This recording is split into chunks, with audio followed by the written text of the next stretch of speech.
really good, the fact that we've got a brand new route. You know, this 5.5 mile section only opened in real life in June, so to be able to do it on the train game this quickly, I think is just absolutely incredible.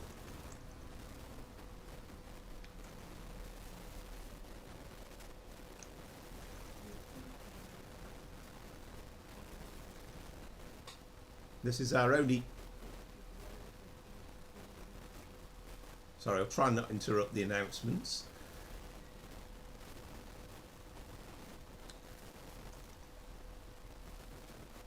The only slight disappointment, I think there's no stock car markers along here. There's one or two things that not exactly 100% finished off, I would say, but still enjoyable all the same.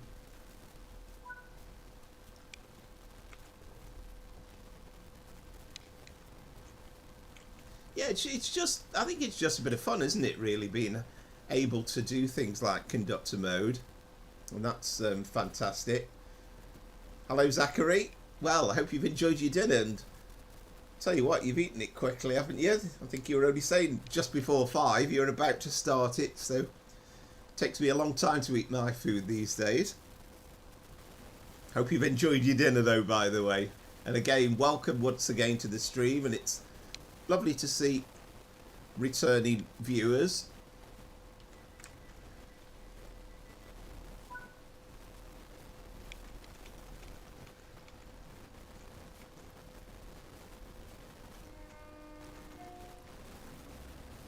So what did you have for your dinner then, can I ask? Was it the traditional Sunday roast?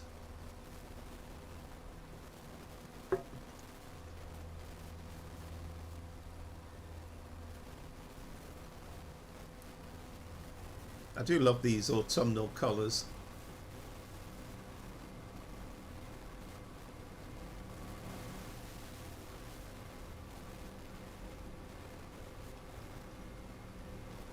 And then we've got a distillery on hand as well that we're about to come past.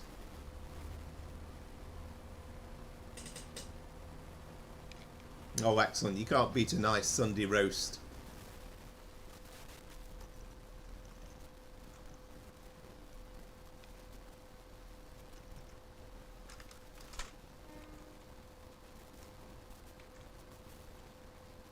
I've seen a few pictures of what this area used to be like, and the distillery was there, and I think it used to have the odd freight train running along here as well.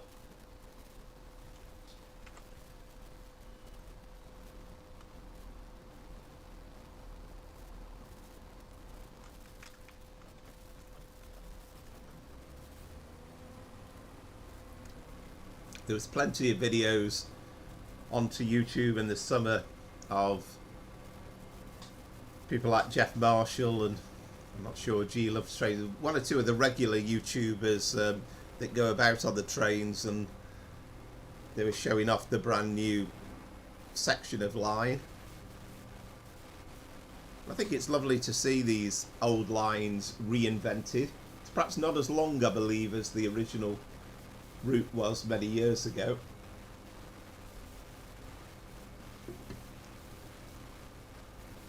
And again, reading some of the articles, I know this was added on by Rivet Games, and they had a slight challenge because I think Google Earth wasn't updated.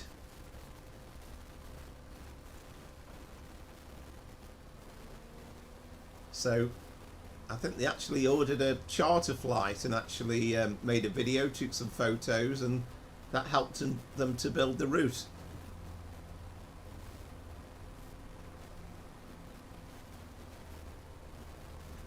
Oh, that's good to know. Hoping it's not my end anyway. I've had enough problems with computers to last me a lifetime these last 2 weeks.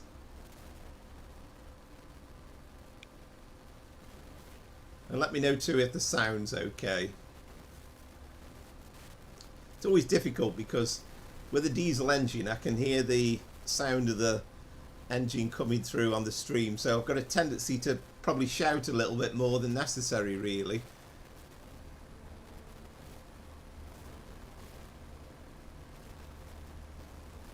I love that slightly sort of murky, hazy autumnal look as we come round the bend and see it.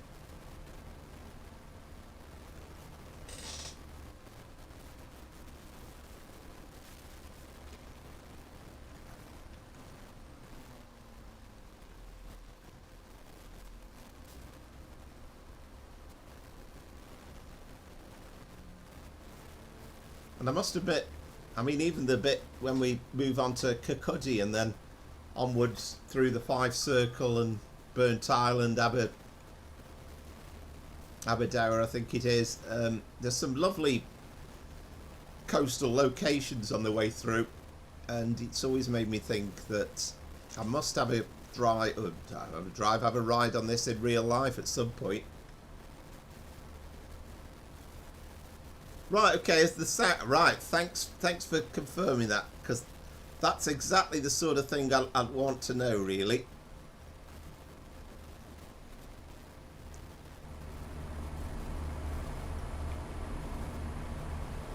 Hopefully that sounds a bit better.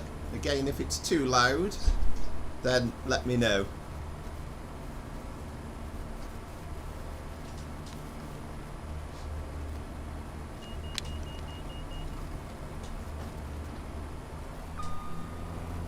And funnily enough, Lara, my brother's just walked in and said exactly the same thing. He said the stream's fine, but the sound of the train was a bit quiet.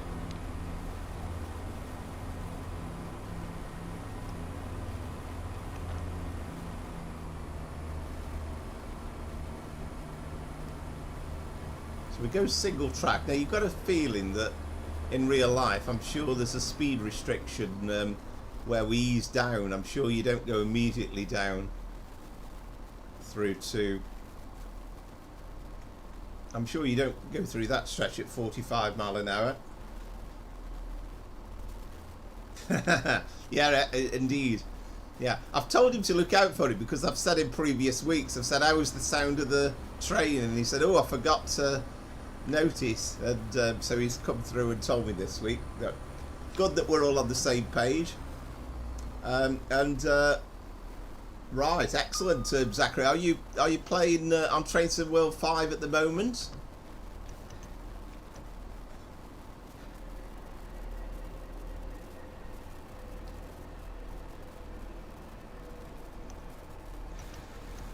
You kind of feel as though with those signals as well that there should be some sort of approach control and the feather coming on, but hopefully they'll do a bit more and make it a little bit better in the not too distant future. I mean, we have been promised that wonderful Class 158 with the special Leven livery as well, which very much would like to do.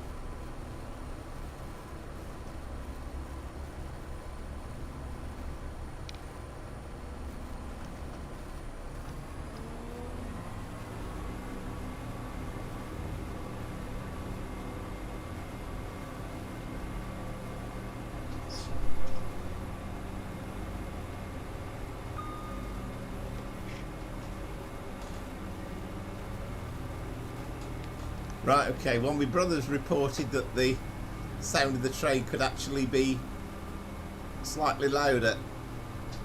So let's turn it up a bit.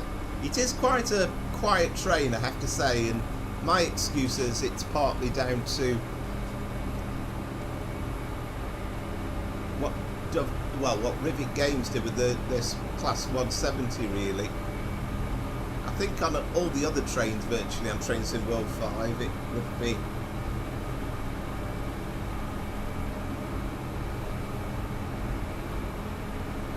would be right.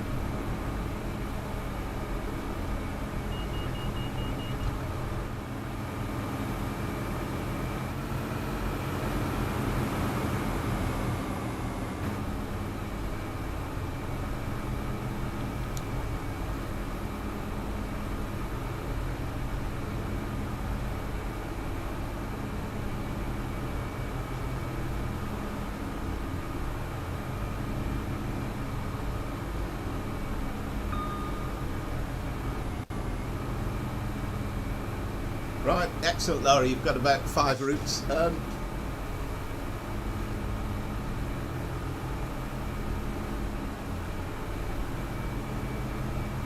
So I was struggling to quite work out what you were saying there, Zachary.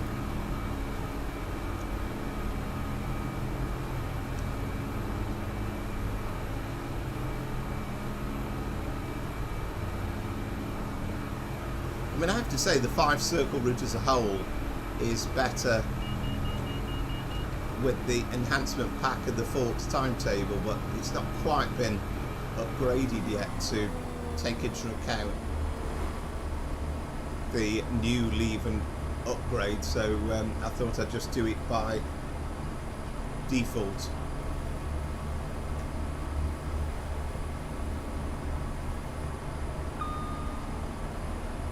I mean, we could actually open the window on that side as well. I mean, that will make it, probably make it too loud though, that I would have said.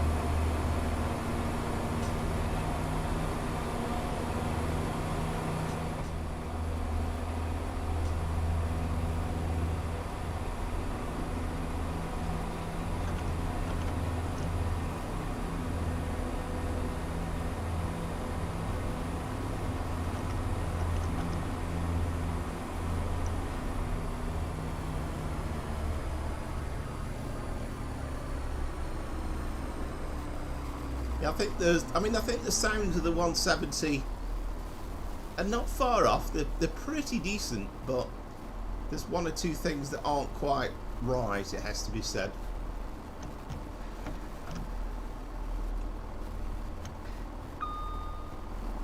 We're about 1.5 miles away from our first stop at Piccadilly. Really must keep a better eye out for these speed limits. That's the second one that I've kind of flown through without noticing.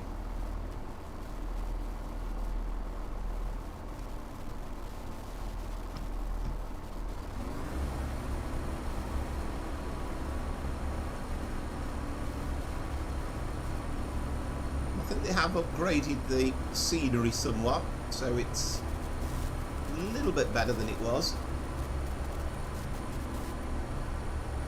I mean, it's about an hour's journey. Yeah, absolutely right. Take me a while. I mean, I'm getting quite old these days, so I don't always remember names. But yes, I have remembered you, Zachary. Yes, indeed.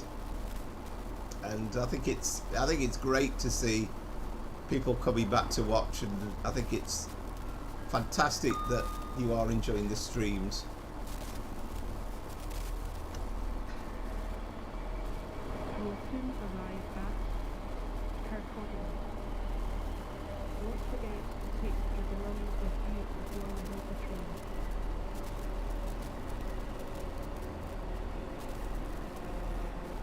We've got quite a few people waiting for us at Piccadilly as well.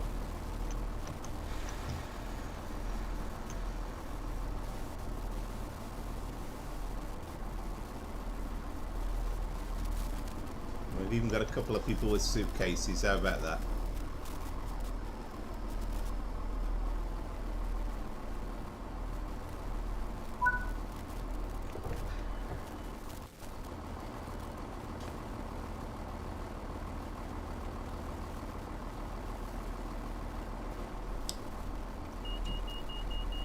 Alright, okay.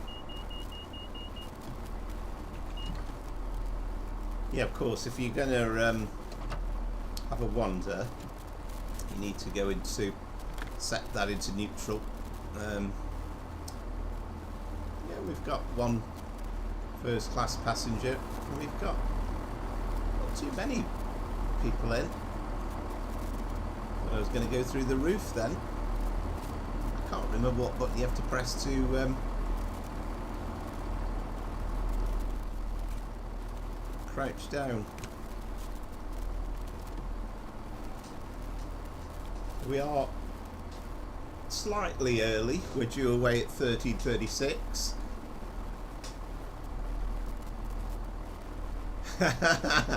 Absolutely right, Christopher. Good evening. Yes, so far so good.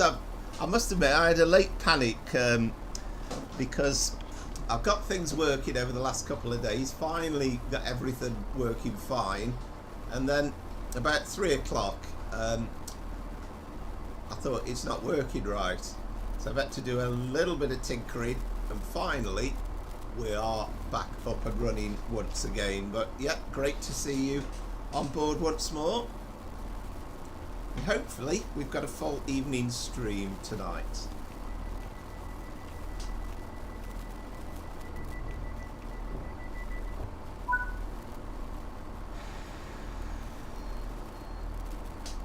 Yeah, thank you very much.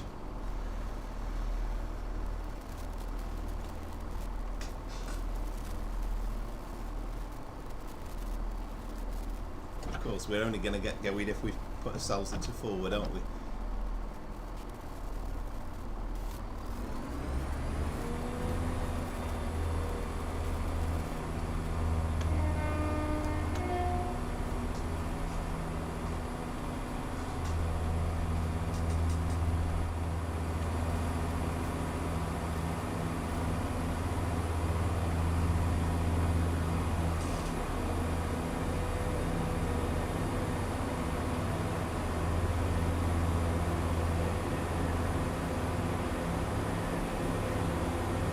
Next stop is Kinghorn, just under 3 miles away.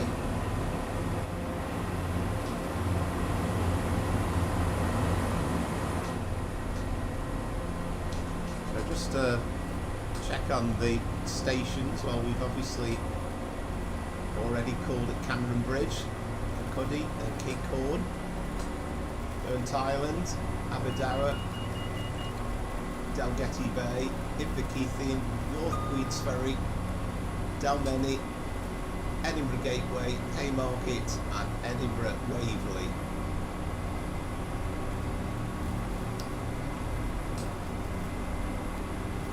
This, I believe this is the football ground of Wraith Rovers that we're about to pass, if I recall rightly.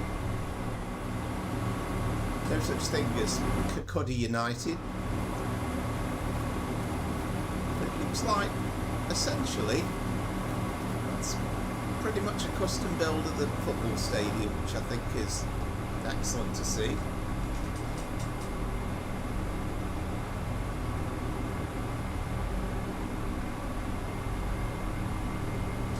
Yeah, absolutely, and we won't necessarily be doing that on Train Sim Classic because it's kind of set to whatever season the scenario is created on, but for our 2 Train Sim World scenarios, then we will be showing autumnal colours.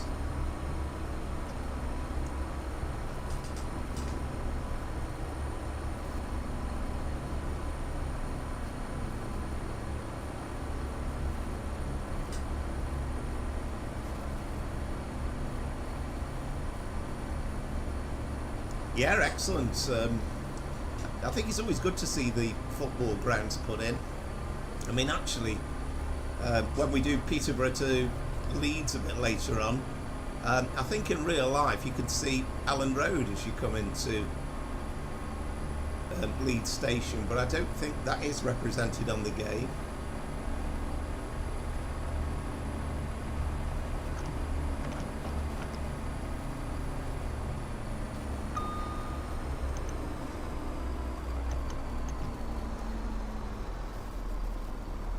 I think this is tremendously scenic, this section. Absolutely gorgeous as you come into the station.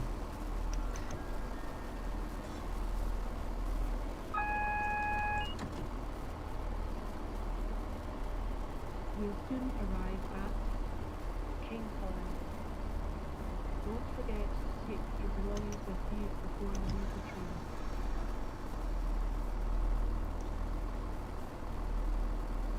I mean, I know Rivet Games got a lot of flack for this route, and you know, some will say it's not completely perfect, but it's a lovely journey, I have to say.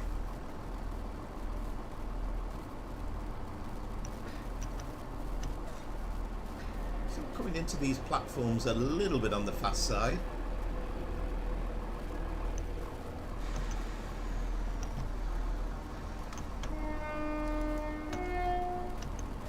quite sure what was going on with that chap there.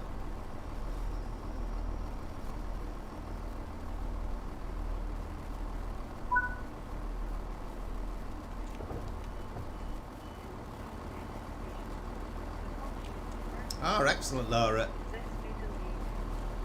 So, dare I ask, what's your favourite football team?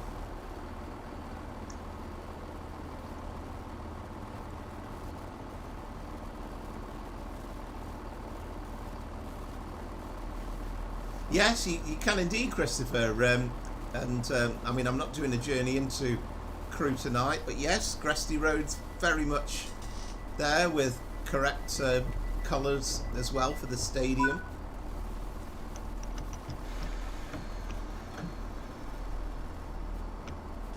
There's quite a few football grounds represented up and down the country. I mean, Old Trafford is certainly included on the Manchester to Liverpool Lime Street via Warrington route.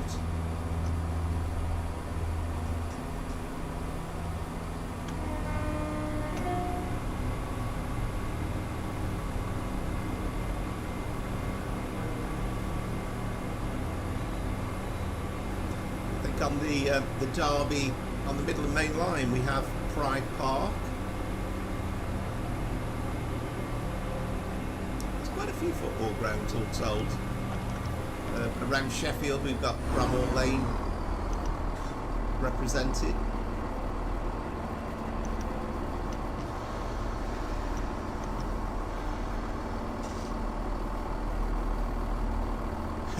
Yes indeed, yeah. I have to say I always call it Gresty Road, and I suppose it's a bit like the old days with West Ham, and people would say it's not called Upton Park, but it's kind of one of those things where you always tend to say these things.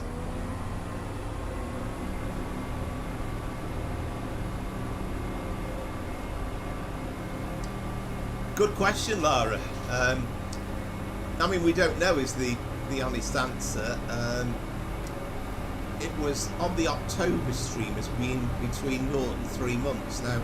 With Preston Carlisle coming out on Tuesday, and then there's going to be a whole plethora of announcements throughout December, I think, then I can't see that it's going to be out this side of Christmas. My hunch surely is it's going to be January. So I don't know.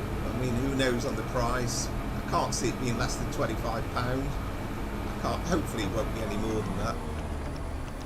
I have to say I'm looking forward to that though, just that option of being able to run from Wilmslow and Alderley Edge through to Manchester Piccadilly, both via the airport and via Stockport as well.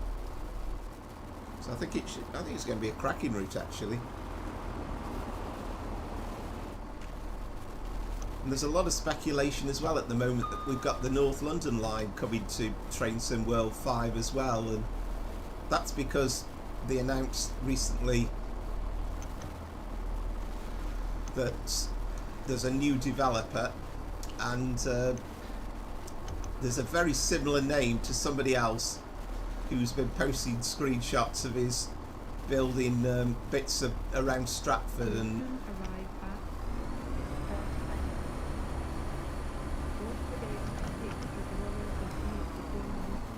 yeah, it's beautiful, isn't it? I would absolutely love to run on this line in real life.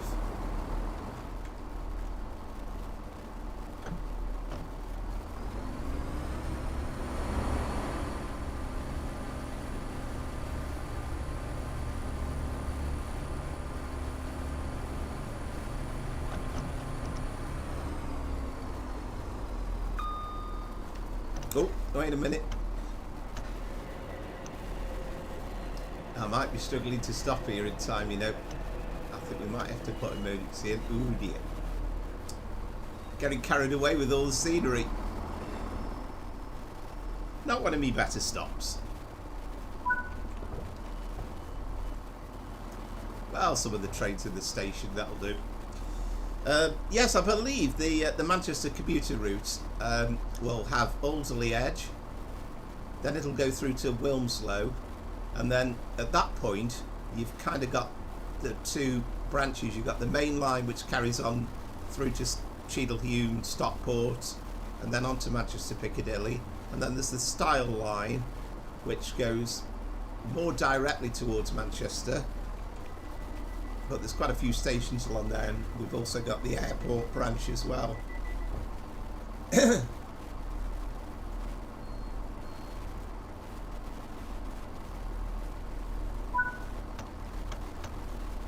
I think, you know, that might be the... No, I think that's the Preston Carlisle route that's coming out on Tuesday. That's definitely been announced as £29.99, but I don't think price-wise we know about the price on Manchester commuter yet. I mean, I will be getting Preston Carlisle, and all being well, hopefully that will be next Sunday's stream accounted for, because that looks a stunning route, and Just Trains have done a fabulous job on that. I think you can, judging by some of the screenshots. You could actually walk out of the station and then you can go across that walkway.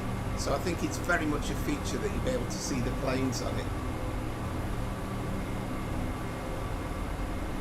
Yeah, it certainly does. It includes Manchester Airport. So when you take the run out from Wilmslow and you branch off on the Style line, then you come to that junction where you branch off towards Manchester Airport, and then you kind of go back on yourself. It's a bit of a triangle to get yourself back towards Manchester Piccadilly. And then hopefully it's going to be another place to run the Pendolinos on as well, with the Wilmslow, Stockport, Manchester Piccadilly. Those ones won't go via the airport.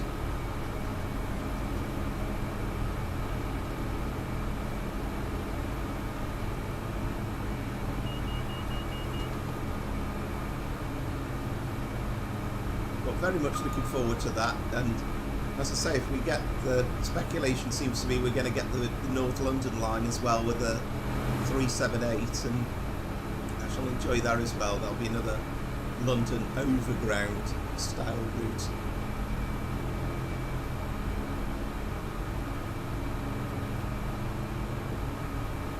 I know, this is the problem, you see. Yeah, you see, real drivers aren't allowed to have a glass of wine before they set up.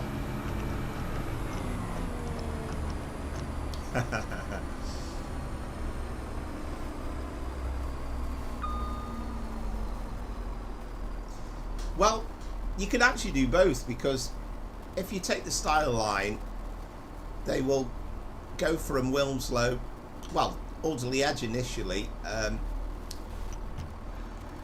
and then you'll go towards the buffer stops at Manchester Airport, and then you'll reverse back out and then carry on the run up the Style line towards Manchester Piccadilly again.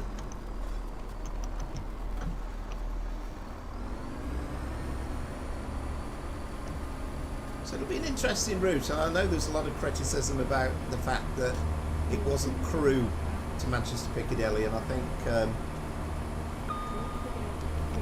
the Alan Thompson guys would have loved to have done it to Crewe. I think essentially it was just the fact that it was their first route, and it was just a little bit too big of an ask. I suppose they had the benefit as well that Manchester Piccadilly has already been created, courtesy of the Glossop and Hadfield route.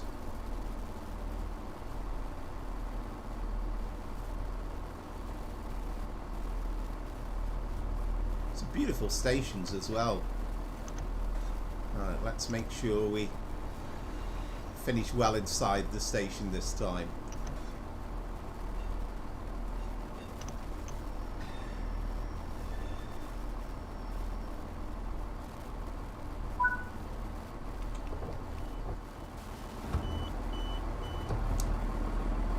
Ah, excellent, Zachary. Well, I'm past 50, so I'm an old man now.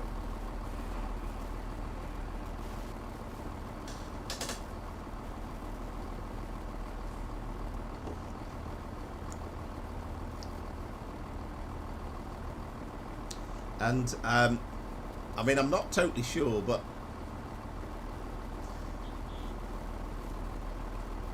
I do know that we had a Scotsman, Duncan, who was on the stream a couple of weeks ago, and he was talking about remembering trains from the 1950s. So we very much had all ages watching on.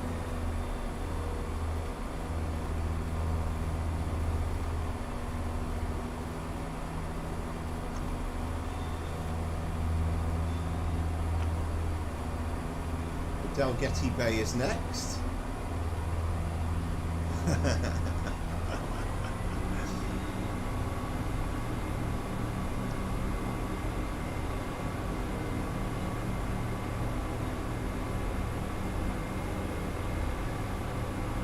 Oh, excellent. Well, it's good to see all ages.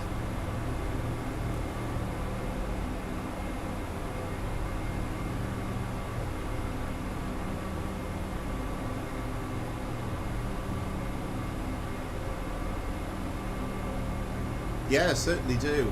Certainly do. And it was always, I mean, of course, nowadays you get them on the heritage railways sometimes, and I think it was always lovely if you could find a nice corridor coach where you got a compartment to yourself. I mean, it's nice when you got the friendly bunch in and you could chat to people, but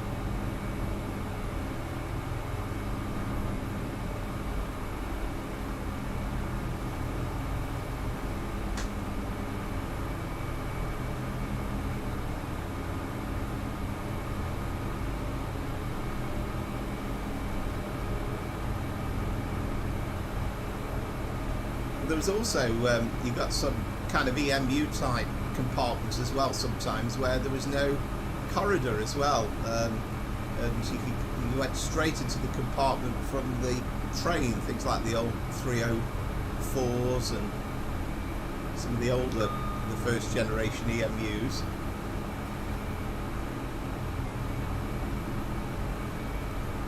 Ah, excellent, Lara. It's a lovely route, and as I say, it's kind of its fair share of criticism, and but it's kind of improved, and it really is a lovely drive. Of course, we've still got the highlight of the route to come yet as well when we go through the Forth Bridge. But it's such a difference. I mean, it's good that there's such a contrast of routes available, really. I mean, you've got the busyness out of London Euston, and you've got fast runs like that, and you've got the commuter runs with frequent stops, but it's lovely to go through some marvellous countryside as well. And I do think Train Sim World really does do nice scenery better than say on Train Sim Classic. Dalgety Bay. Don't forget to take your belongings with you before you leave the train.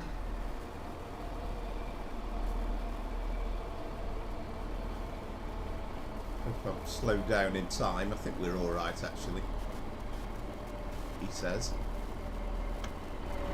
Yeah, might have to put us into emergency, really, just to be on the safe side.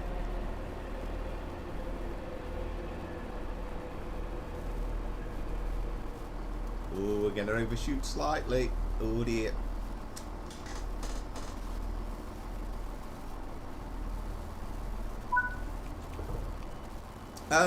Yeah, we're overshot that one as well.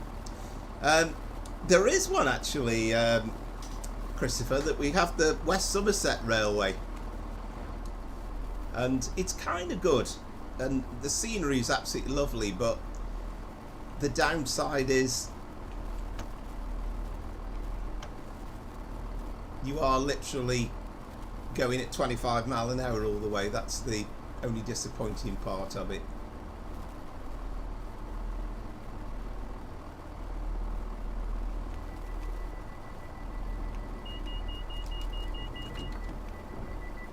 Yeah, I think you're right. Absolutely right, yeah.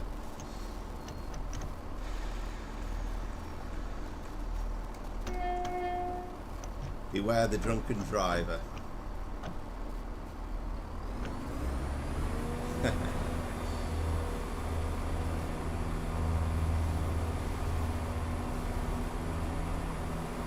Yeah, it's a nice train. And I think it does help having the announcements as well. It just adds a little bit of immersion to it.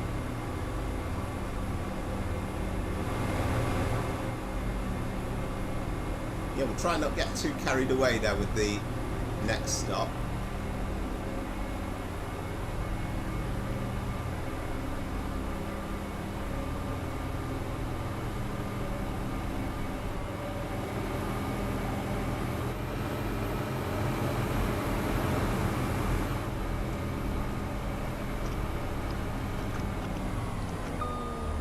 I think sometimes as well when you're doing the faster trains, and I mean when we're getting up to 110 or 125 mile an hour, sometimes when the stations comes up on you from nowhere, then you can go flying through it and not have a hope in hell of stopping at it. We'll soon arrive at Edinburgh. Don't forget to take your belongings with you before you leave the train.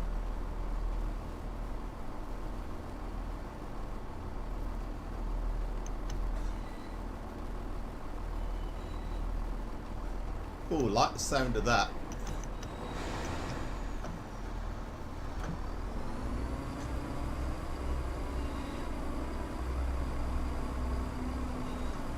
Oh, that does sound lovely. Salivating over that.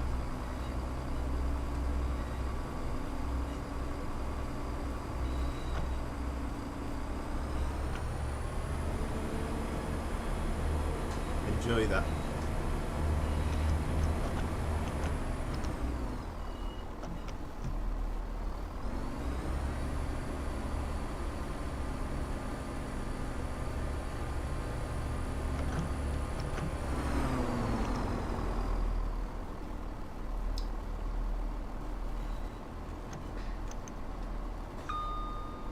Yeah, I always think of Only Fools and Horses in Dalboy with pocket pies. And also an old fish and chip shop that used to be near to me for many years growing up. I remember the signs. I didn't quite know they were pronounced pucker at that point though.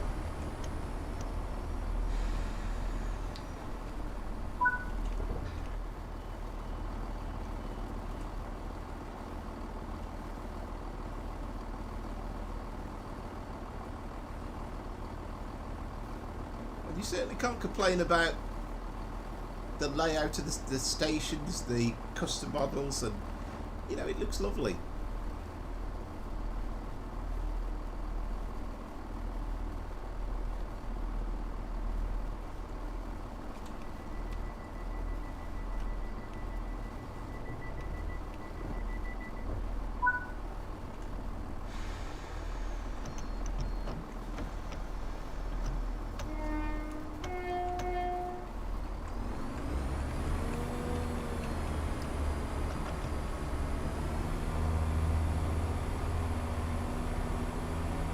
So North Queensferry coming up next.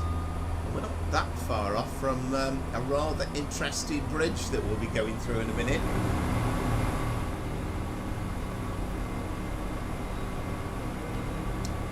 Yeah, no worries at all, Zachary. Which route are you driving then, out of interest?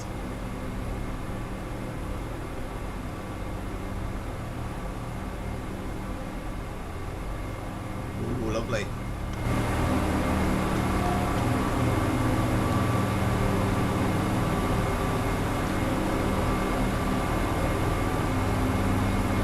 Glad about my Sunday lunch, otherwise I'd be absolutely starving.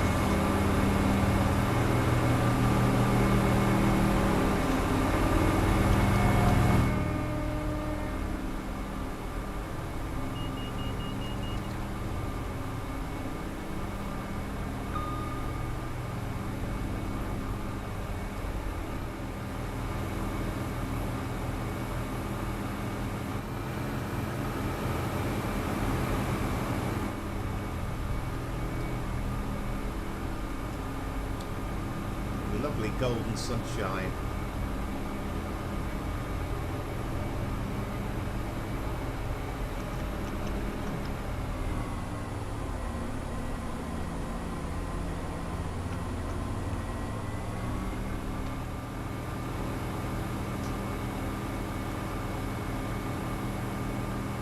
I mean, this bridge is pretty decent, but it's only a foretaste of what's to come. Because we have one of the great structures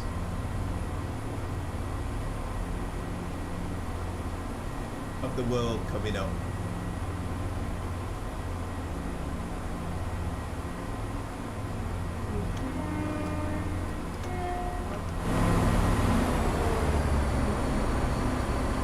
But before that, we've got North Queensferry Station.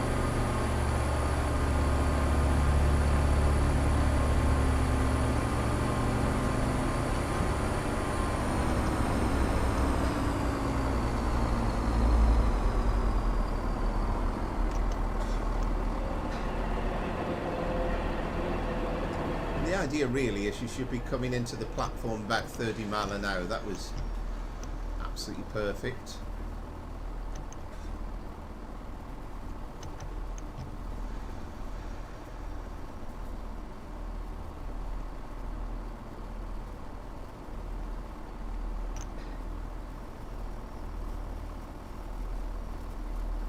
You can see the stop car marker on the left.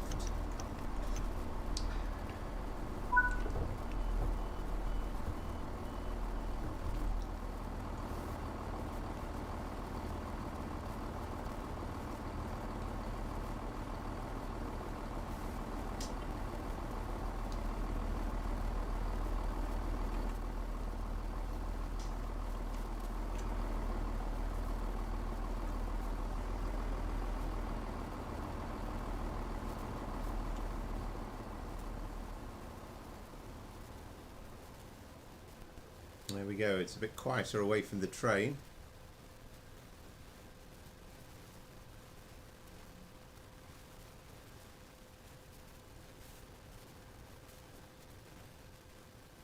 Very pretty part of the world. Is that caravan park? No, it's not caravans, is it? They're bungalows, aren't they?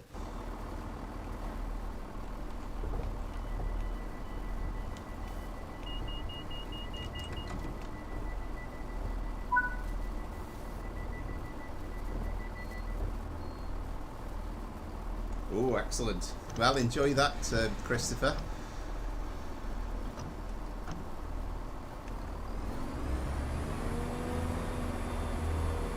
So we're on a slight downslope then, because before the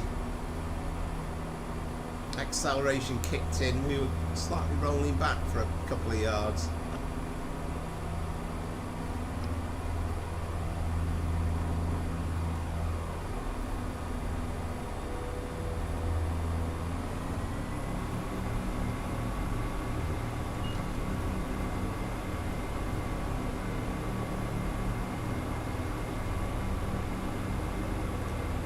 And said before, but I've never been on a train through the Forth Bridge in real life, and I'd love to do it one day. I must do it.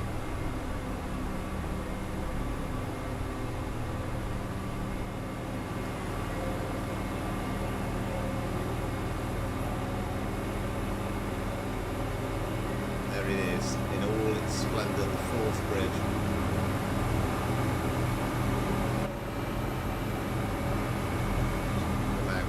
You can see it.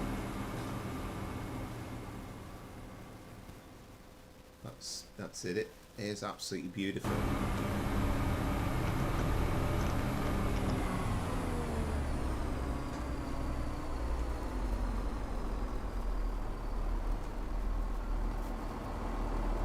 You can see the road bridge as well in the distance. It's good that they've put that in as well.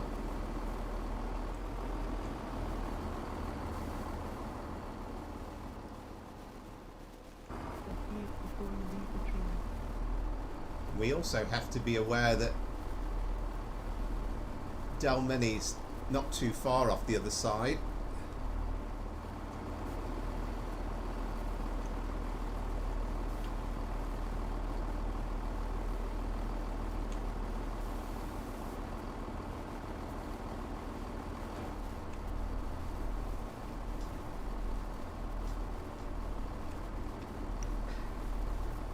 It's not whether you're running the train game on another device, is it? Perhaps you can't get the sound on both.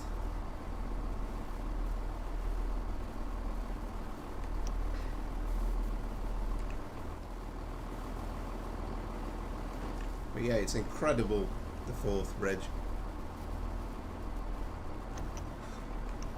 You used to hear stories of bits of it falling into somebody's garden as well at one time. I don't know if that still happens. Didn't seem to do it any harm, thankfully.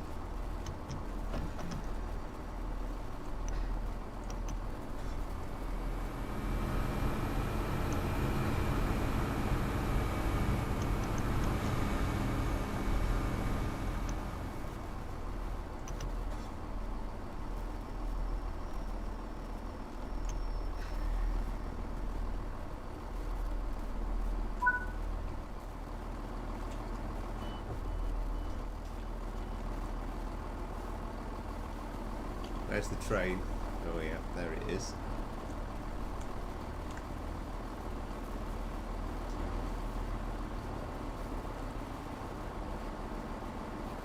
Of course, it's great in Train Sim World 5 that you get the PIS displays which accurately tell you which stations we'll be stopping at, and the fact that we're running a minute late as well. It's an expected 14:07.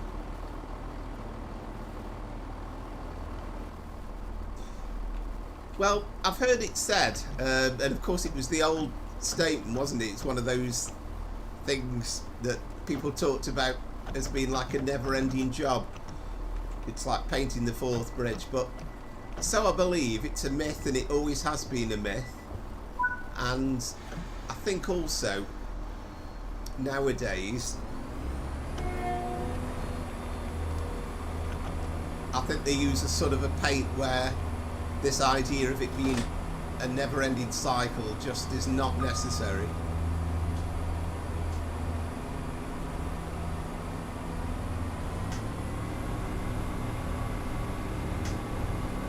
I certainly won't be doing it on this service, and I probably won't be doing it tonight actually, because I need some practice at it before I give it a go. I haven't got a clue what to do really.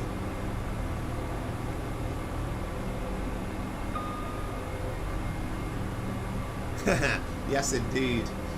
Yeah, that would be good to see, wouldn't it?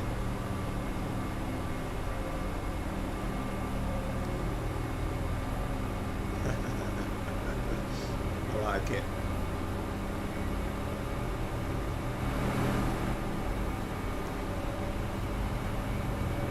And once you kind of get to the other side of the Forth Bridge, we're not too far away from Edinburgh.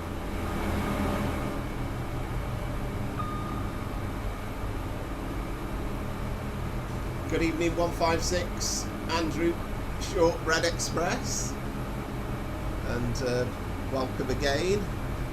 I know you've watched quite a few of these streams, so again, lovely to see a returning viewer. Thanks. And I haven't mentioned it actually so far tonight, but anybody new that's watching that hasn't previously liked and subscribed, then I'd always be really grateful if you could do it, show some support for the channel.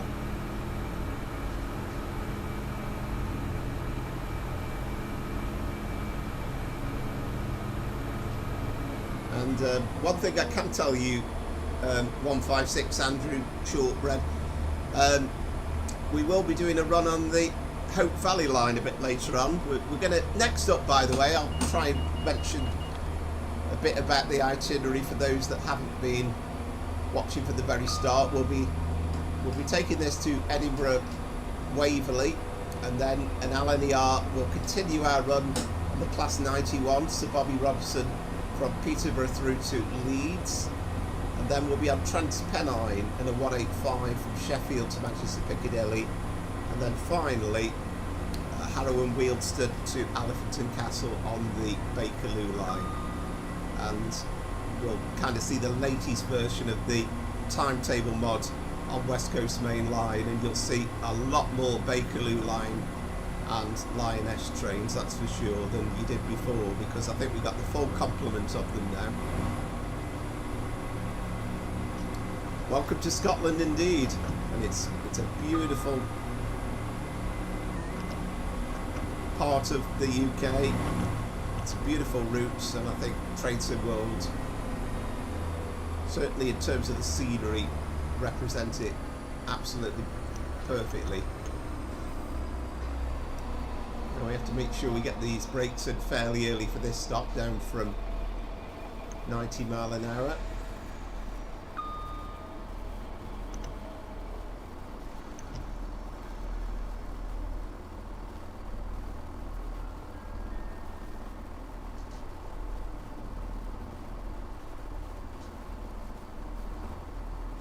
We'll soon arrive at Edinburgh Gateway.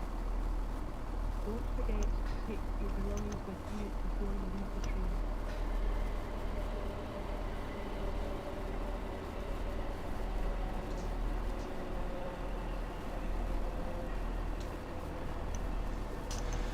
Yes, definitely. Wales is a part of the world we've not covered at all in the stream since I've been doing this since September.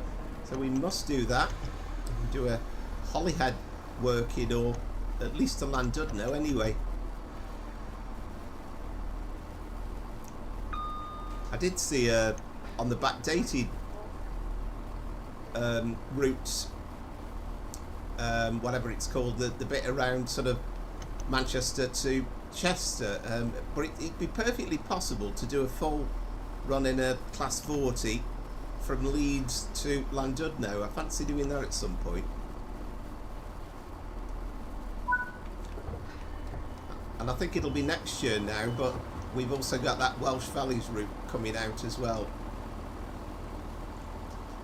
And again, not sure exactly when, but at some point there's the potential of doing a full run from Nottingham to Cardiff as well, and it'll be in one of these 170s as it goes, one of the cross-country ones. Now, if I can get my bearings right, originally it was quite bare around Edinburgh Airport, but I think they've put a bit more into it now.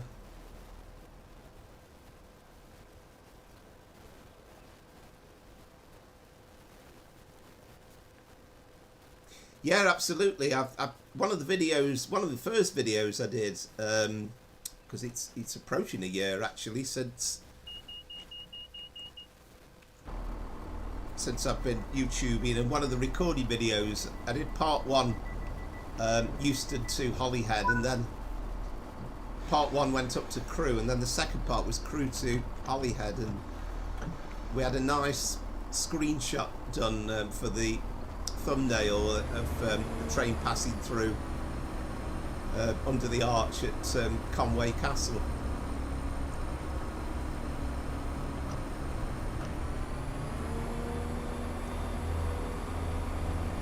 And we'll obviously pass through Llanfair, whatever it's called, go go go, go go go. And I can guarantee you I won't be making any efforts to pronounce that one in full. There is a YouTuber who can actually say word perfectly, but I won't be taking on that one.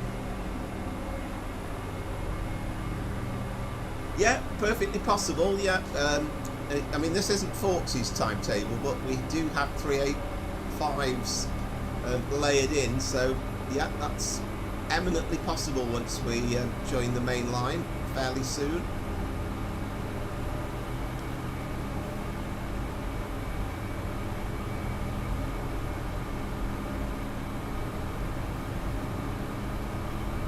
So once we've done this journey, we're onto the East Coast Main Line, then we're going down to Peterborough. So 3 weeks ago now, I think it was, I did the Class 91 from King's Cross to Peterborough, and we're going to continue the run, and we're going to go through to Leeds. So that's quite a long journey actually up the East Coast Main Line.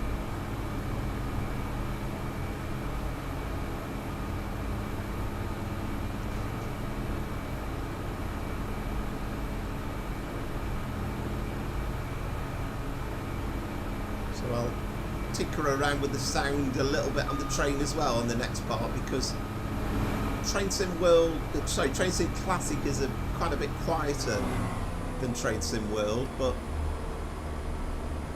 I think this particular train's particularly quiet the way it's been modelled, so we'll have to adjust it.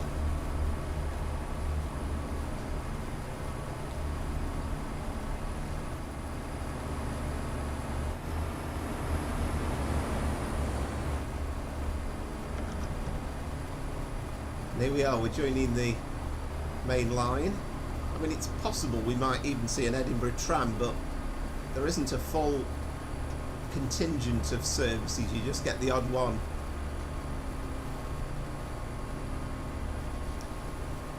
I've been talking about sports stadiums as well. We'll shortly be passing Murrayfield as well, of course, the home of Scottish rugby.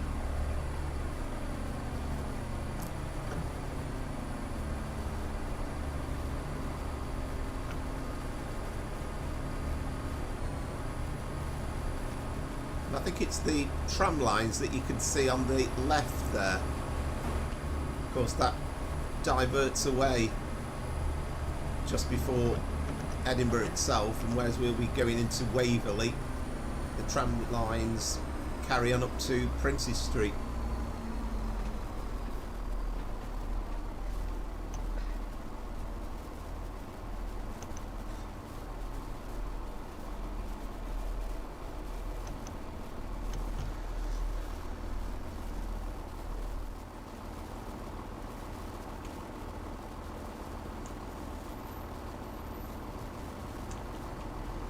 And there it is, it's Murrayfield.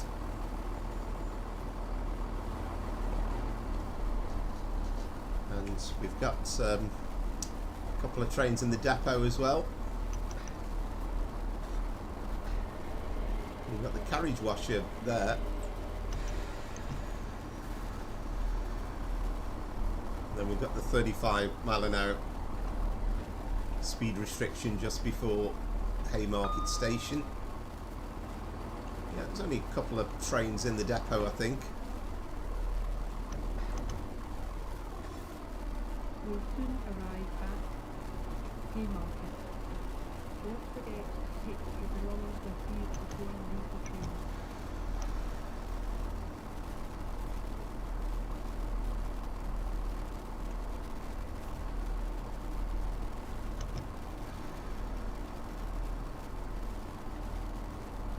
Ah, right, interesting. I mean, I'm sure that'll cause quite a few videos from Jeff Marshall on YouTube over the next few weeks and months. He's done quite a few of those sort of things over the years.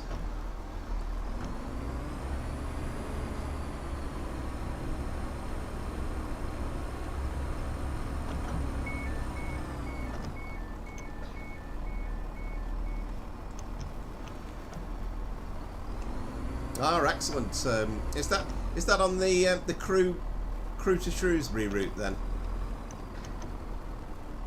I know as well you've got kind of Shrewsbury up to Chester, haven't you? Places like Wen, I would kind of imagine.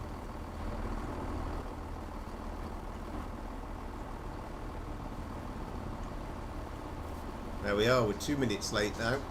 I think it's fantastic that it can actually keep track of what's going on with your service.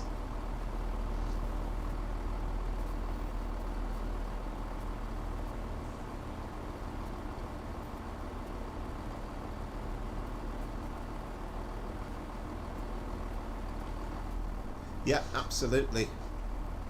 Yeah. I don't know. I mean, I've just picked a random service. I've no idea how busy it's going to be when we get through to Waverley itself. And we do have another 170.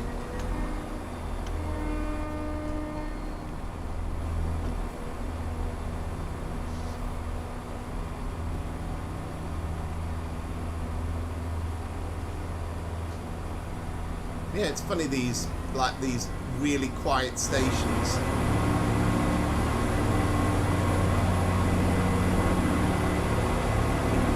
Some of them are helped by the fact that any trains stopping at them. I mean, there's a place near Derby called Pear Tree on the Crewe to Derby line, and hardly any trains ever stop there. And in fact, I don't think they even open the gates of the station, apart from on the occasions I think you have to press a buzzer to even get into the place.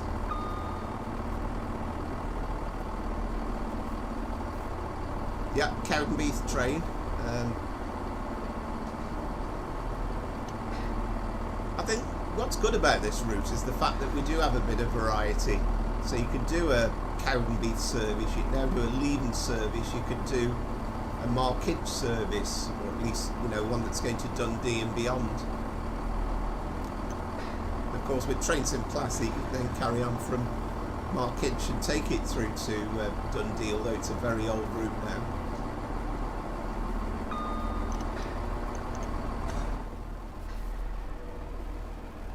We've got the kind of the really slow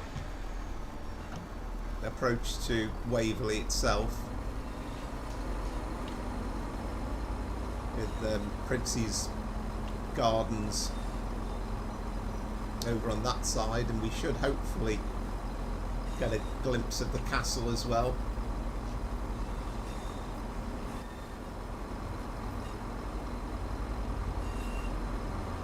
There it is, Edinburgh Castle.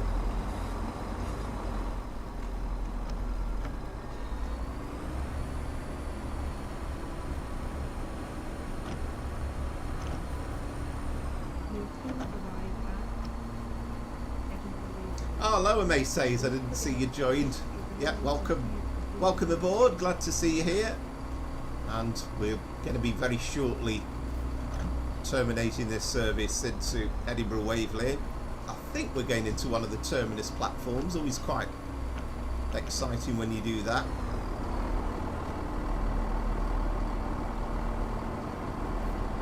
And I always think that Edinburgh Waverley is one of the great stations of the world, and if you get your timing right, sometimes you go an LNER, a Zuma service, sometimes on the through platforms on a, but I think they're actually not going to have so many. That's a 385, isn't it, on our right?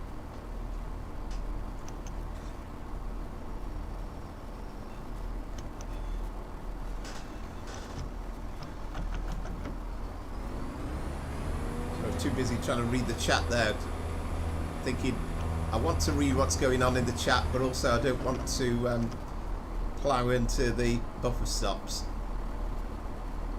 But yeah, there is, it's very scenic, very interesting, and because there's quite a few stations, there's plenty to do as well in terms of the driving experience.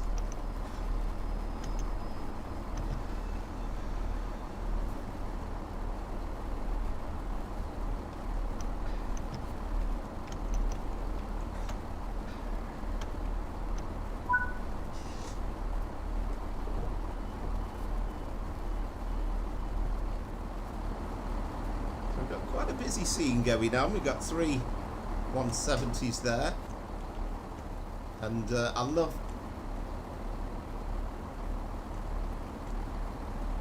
how you have the services with all the correct stations there. So Dundee, Leven, Glenrothes, Cowdenbeath. Then I think I spied a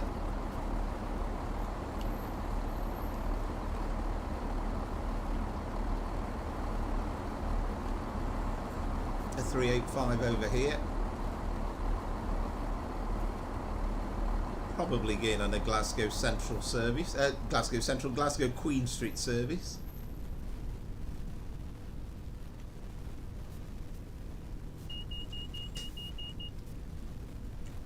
Probably should have set that to neutral before having a wander.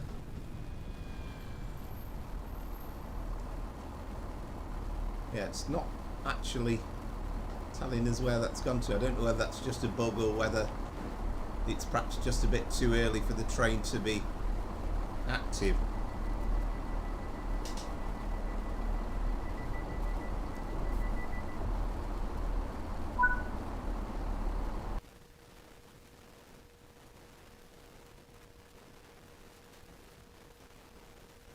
Yeah, very much looking forward to Preston Carlisle. I really am, and you know, I've watched the streams. We've had the official DTG preview stream, and not only that, we had the one from Just Trains last week as well. I think there's another one tomorrow.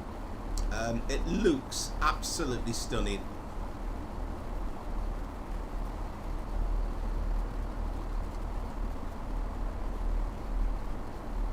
Trying to remember where the lights are on this thing. Ah, here we go. So we'd switch the headlights off, he says. That's it. Put the tail lights to on. Right, that'll do it. Let's just have a little bit of a wander before we move on. Yeah, it looks absolutely amazing with the, you know, we're going through Oxenholme, Penrith, and also we've got the branch to Morecambe as well, and all set in 1986. We'll have the intrigue of driving the Class 87 with the tap changing.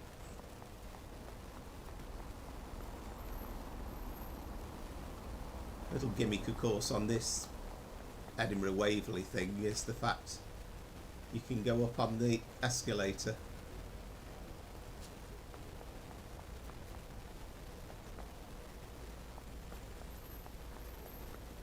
Interested to see.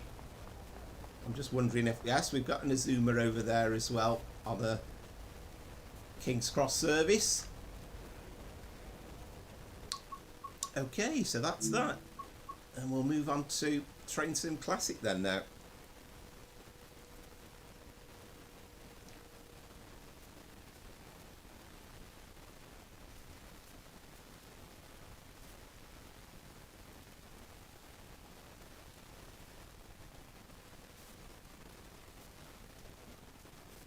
So I think for certain next Sunday is going to be very much an in-depth Preston Carlisle look.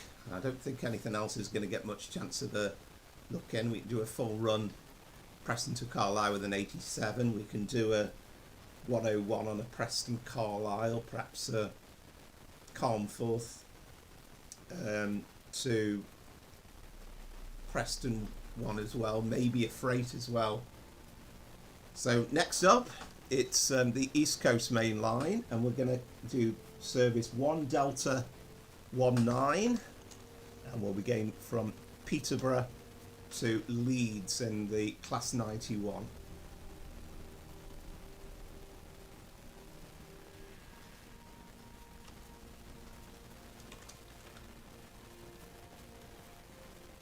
So that's, we've got a tick for part 1 because we did that 3 weeks ago. I do like the Class 91, and I love how Lner have painted them in almost identical colours to what they were back in the days of Intercity. They've just added the Lner logo instead of it saying Intercity, and I think it's kind of maroon instead of black, but it's a great idea. And they use those on the King's Cross Leeds services.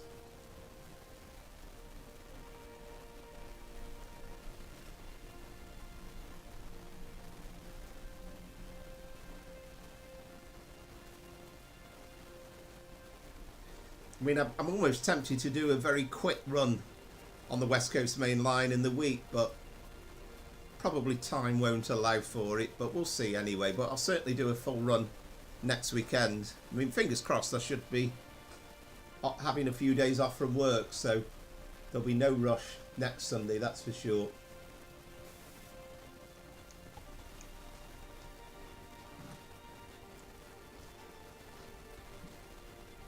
So plenty to get excited about that we know about. We've got that route coming out on Tuesday, and then there's going to be all sorts of announcements in December about upcoming routes. We've got that Welsh Valleys route to come that Cardiff network. We don't know when that's going to be out, but that Amsterdam Netherlands route looks interesting as well. And hopefully, fingers crossed, the North London line. Yep, Train Sim Classic is indeed made by Dovetail Games. It was kind of the second regular train simulator to come out, really. I mean, the very first one was Microsoft Train Simulator, and that was, I think that came out in the year 2000, if I remember rightly. But then Train Sim Classic was Rail Simulator, first of all, I think around about 2007. And it was kind of an upgrade from Microsoft Train Simulator. I mean, it's showing its age a bit, but it's pretty decent. And this is a merged route as well, and some of the scenery's been upgraded. So you certainly can't complain about the looks of that. That's magnificent. And Sir Bobby Robson as well, of course, the former England manager, Newcastle United manager, Ipswich Town manager as well, if you're old enough to remember that.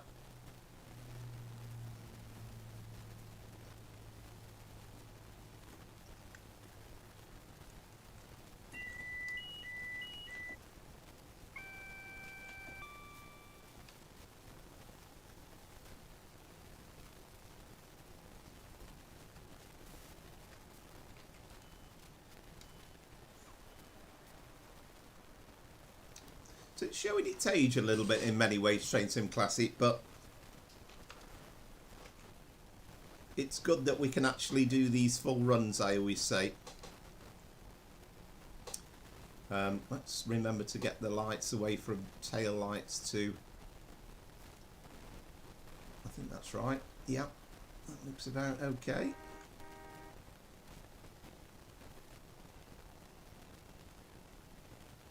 And we need to get that DRA off as well, otherwise we won't get very far. Another thing to remember, we've got a cruise control device here. Now if you leave that at 0, you're not going to move at all, so I'll set it for the full 125 because it won't be too far away before we'll be able to go up to full speed.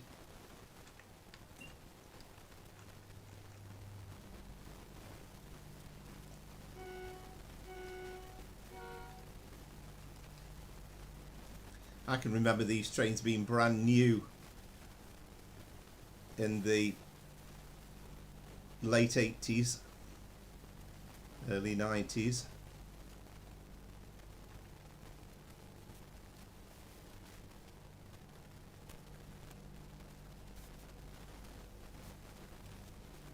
Yeah, absolutely, yeah. Yeah, great memories. And, you know, think back to particularly the 1990 World Cup, fabulous times, and he had a great affection for Gaza, and he just oozed football, really. You just couldn't, I mean, he was an ideal radio or TV man because he just couldn't stop talking about it. Absolutely loved it.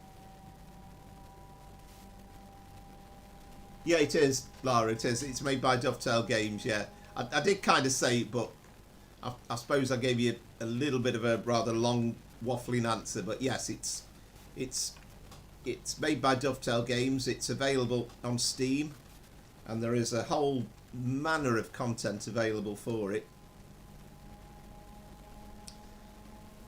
I'm hoping I've got the sounds about right. Let me know if we're a little bit quiet.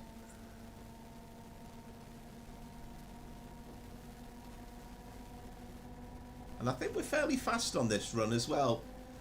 We'll be we're non-stop to Doncaster actually, so we won't be stopping at either Newark or Grantham or Retford.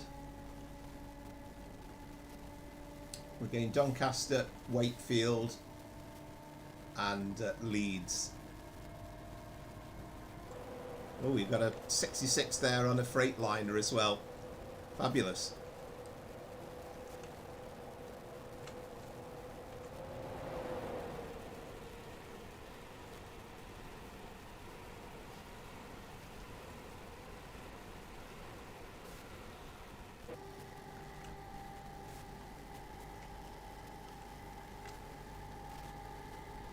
I know that to actually drive this route, this bit between York and Doncaster, you need the Creative Rail, I think they were called, that made this route, and that was actually the downfall of my computer and caused me all the problems, because I remember that I did have it, but I couldn't find a copy of it installed. Oh, that's a neutral section coming up, incidentally. We'll have more about that on the West Coast Main Line. So I then thought, I've got to try and find this old version of it, and I thought, well, I only did a full reinstall of the game a few weeks ago, so it should be on there. So I downloaded a program to try and get it back, and I think that caused all the problems with the computer ultimately.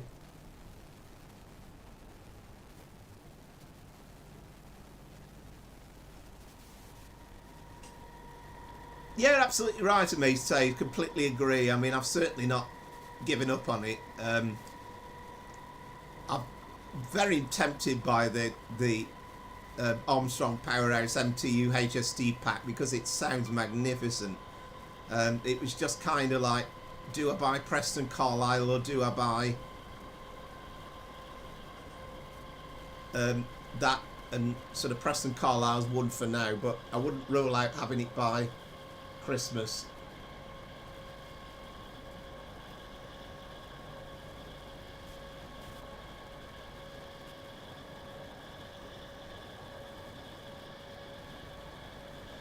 Yeah, you could certainly, yeah, if you have one of the newer generation consoles, you can certainly play Train Sim World 5 on it.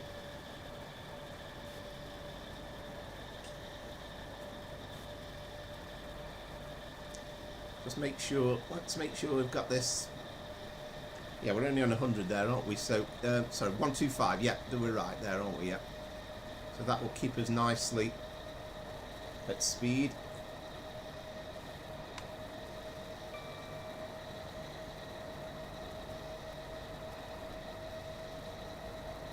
Yeah, I've got to say, I mean, I love my PC, but it's given me so much headaches over the last few weeks. There have been times when literally I've been ready to throw it out of the window.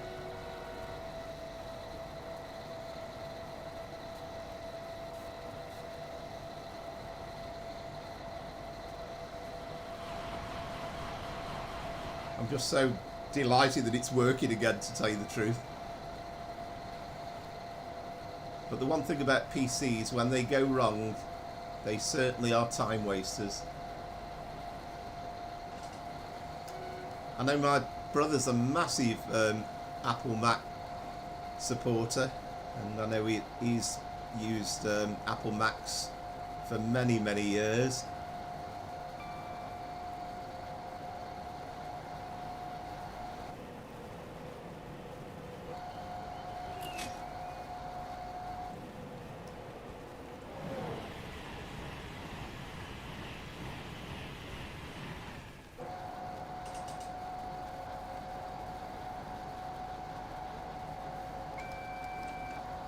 Right, now then, we do have a double yellow, so we'll have to keep an eye out. I mean, I really enjoy doing the streaming, but I also find it's just an amazingly good chilled out thing to do, driving trains on the train game.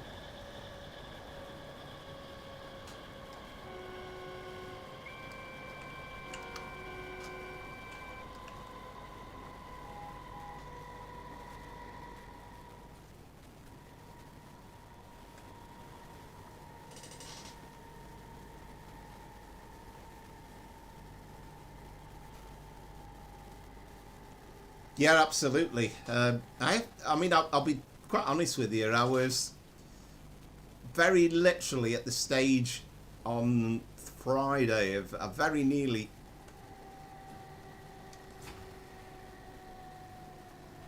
Oh, that's red, isn't it? Bugger. Oh, we're all right. Oh, crikey, I got away with that one. I got away with that one. Those little two white dots mean that we're all right.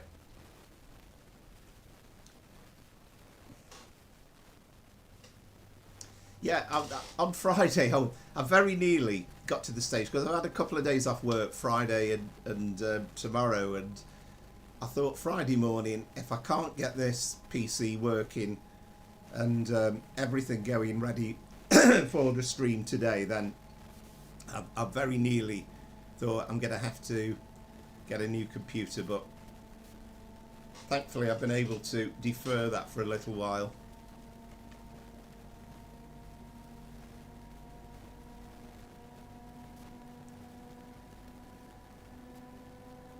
Yeah, very, very true.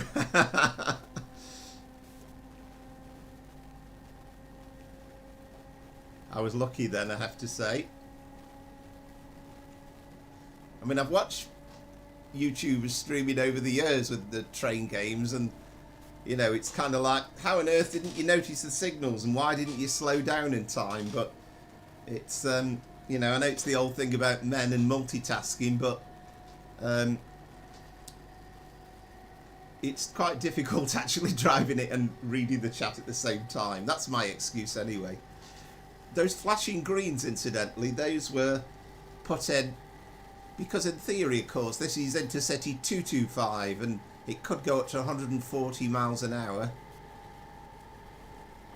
And the flashing greens was the idea of giving you an extra signal so that you could still stop at red in time, or at least if you're driving it properly. By the way, let me know if the sound of the train is either too loud or not loud enough.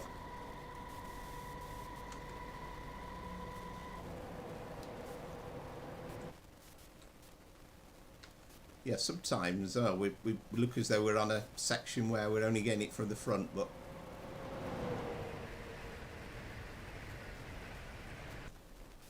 sometimes if you're lucky you can get one from the side, but not here at the moment.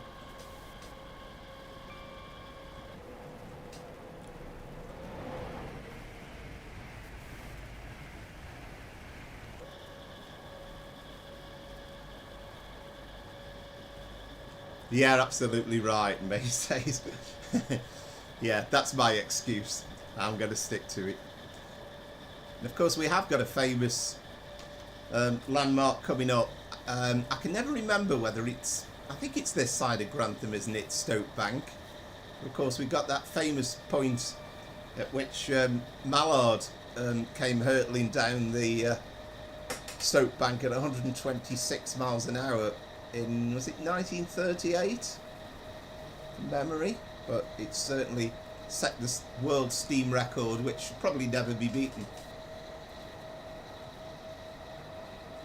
It's a famous old bit of railway. I mean, my home territory really is the West Coast Main Line rather than the East Coast, but it certainly has its features, the East Coast Main Line.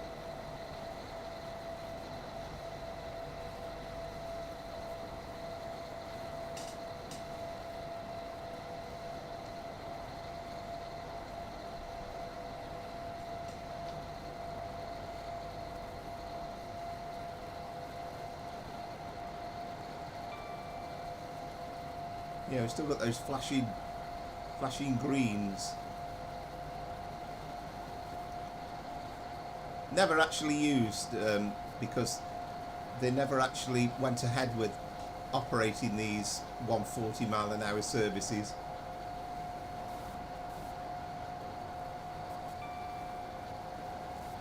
But it's good to see them represented in the game, though. I don't know 100% if they're still in use in real life now.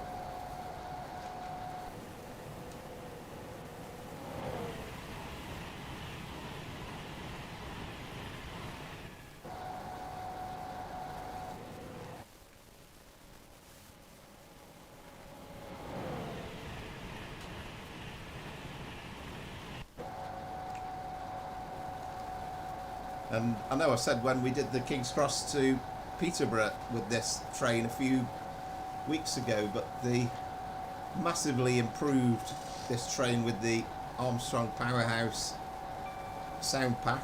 And again, it's a few years old now, but really do sound like Class 91s.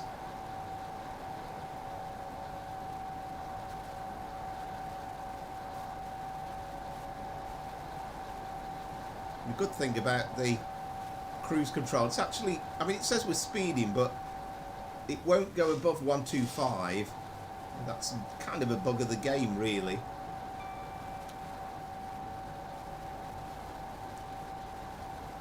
But it works even better than the speed control thing on the Pendolino.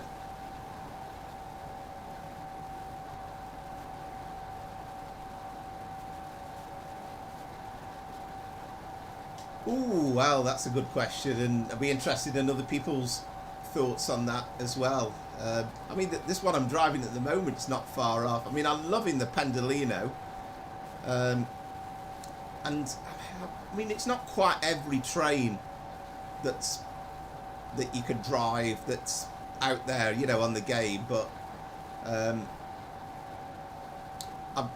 I love the old electrics. I mean, they're probably my favourites. I mean, I've always thought if I ever do one of those, I mean, they're very expensive, but you do one of those driver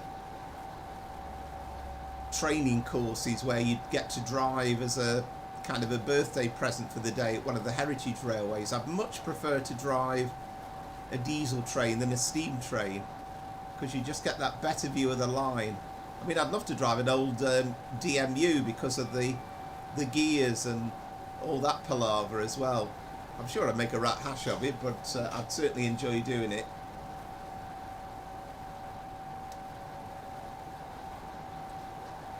Yeah, and I mean, all the tube trains are excellent as well.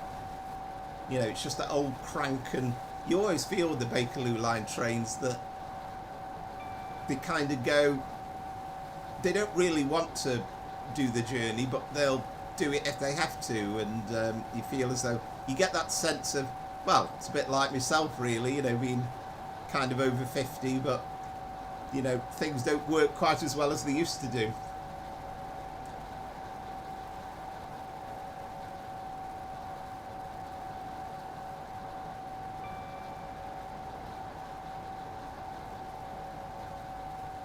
We've got a long old run through till we get through till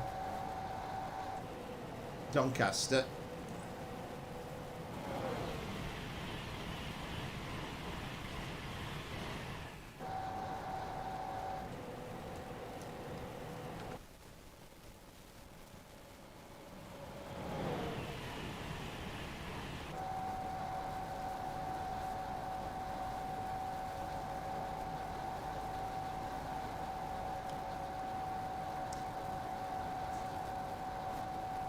I love the APT as well. That, and again, it's something you can drive on Train Sim Classic. Love to see the APT, and it's sad that, I mean, you can see it at the Crew Heritage Centre, and it's sad really that it never really achieved its potential, but I'd absolutely love to even ride on there as a passenger, and that's never going to happen.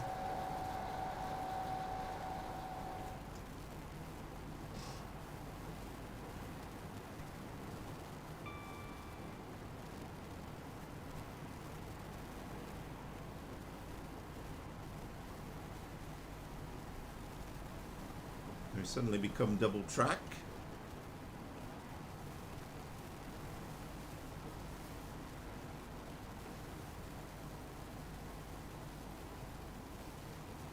And then we are going downhill after the tunnel.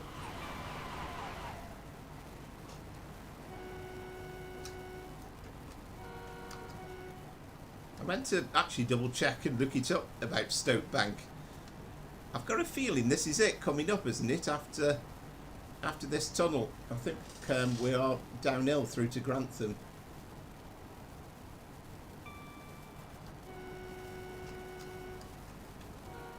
Yeah, what a fabulous job it'd be, wouldn't it, to be driving the tube trains.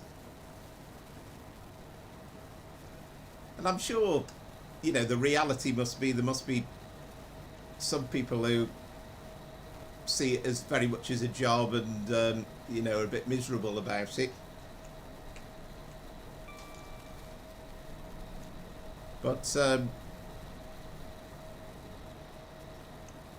oh, I'm pressing the wrong button here, aren't I? It's that one for the speed control.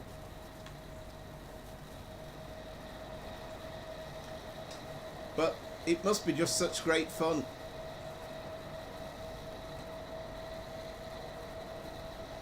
It's such a pity that Dale Charman was kind of closed down from doing his Piccadilly line runs. I mean, thankfully there's a load of videos up there. I just hope they don't make him take them down at any point. But a great record of what it's like to be a real life tube driver. And of course the Piccadilly line trains are pretty old as well. I think they're due to be replaced fairly soon.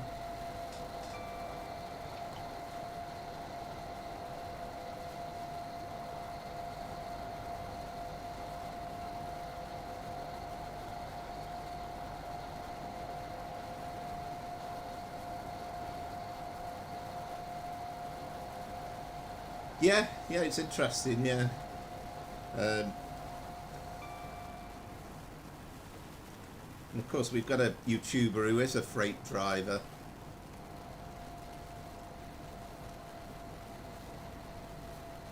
I think he used to do passenger trains, but yeah, amazing job. I mean, it's one of those jobs, you know, you're growing up as a schoolboy. You know, what do you want to be? I want to be a train driver, and if you're in London, I'm sure I want to be a tube driver.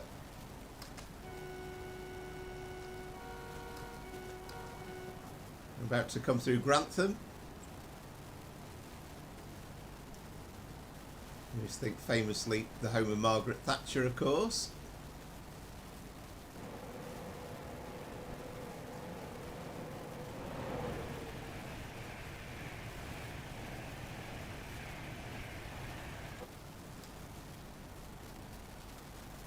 And of course, if you're Trains World 5 owner of the East Coast Main Line, then you can actually do the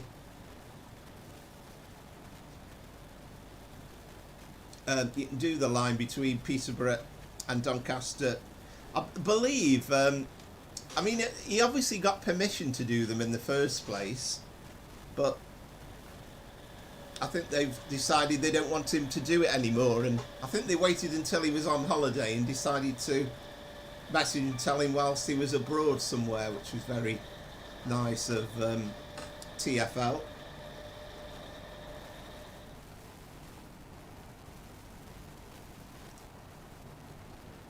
And you just saw the neutral section lights there. Don't know if we passed it or not. That's something I'm going to have to be concentrating a bit more on with the Carlisle Preston route.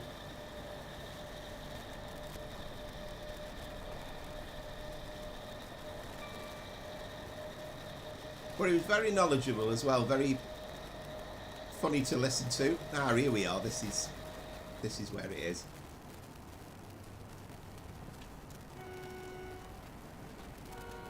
Of course, I was forgetting briefly, but the white cross.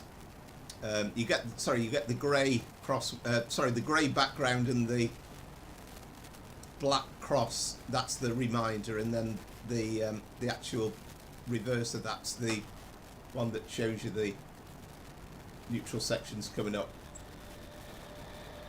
Yeah, I suppose so. Yeah, I suppose. Of course, there aren't that many tube lines that the drivers have to genuinely drive them. You know, I know certainly the Bakerloo is fully drivable throughout, but a lot of them are ATO, aren't they? Automatic train operation.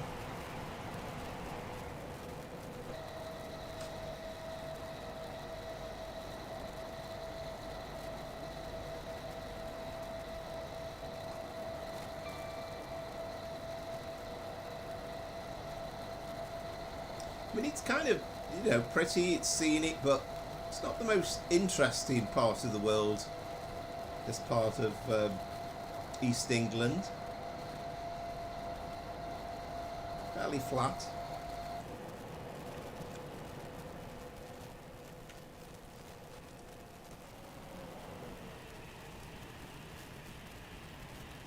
crooked telegraph poles there.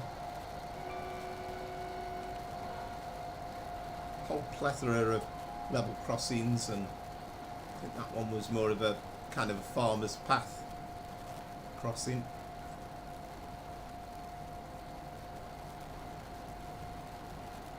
I mean, this original route was made by Creative Rail a few years back, and it was a little bit bland, but it's been upgraded via Alan Thompson and his team, and also they've added on this extension. I mean, this is kind of what makes this so appealing, the fact that you don't have to load another route up to then do the final bit from Doncaster through to Leeds.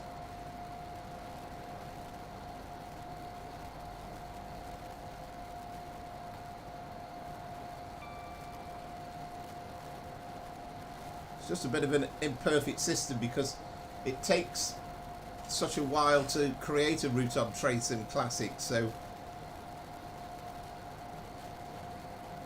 you've got to have a lot of time and patience, whereas with Train Sim World you just load the game up and away you go.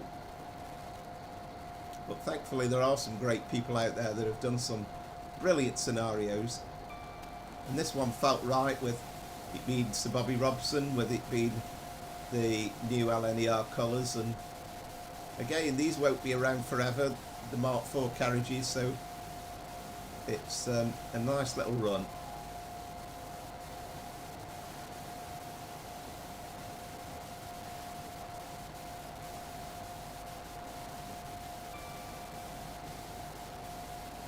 Yeah, definitely, and you'll always notice the difference. I mean, this is a game that's been out since 2007, so it's never going to be quite up to scratch. I mean, we've benefited from the Armstrong Powerhouse vegetation upgrade, and there's all manner of bits that have been improved. The track, we've got better textures on, but graphically it's never going to be as good as Train Sim World 5.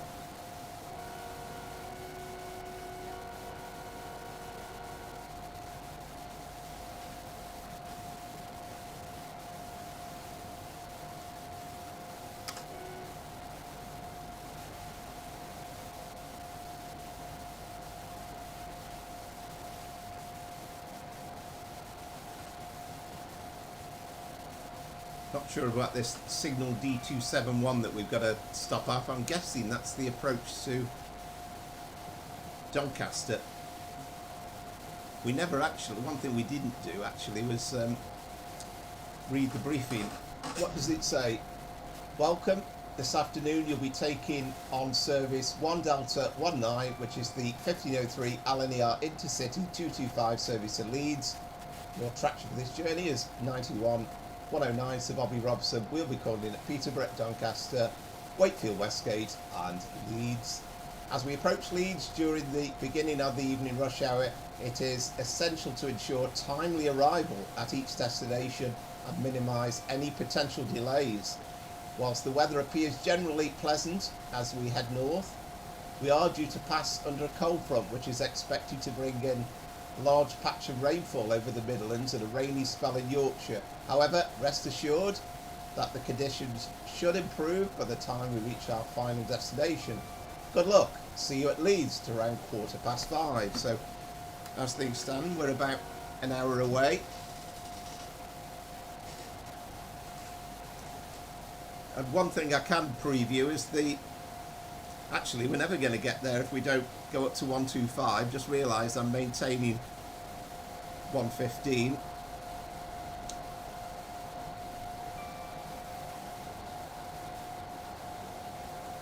But one thing I can preview with the Transpennine operation from Sheffield to Manchester Piccadilly, we're going to start off on that in the pouring rain.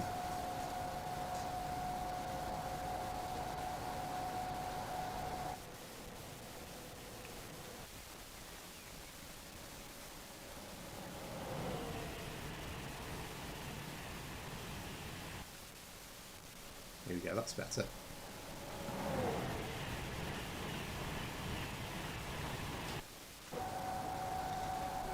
We're going through Newark Northgate, and then we've got that very interesting situation coming up. We're going a bit too fast though for the 100-mile-an-hour speed reduction though. But we're about to go over that flat crossing. That's the line that goes off towards Lincoln.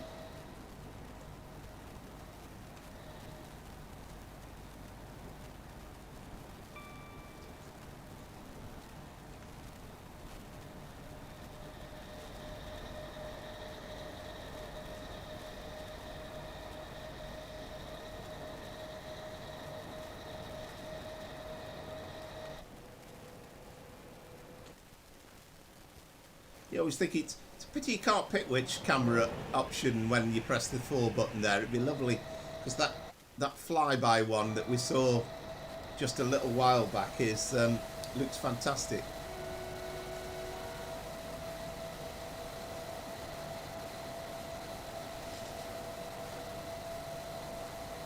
Still feels proper old school, I think, the Class 91, and I'll say it's from the late 80s.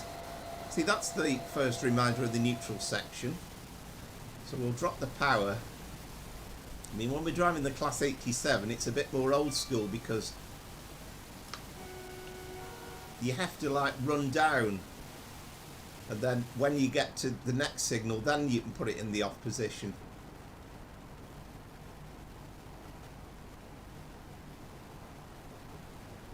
I mean, I'm not even sure if it's completely necessary to switch the power off like we've got here for the neutral section.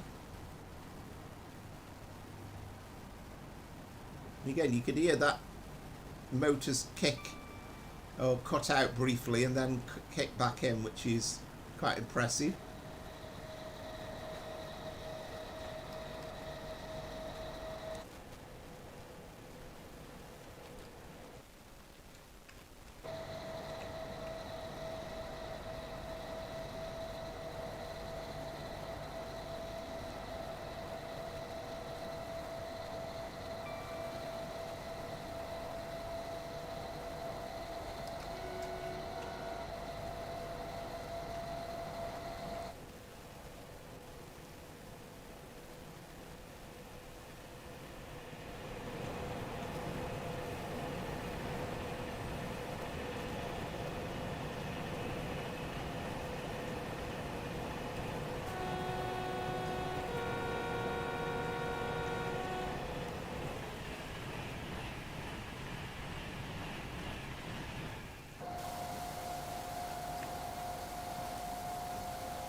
Gone all this distance, I just realised never switched the lights on the panel. Not that really makes a difference in the daytime, but see it a bit better than now.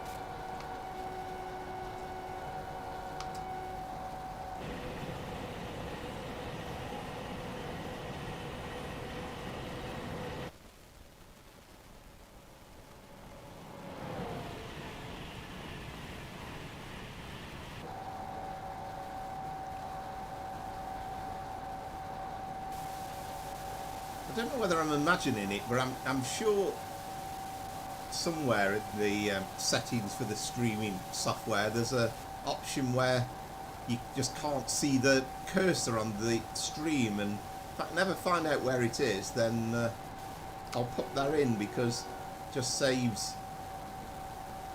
Sometimes I completely forget and it's kind of in the middle of the screen and it's a bit of a hassle.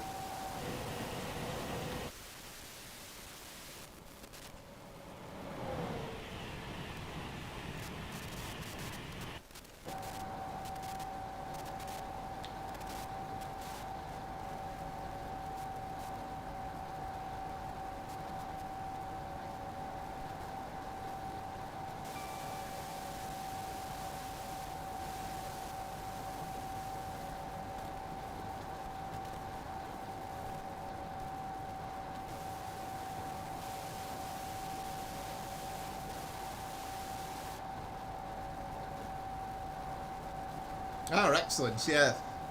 Well, I'm glad you can hear the sound.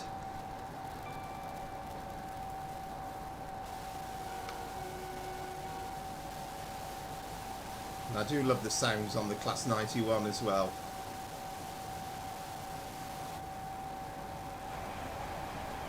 Oh, that was a bit of excitement. That was the was that the Hull Trains one? Of course, you got the Lumo trains going through as well. And I don't know how long we're going to have these trains running on the King's Cross to Leeds. Of course, they're not on the Edinburgh services anymore. Oh, welcome back, Lara. Yeah, well, that's all fine. You know, everybody's busy. I mean, these streams go on for a long time. I know my brother's made the point he can't quite understand why anybody would spend time listening to me waffling on for an evening, but I suppose the difference is he has to live with it. But for everybody else, it's just a once a week thing.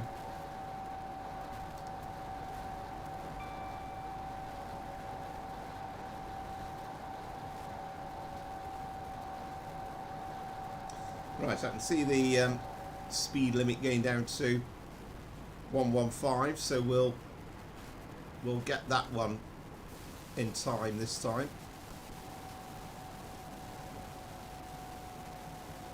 I mean, again, it's quite an old train. I mean, you can't do anything with the GSMR or whatever it's called on this.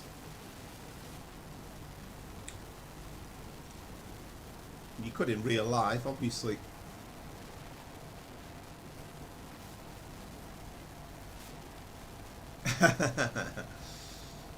Absolutely.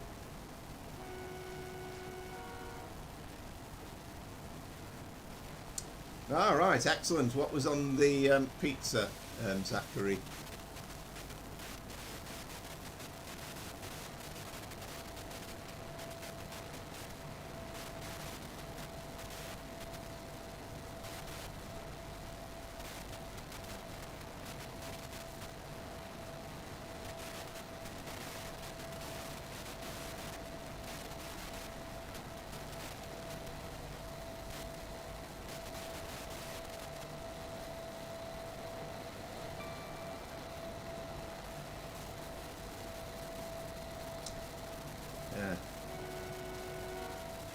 Just checking. Can you hear the sound of the train?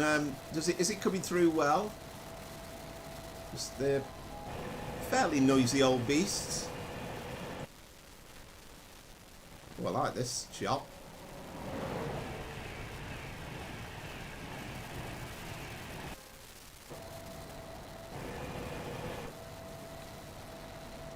So many level crossings on this section up to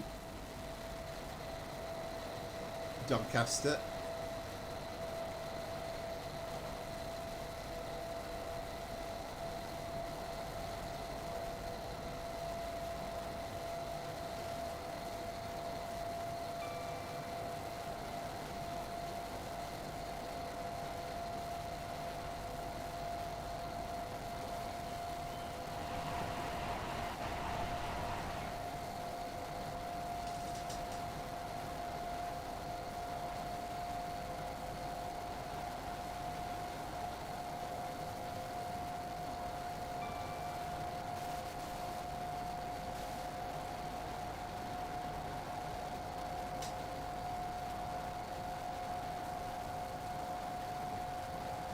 So we are shortly 125 again.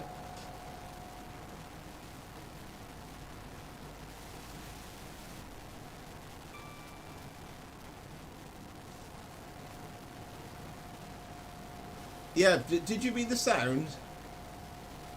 Not sure whether you meant it should be a bit louder or... But, you know, if it is, let me know. I was a bit distracted then. I think that might have been Retford. In which case we are on the final stage, heading towards Doncaster.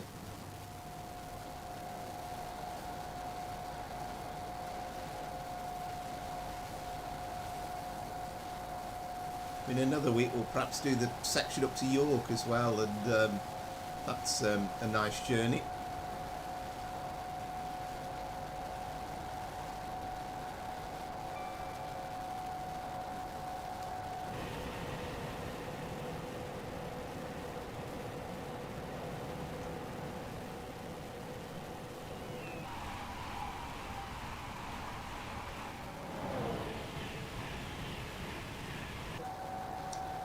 Yeah, busy old West Coast, East Coast main line.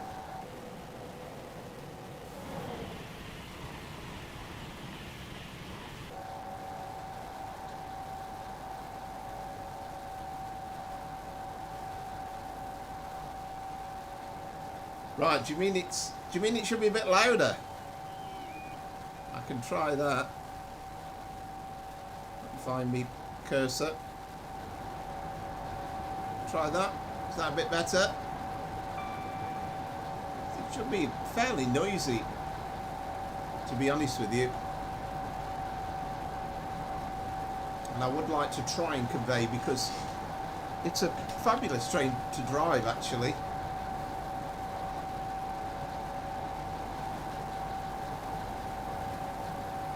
Oh, I see. Yeah, it's saying that.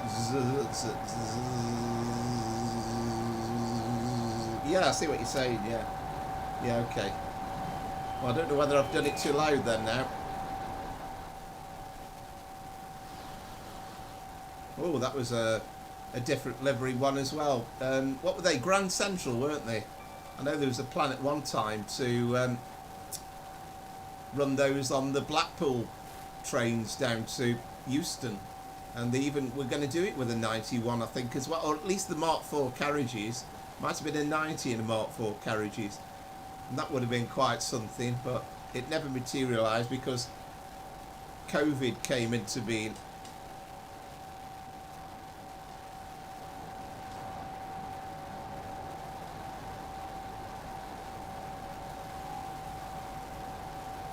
Because the vast majority of these trains are Zoomers.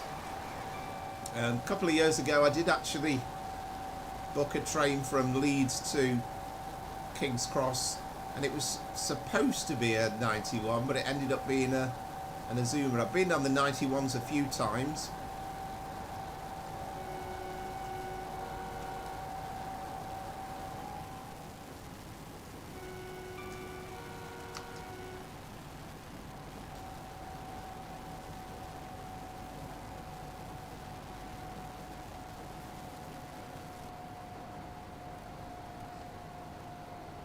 Not too far off Doncaster now.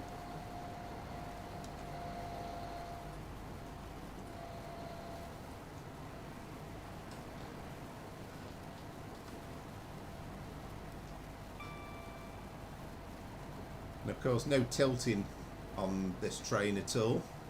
But the Mark IVs were originally specified that they could be potentially retrospectively fitted with tilting, but it never happened. Right, good question. Next, after this, we're going to be going on a Class 185 on Transpennine Express service. I mean, actually, I think the real train would have originated from Doncaster, but we're going to take it from Sheffield through to Manchester Piccadilly. We're going to travel across the beautiful Hope Valley line.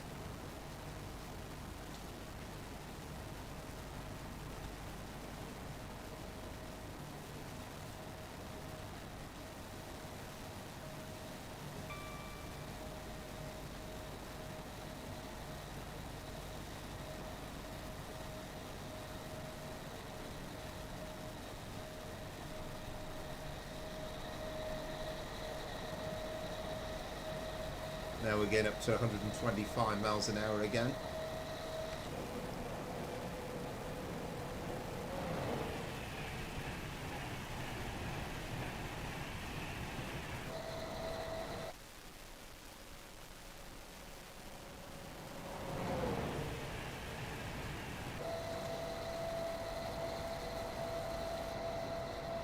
And And then once we get to Manchester Piccadilly, we are going to have a ride on the Bakerloo. We're going to do Harrow and Wealdstone to Elephant and Castle, and that should just about bring us to a halt. I suppose we're about halfway through on the stream at the moment.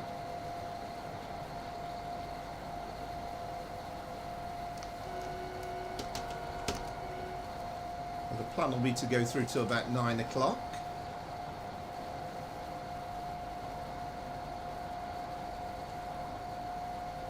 It can indeed.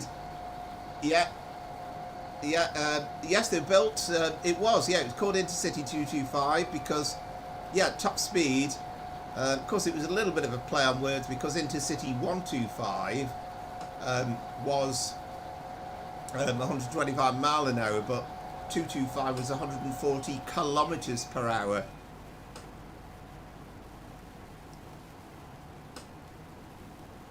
But they never actually run at that speed. They were built to do it, and I was mentioning a bit earlier when we had the flashing greens, that was done as a kind of a means so that they could go at the higher speed, but it was never actually put into active service.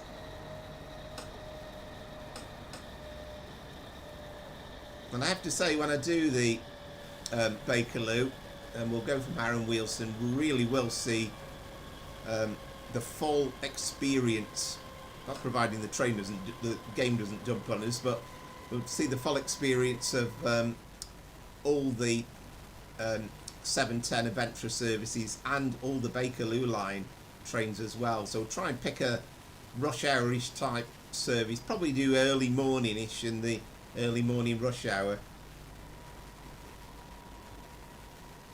And at Queen's Park we'll go over to the old Bakerloo, and so that we can do the full run into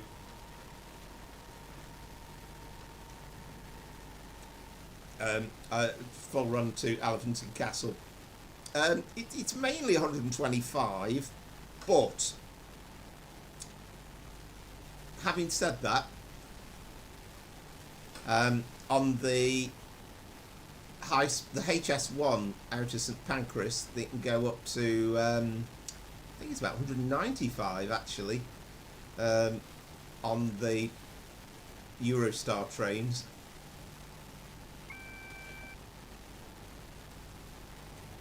Huge freight yards. Of course, this was, back in the day, used to be a absolutely humongous coal operation.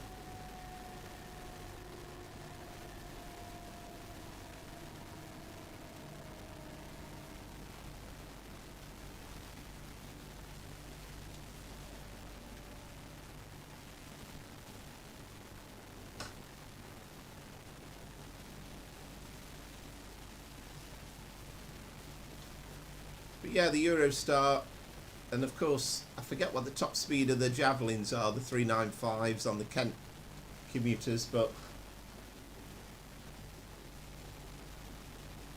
yeah, absolutely, yeah, very true.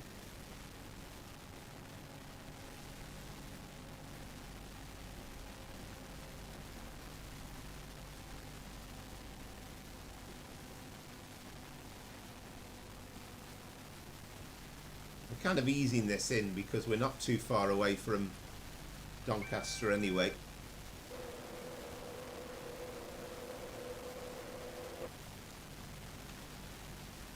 Hear that great roar of the engine on this thing as it starts up. If I remember, I'll try and go on an outside view when we pull out of Doncaster.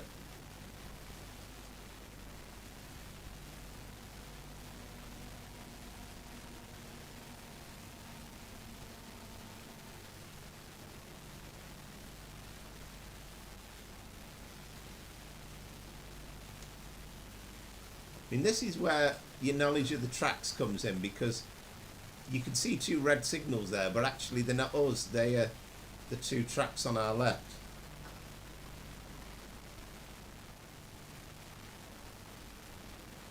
Yeah, absolutely, yeah, that's the idea, yeah. We're going to do the full run. So at Queen's Park, we're going to transfer over to the old Bakerloo Line and carry on the run to Elephant.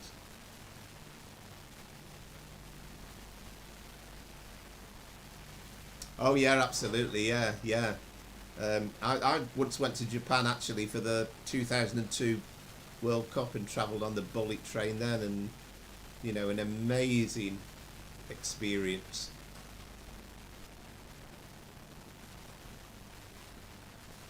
Yeah, that's good. We are signalled into the platform. And of course, I mean, in Britain, trains, I suppose, probably run more to time than people would give them credit for, but in Japan, it's virtually a criminal offence to drive a train late. They just run like absolute clockwork.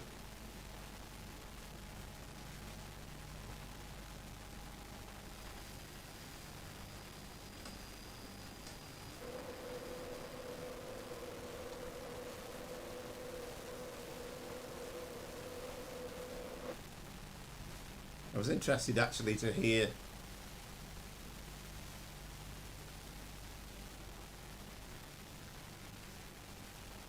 people say when the Euros were on, apparently the trains in Germany aren't as reliable as they used to be. Oh, there's a 185 incidentally, that's what we'll be driving next.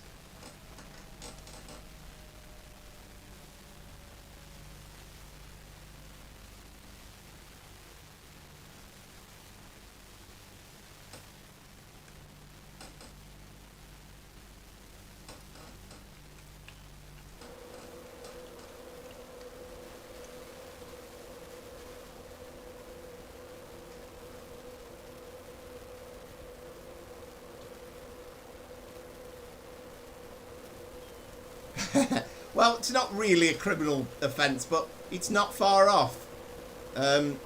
It's not far off.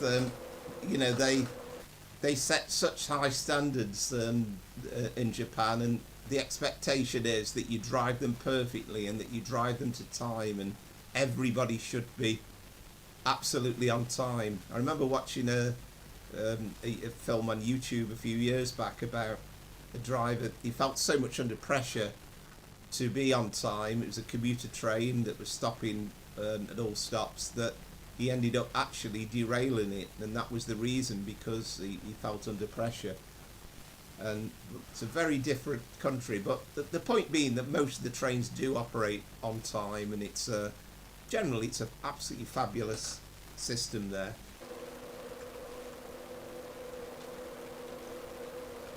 What we should do here actually is, if I can get this right,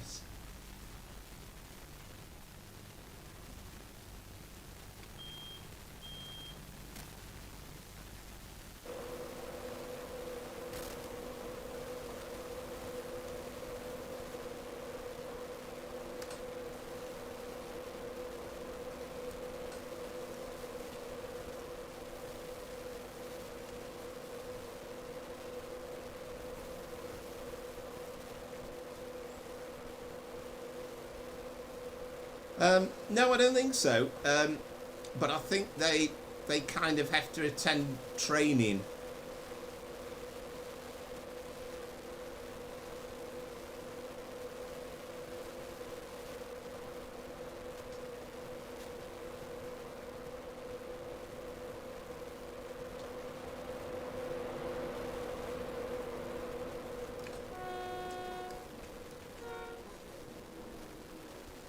But in this country, it's kind of considered okay to be 10 minutes late. I think it's even deemed to be still on time in the official records.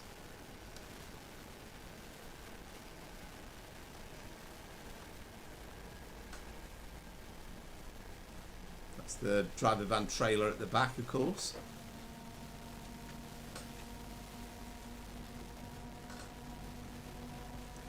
We'll pop the this thing down to 70,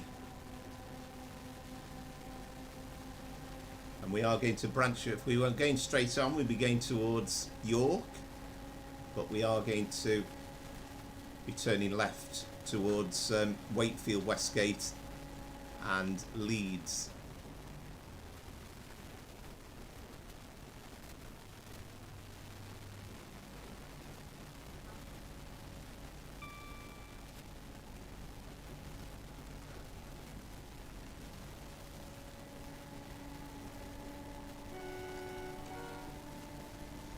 Yeah, absolutely. I mean, the speed's incredible. I mean, I must admit. I mean, I don't know. I suppose if you're a passenger, if you're a commuter, you're travelling for work reasons, then you want to get from A to B in the fastest speed possible. And I do enjoy travelling on fast trains, but I also enjoy it being quite leisurely. And you know, I'd almost book a ticket for the purposes of going a longer way round rather than the shorter way round, just so that I can be on the train a bit longer. Right, we're up to 100 now. So we'll flick that round to 100.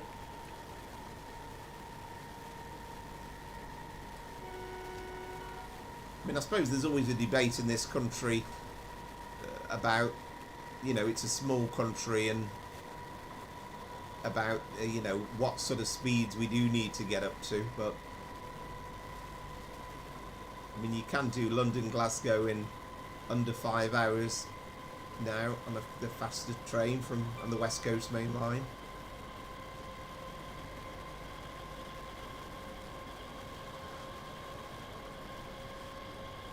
But as I say, most of my train travelling is very much for leisure reasons, and you know, I just love travelling on the train.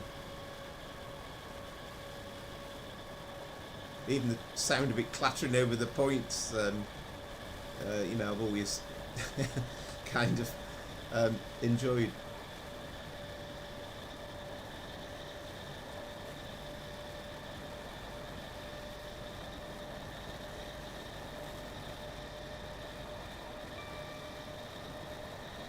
But I do enjoy, I think I've probably made this point a million times, but I love the fact that we can kind of do, because of Train Sim Classic, we can do end-to-end journeys, and you know, it's good that we're not kind of just curtailed at Doncaster, and we can carry on into a big station like Leeds.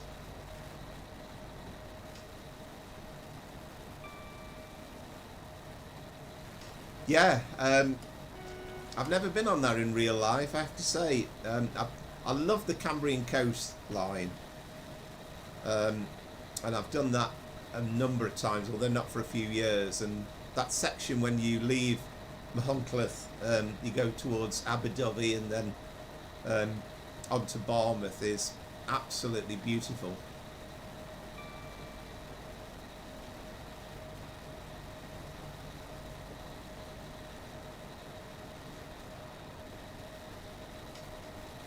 I have to say, the journey itself through, if you go, you know, even in the car, you go from sort of through Shropshire into South Wales, initially through Herefordshire, and it's absolutely stunning journey.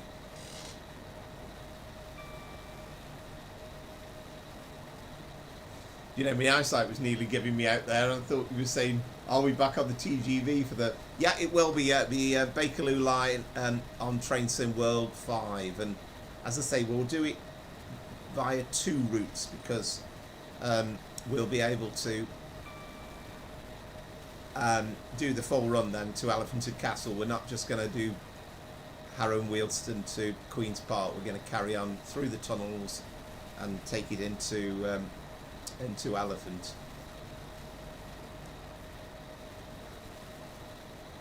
And I've got the sound pack, the sound mods from Train Sim Community installed, so again, much better than the default sounds. I think when they brought it out, and it's 4 years ago now, I think they kind of said we couldn't get the actual sounds for it, but this is the best we could do. And I don't know whether they ever actually said Dovetail Games that yeah, I don't think they made any commitment to actually ever doing the real sounds, but of course somebody's done a brilliant mod for it. Yeah, absolutely, and I think that's the thing, isn't it? It's I mean, it can be frustrating if you're doing it for you know, a business journey, or you know, you've got an urgent need to get from A to B. But it's quite it's lovely to in the summer, and you're travelling through beautiful scenery.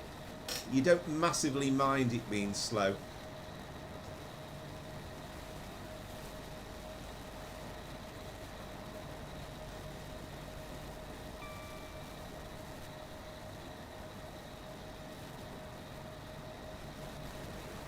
I didn't, to be honest. I bet it was funny though.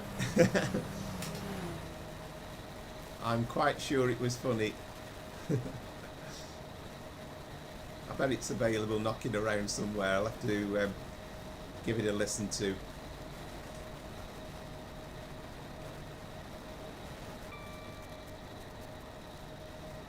Oh right, okay, yeah, yeah. Interesting, yeah.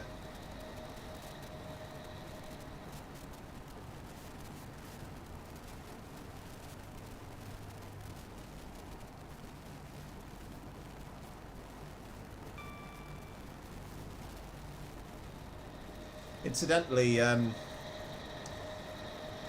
the full run of this from King's Cross to Leeds is actually on for free on YouTube. Lner put up a video with a Class 91.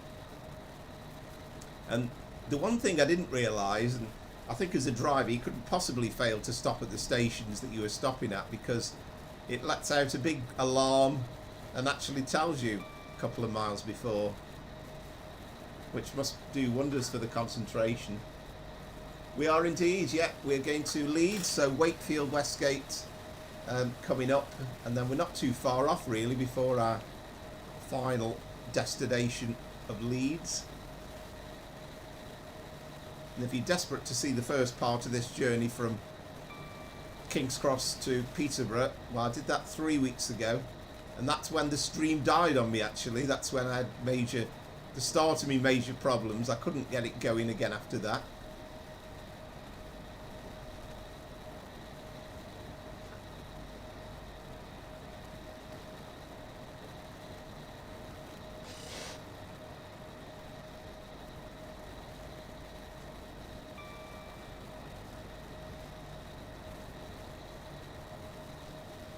Yeah, definitely, yeah. That sounds really good. That sounds really good, and I do love listening to stuff like that. I mean, everybody's got a story to tell, haven't they, on a train journey for various reasons, and I'm sure it's very engaging.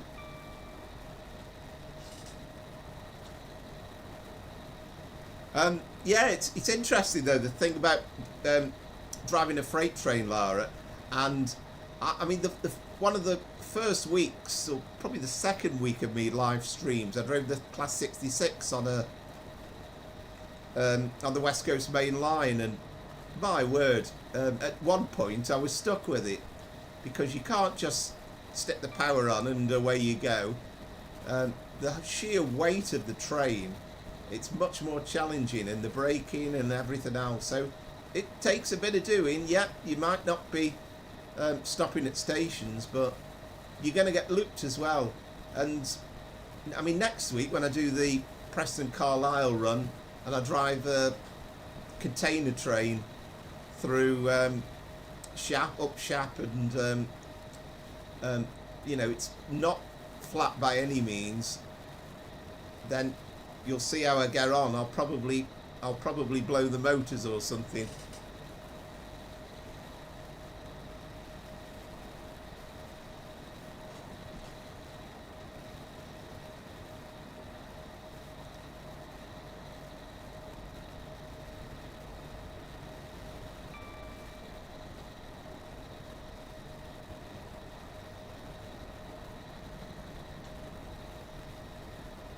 I love that. If you've ever got the chance to see it, I mean, I watched it at the time, but Victoria Wood's documentary on BBC, Crew to Crew, and did a trip around the country, and including going on a train to Sellafield, stopped off at Carnforth station and looked at Breath Encounter, and it was absolutely delightful program to watch.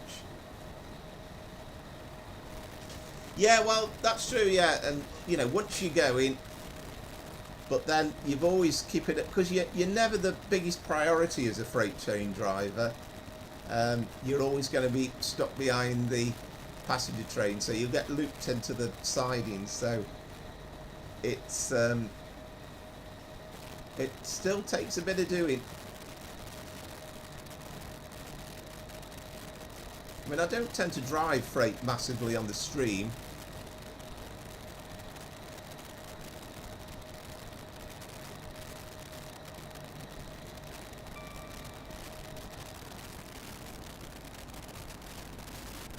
Now we can see we're not that far off from the approach to Wakefield Westgate.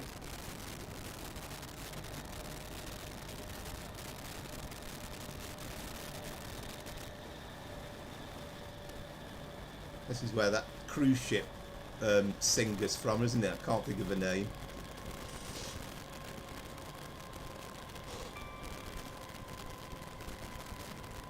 On Wakefield.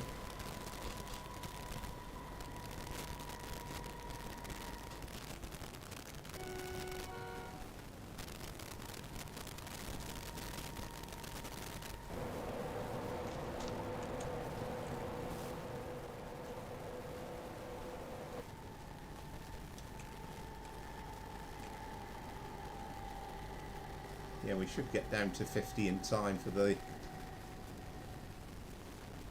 approach. And then we've got 35, then 25 into the station.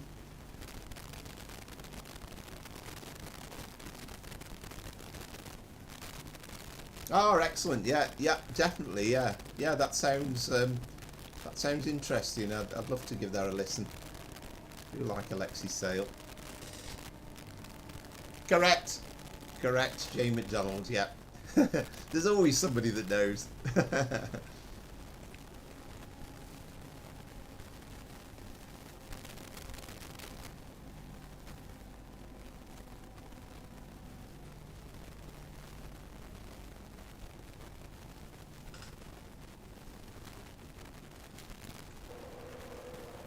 But, I mean, it's lovely going through kind of, you know, countryside and the lovely scenery, but I think it's fascinating when you go through these kind of urban landscape, particularly here where we're coming in to Wakefield Westgate on the viaduct.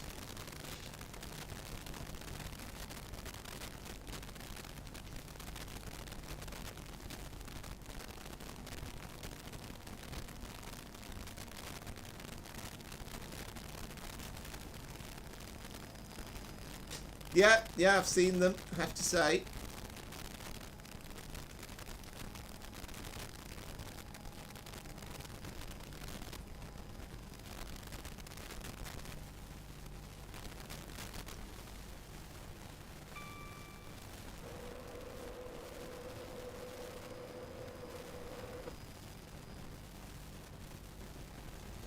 Oh, we got another 91 as well. Of course, this will be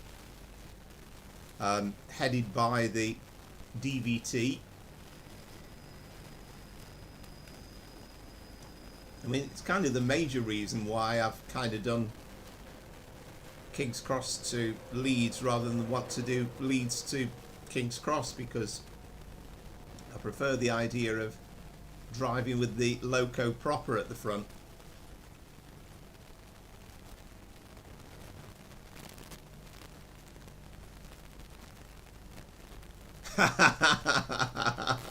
I like it.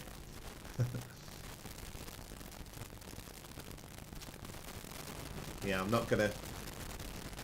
I was going to embarrass myself then and do a little Scylla impression, but I won't.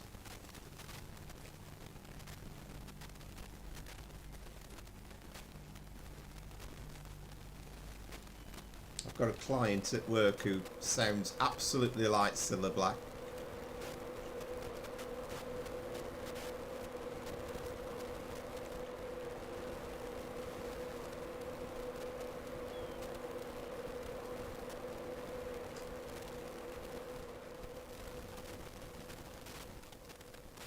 mean, some of the buildings are obviously generic and it doesn't go back all that far, but it does the job and gives you the feeling of it. I don't know if there is an Aldi or something down there in real life.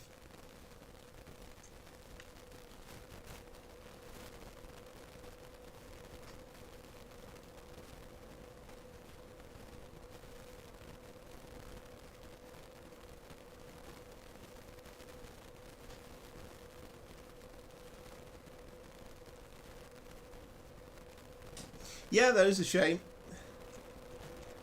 That is a shame.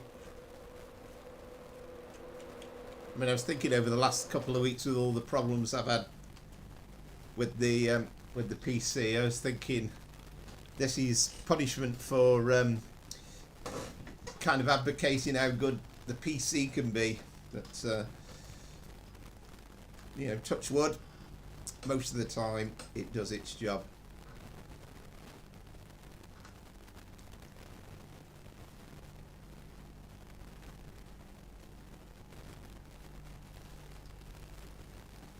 The door's shutting.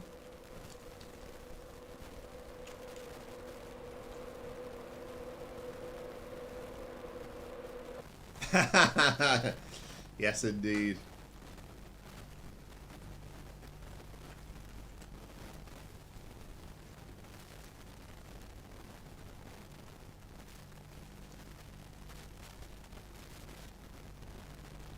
I remember years ago.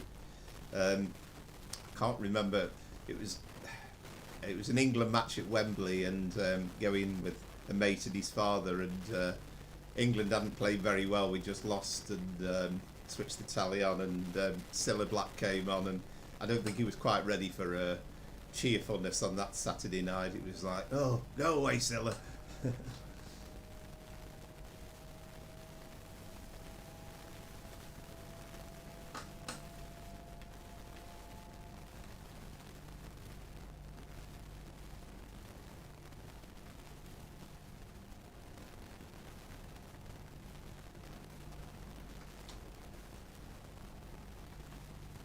Graham.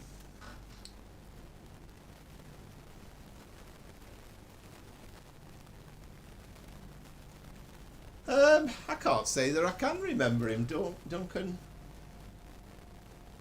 Nova. I might know him if I saw him. I love the way, it's funny, isn't it, how we you start asking yourself, where did Cilla come from? But yeah.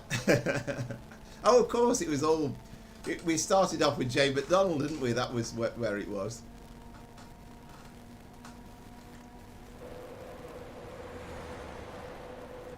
Of course, we're very much into Northern Territory now. The Class 150 there.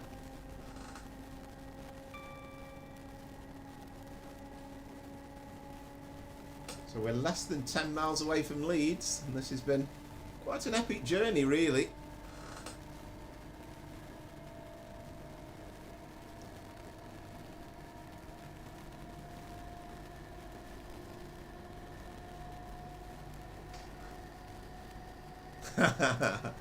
Yes, indeed. I'm sure the youngsters watching on have not got a clue we're talking about. Even Cilla Black would be, you know, would be before their time.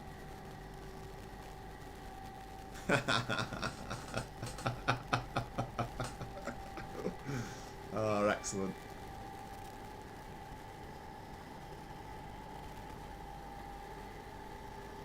I have the same thing at work. You know, I'll talk about, do you remember such? And I'm like, no, I was born in such and such a year.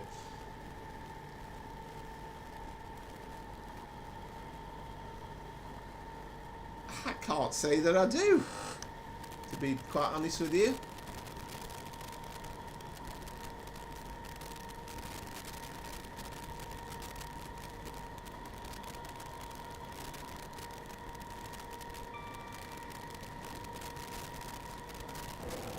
I can't pretend I'm too young.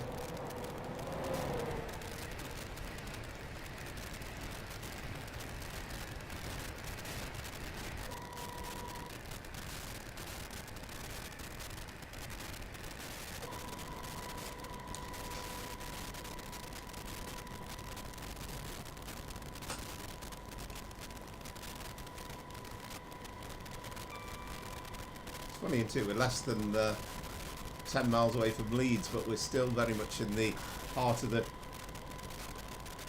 countryside.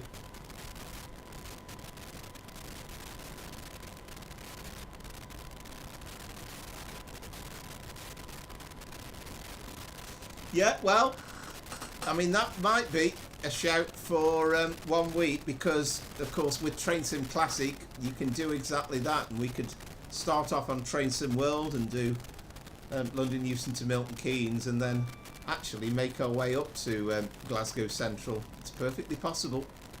That might be an idea for a stream 1 week.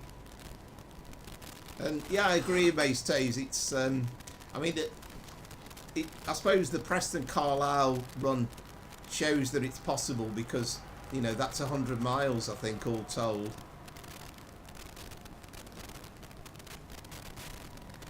It's nice to have a variety. I mean, I enjoy, you know, the stopping stuff where you're stopping, like on the tube journey that we'll be doing, where you're stopping all the time. But it's nice also, nice and chilled out when you do a full run. I think so. And also, again, it's a little bit of a issue with consoles and what detail they can handle. So there is that balance, because I think it's incredibly popular, Train Sim World, on the console. So they don't want to produce stuff that you just can't drive on them. But I think, you know, according to the people who build the routes on there, it's kind of easier in some ways, but also I think it takes longer. I mean, we've probably said before, but one day, you know, it'll be possible to kind of build a route and, you know, most of everything pops up, really. You know, not just the landscape, but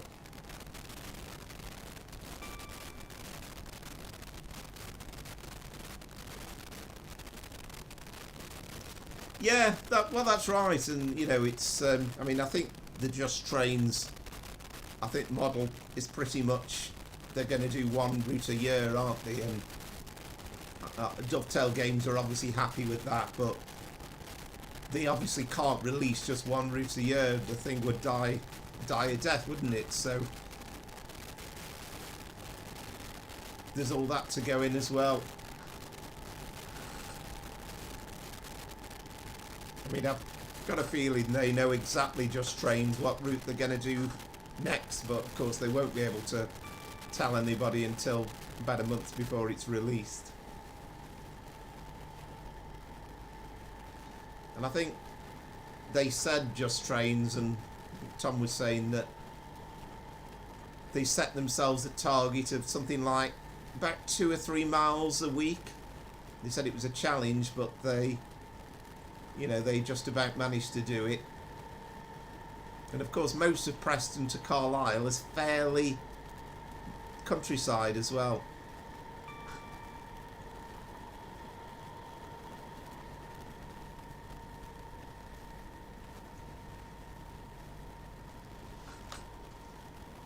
Right, okay, well that might just be, probably just getting too excited, to be honest. Let me just try turning it down a bit.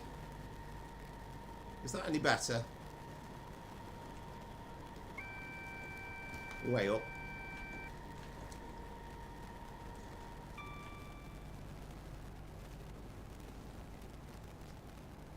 I think when I say certain things, it goes into the yellow area.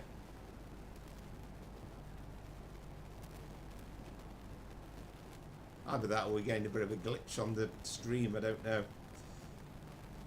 I'm not too close to it.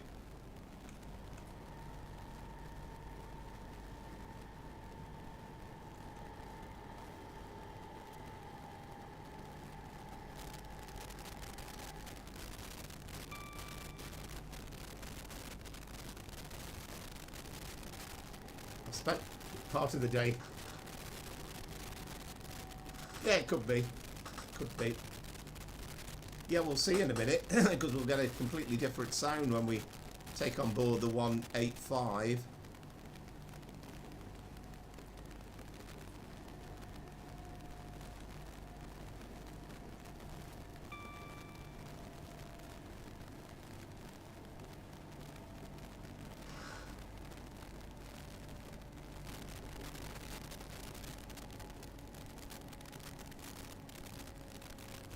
Yeah, it's perhaps there's something to do with the sound, I don't know. Yep.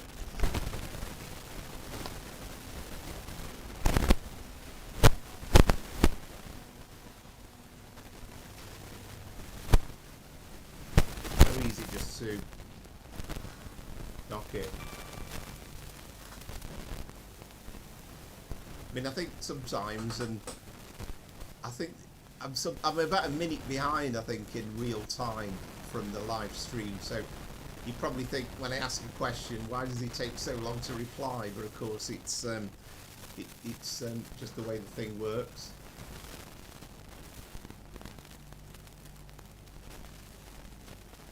How interesting.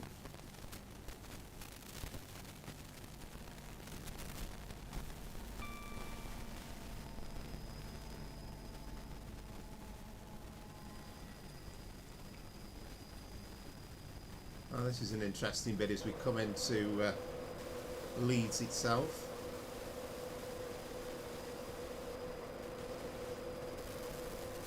We've got the Transpennine route going off towards Manchester Victoria.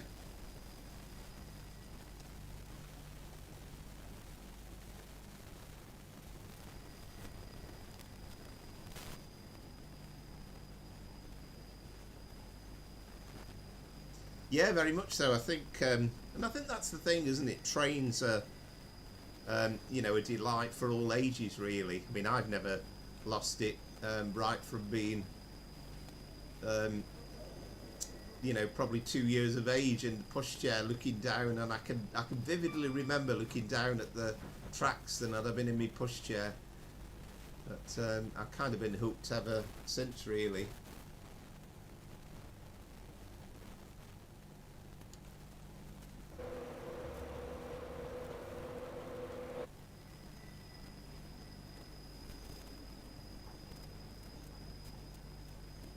Stopped in a travel lodge at Leeds last year, and it's kind of the other end of the station, and you got an absolutely perfect view over the station. Absolutely delighted with it. I must do that again. I'd put some clips of it on my video towards the end of last year.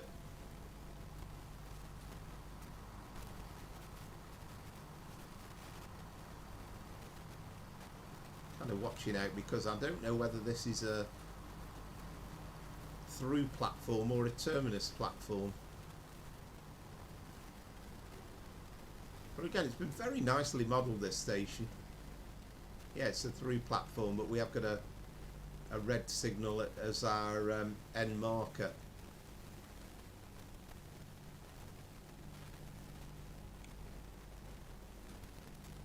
We've got a 185. We'll be seeing a bit more of that in a minute. I'll be heading off towards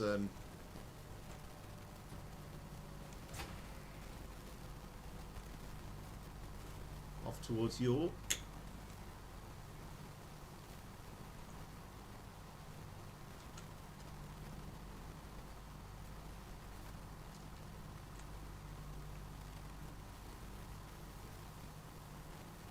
Well, rather annoyingly, it won't let me open the doors. It does this sometimes unless you're in the exact position, but I can't see how I could be any better. I need to be slightly further up the platform.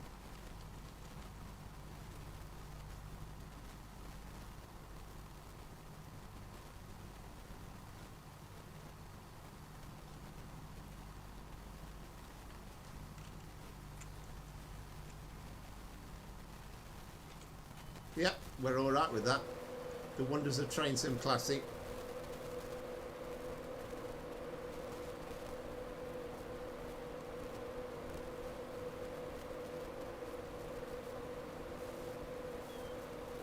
Yeah, absolutely. I think that's the thing, isn't it? And I've always said this, but, you know, travelling on the train, brilliant for leisure.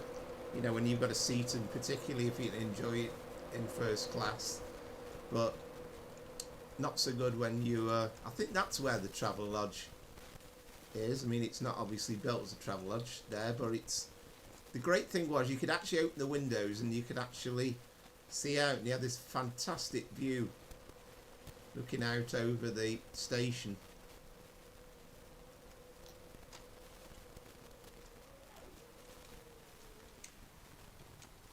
We've got the river. Not sure what the name of the river is. There we go. Brilliant run this afternoon, driver. We managed to arrive in Leeds without much hassle. You are now relieved for the day, and a colleague will take over this train in the DVT ready for the 17:45 back to London.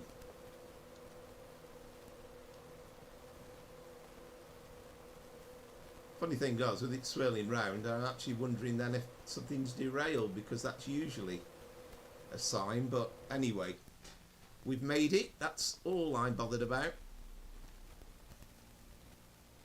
So I'll close it down just simply because to start the game up from scratch is a kind of a much better way of doing it, really. It can buffer a bit sometimes.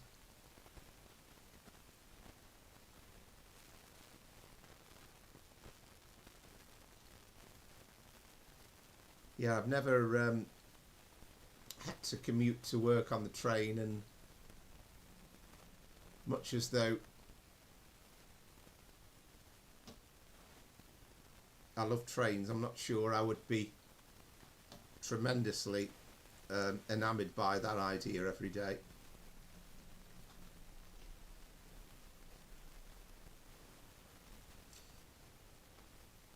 You'll probably find actually the same thing with the microphone might just be, I don't know, perhaps I've been shouting a bit too much. Sometimes I've got the sound on perhaps coming through my headset a little bit louder than you can hear it, so I'm trying to talk over it, but sometimes I'm not always aware that it's a bit quieter than it sounds. Right, anyway, on to Transpennine. So what we're doing now, 1 Bravo 79.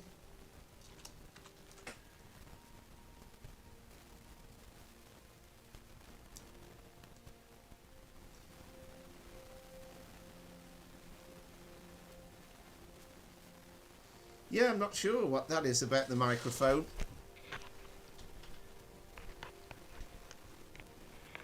Just out of curiosity, let's unplug it and plug it back in again. You know how temperamental these things.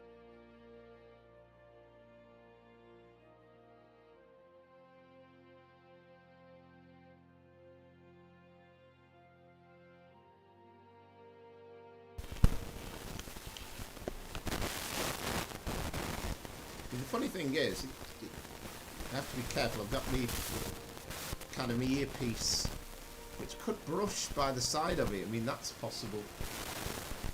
Oh, excellent. Perhaps that's what it is. It's the old computer trick, isn't it? You know, when, you know... Oh.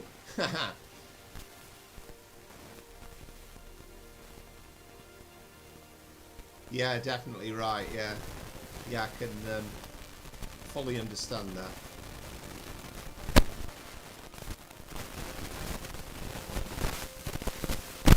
I mean, that's probably where you would be delighted to be commuting in Japan every day, because they might still be pretty busy, but you know that by and large the trains are going to be on time.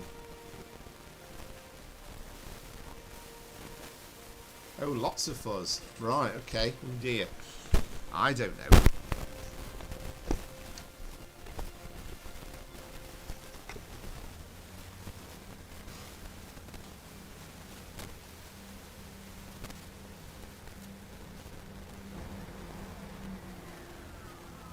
Here we are at Sheffield then. So this is I mean, it's a Doncaster to Sheffield service, but we're taking it over at Sheffield for the run through to Manchester Piccadilly. And we have a bit of rain. So let's get this set up.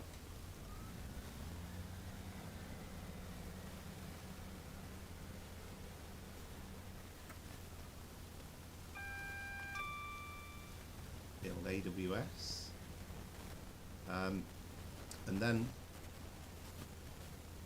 this took me a while to get used to, but we have to press backstop for that, and then we have to acknowledge configuration. Oh, crikey. Well, that's strange, isn't it? Well, it shows it's something to do with the connection, doesn't it? So, slightly knotted up.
There was no fuzz because basically it was unplugged, so that kind of explains that.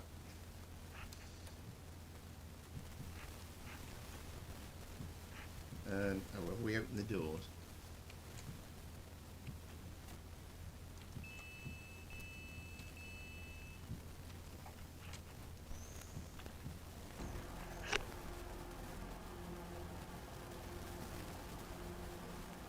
Yeah, I think unfortunately that's just I say I think the lack of fuzz was just simply because I'd unplugged it. So if I unplug it and don't speak, you'll get no fuzz out whatsoever. Yeah, oh, that's good then. That's good. I have to have a play around with it. It's funny how it can be absolutely fine, but I've just tried untangling it a little bit.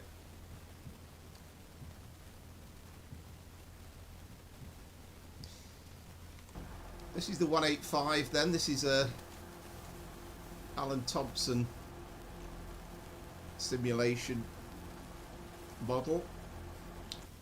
And very nice it is too, actually. That's the inside. And this route itself is lovely, across the Hope Valley to Manchester Piccadilly. Oh, glad to hear it. Glad to hear it.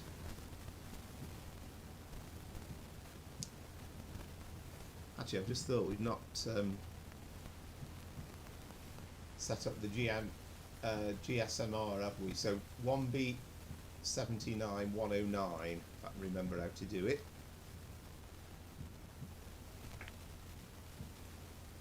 So what is it? 1.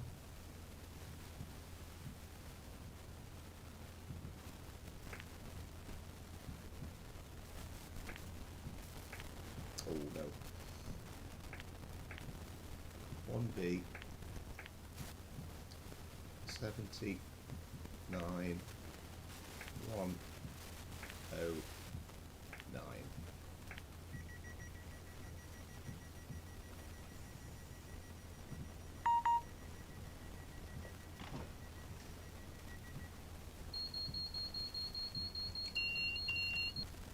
Yeah, probably so. I've no idea actually, I can't remember.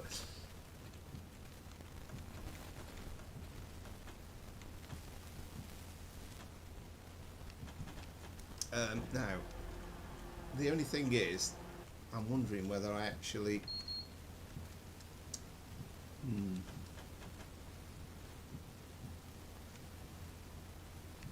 Yeah, we might have to reset it because I might have missed one of the alarms when it was going off, so we'll just make sure it's reset first.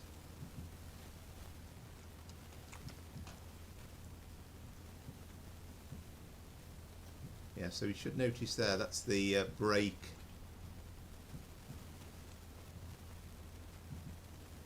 I think it's...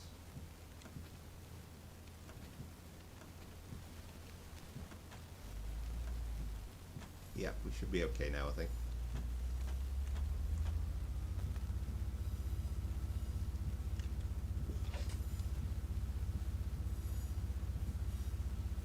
That's good to know. I'm pleased to hear that. That's music to my ears anyway. Yeah, that's great.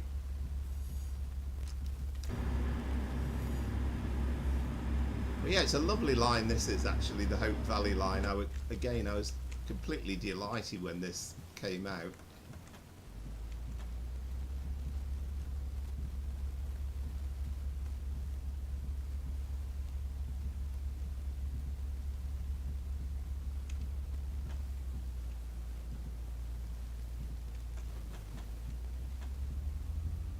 So of course we're on the Sheffield to Derby line at the moment, and then we'll branch off into the very heart of the Peak District and go through some beautiful scenery. I don't know whether the weather will clear up for that.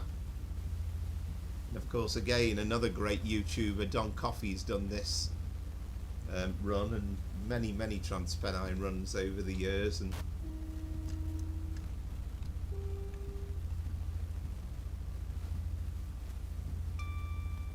now the only thing I'll have to be slightly careful of, well, I'm hoping anyway, is coming into Manchester Piccadilly, because the game can have a tendency to dump around that area. It's a bit demanding. We got a Voyager there. I presume it's waiting for, yeah, it's probably just been given the clearance, I think, into the platforms. Sheffield.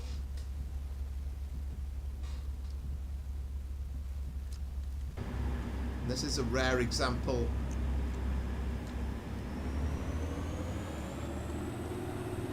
of us doing a train ride in a bit of rain.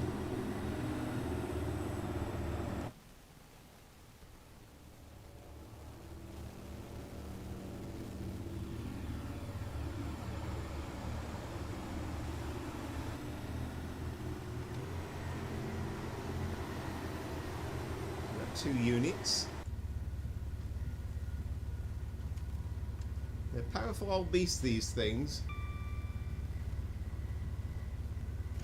Yeah, personally speaking, I think the rain's better in Train Sim Classic than it is in Train Sim World.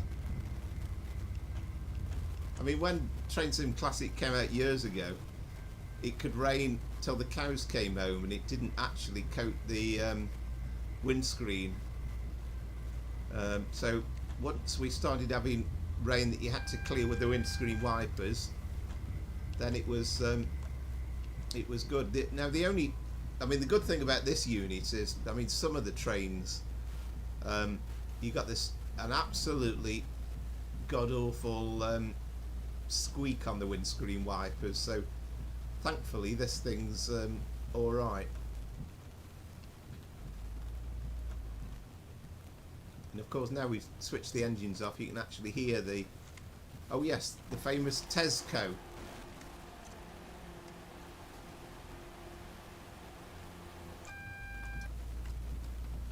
Oh, I think we missed that one, unfortunately. Yeah, we're going to get an emergency stop. That's the trouble. Sometimes you want to see outside of the cab to show things off, and then unfortunately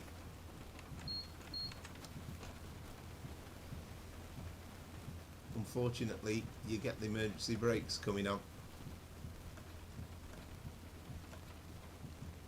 Yeah, that's right. This is probably realistic for today, isn't it?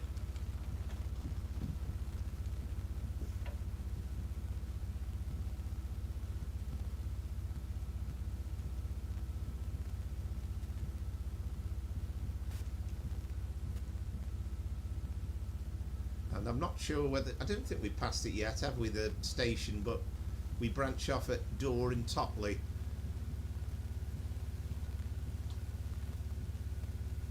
Yes, indeed, and I think there's a Railsbury somewhere. Funny thing is, they gave up at Manchester Piccadilly and they started just putting realistic advertising.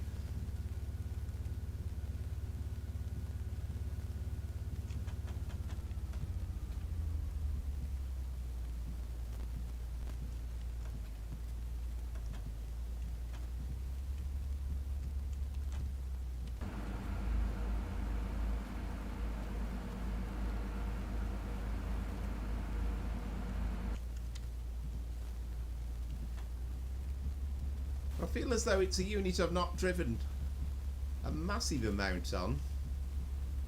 And I mean, if we did it on the... I've not downloaded it yet. This is Door and Totley coming up now, isn't it? With its... I think it's only got a single platform. Or have we passed it? No, I think it's coming up. I mean, if I download the Transpennine merge, then we'd get announcements with this thing if we did a service from Leeds to Manchester.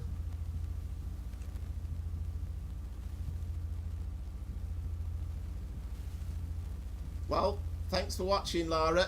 Really appreciated the support, and you've stayed on for a very long time, to be fair. Thank you very much.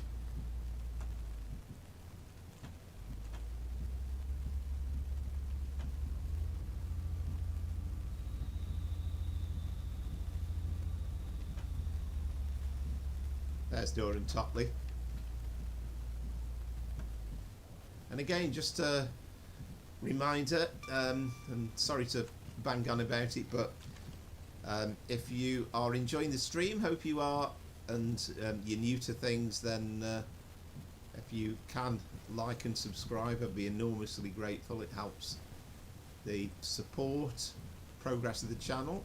Hopefully, after that couple of weeks blip of technical problems, then that's all behind us now, and we'll be back for regular streaming once more. As ever with PCs, I'm 99% sure I know what the problem is that caused the issues, but it's a bit complicated. I'm not totally sure.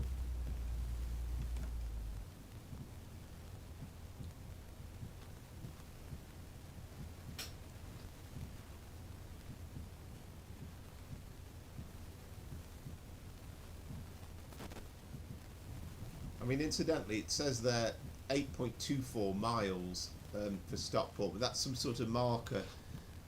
Clearly, we're a bit farther than that to Stockport at this stage. I mean, this bit's kind of not massively interesting. Then we go through this absolutely huge tunnel, and then we really do emerge into the Hope Valley proper.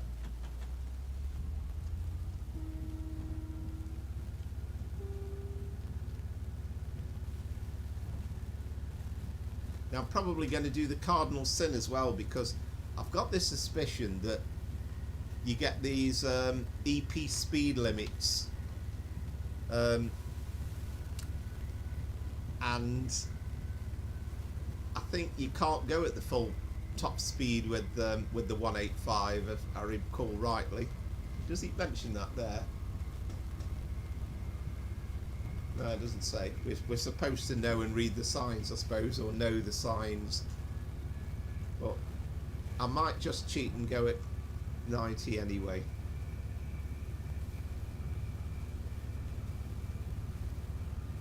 The powerful old trains, these things, these 185s.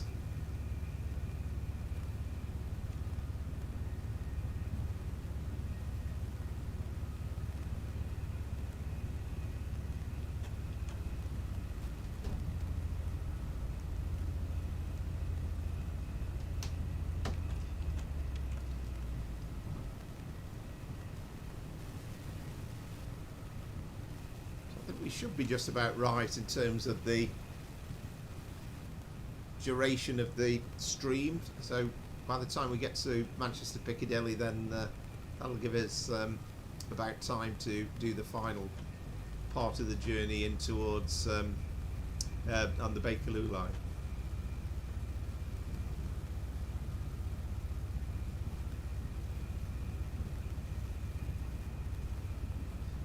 When you go through this long tunnel like this, this is oh, getting a bit too fast there, wasn't I?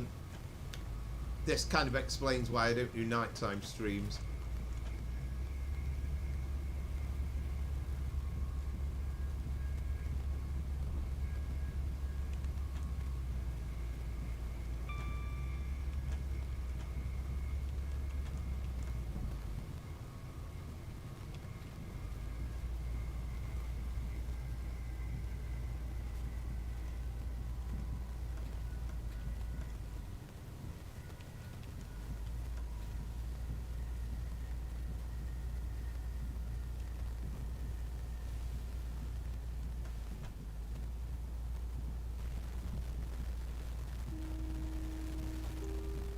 And again, it being a Just Trains route, the modelling, the detail is absolutely wonderful, and you really get a sense of being in the Peak District as we go across this fabulous route.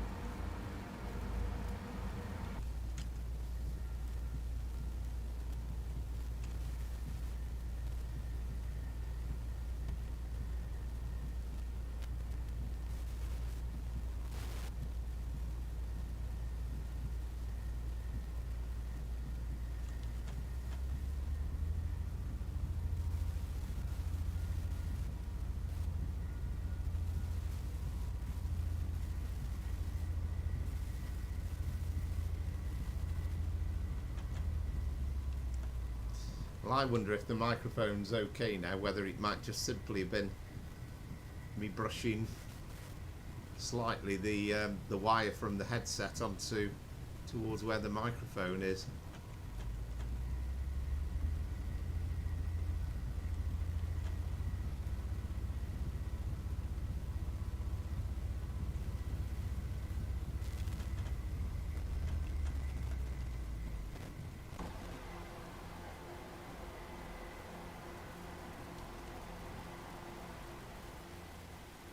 Again, there's some incredible detail.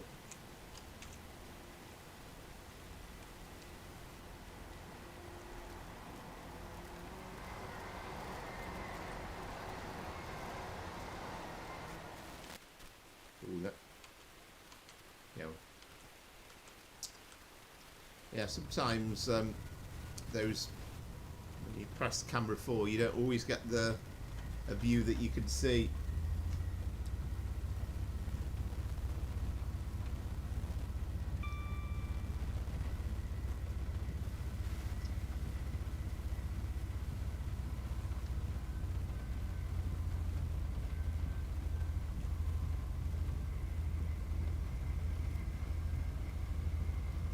So I mean, it's a fairly fast run, really. I say we're non-stop to Stockport, and then Stockport, Manchester, Piccadilly. And as we said a bit earlier in the night, very much looking forward to that Manchester commuter route coming out, and I'm looking forward to driving a Pendolino into Manchester Piccadilly, as well as the all the shenanigans involved with the run through Manchester Airport.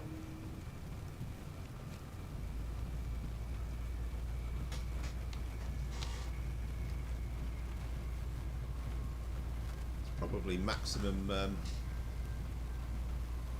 windscreen wiper speed, I think.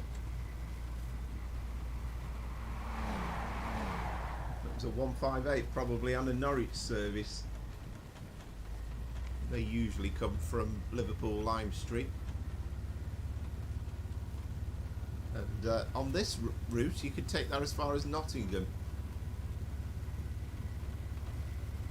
And you can take it down through most of the East Coast Main Line as far as Peterborough, and then at Peterborough you could transfer across. I think you can go as far as Ely, if I recall rightly, on that route. There's a little bit missing on the latter stage towards Norwich.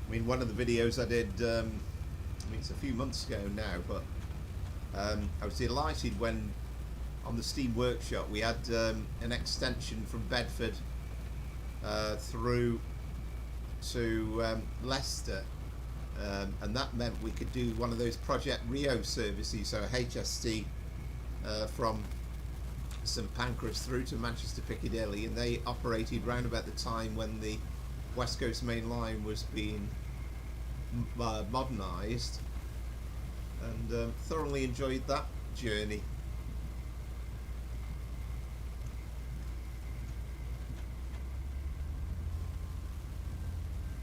And I definitely want to get that Armstrong Powerhouse new HST pack. We might have to wait just a little while.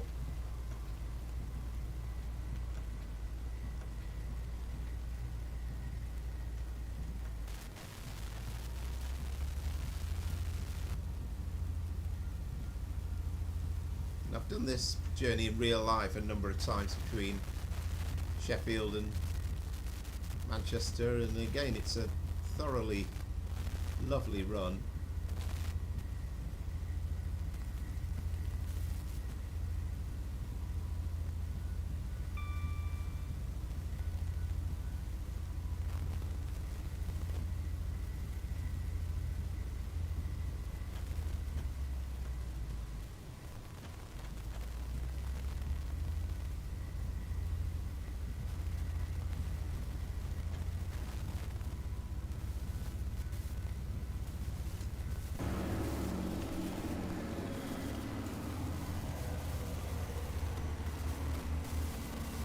We're on a bit of a climb there, going up the slope.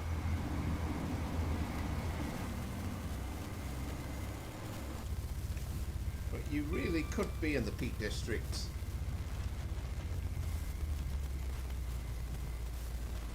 I mean, I enjoyed the fact that we got the Peak Forest run to Buxton as well in the game, and that came out early this year.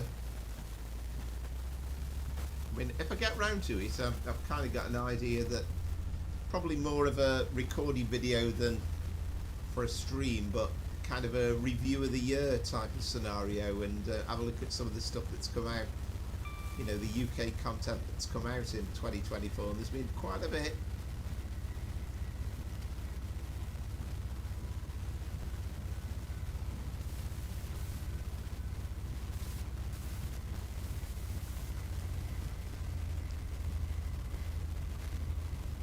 I think this is one of those days here, and as Christopher was saying, you know, echoes of Storm Bert really, but I don't think we're gonna lose that rain, are we? It's going to be raining all the way into Piccadilly, I would have thought.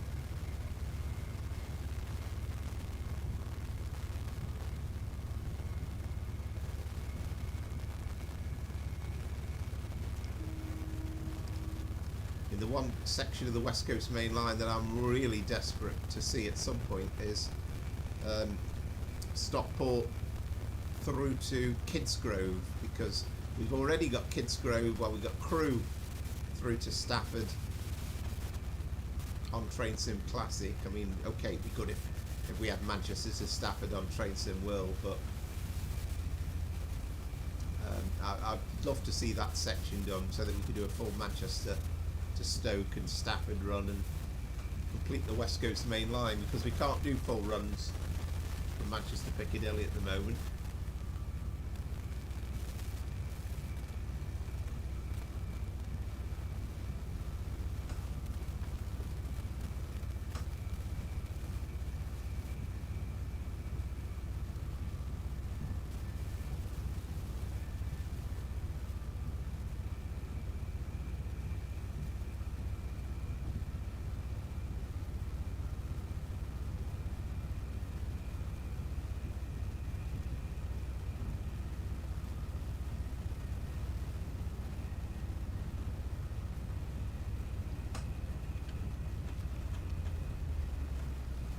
Very long tunnels on this section.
dropping down to 60 now.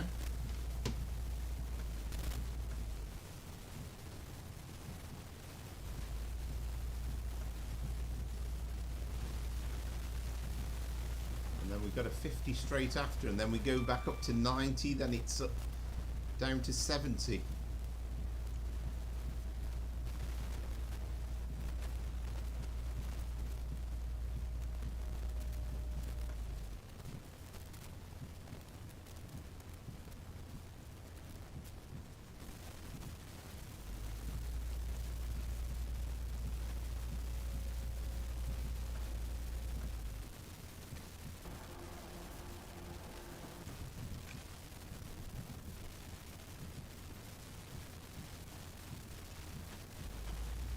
It's quite a nice train to drive.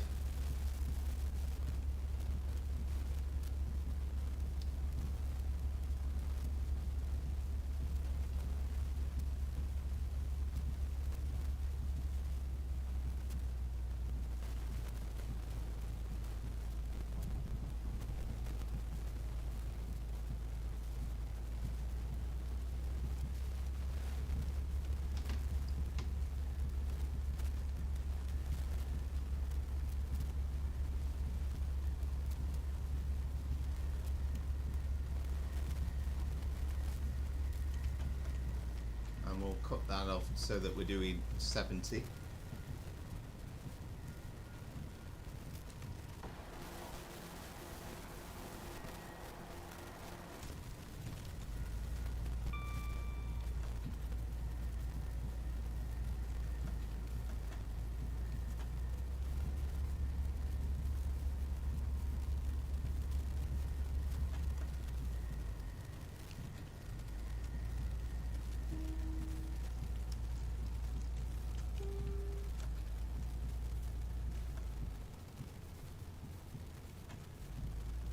You kind of know that we're getting towards Stockport when we suddenly see the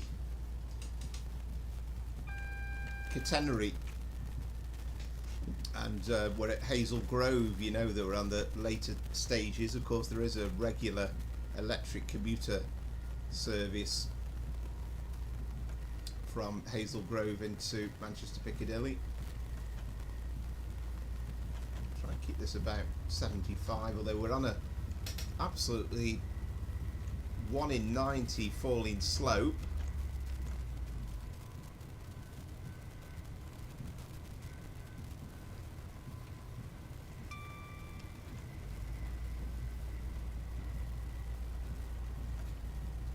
And again, if this was real life, you'd be conscious of slippery conditions.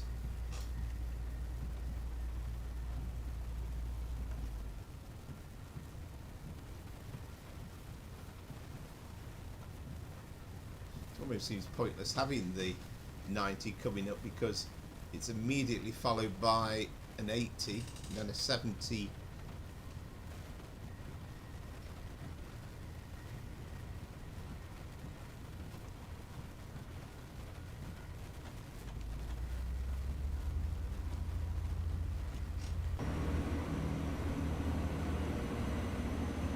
It really is a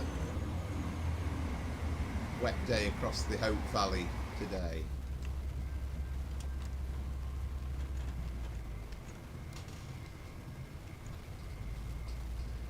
Again, we've got this quite severe slope. We're coming towards New Mills Viaduct.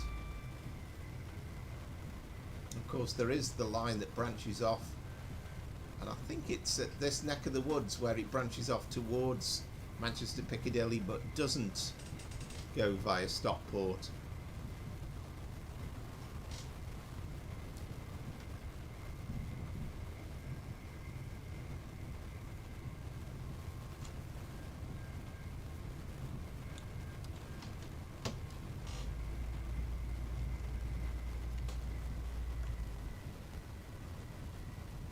Another 185.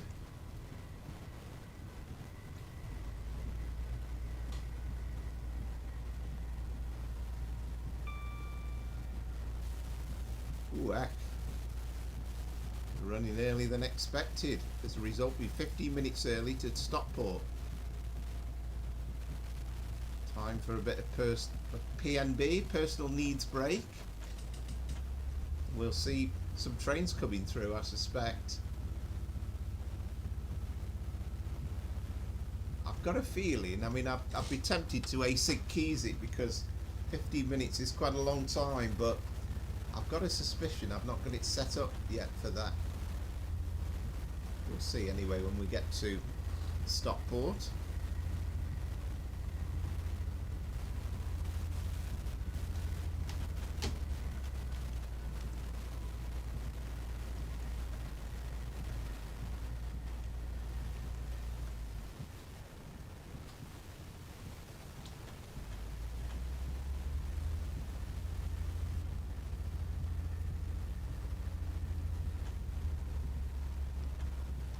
So we're still on a descending slope.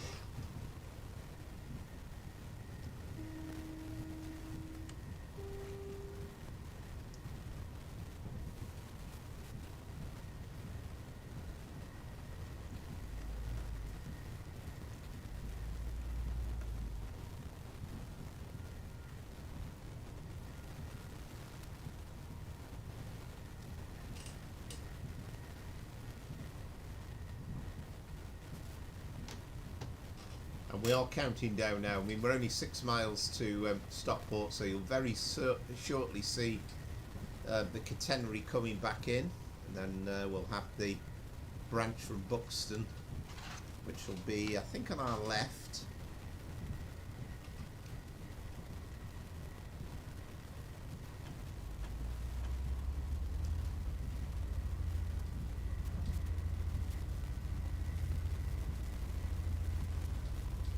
Idea why we've got such a long wait at Stockport. That seems a bit remiss from the timetable point of view, but hopefully I'm sure with this scenario plan that there'll be quite a lot coming through.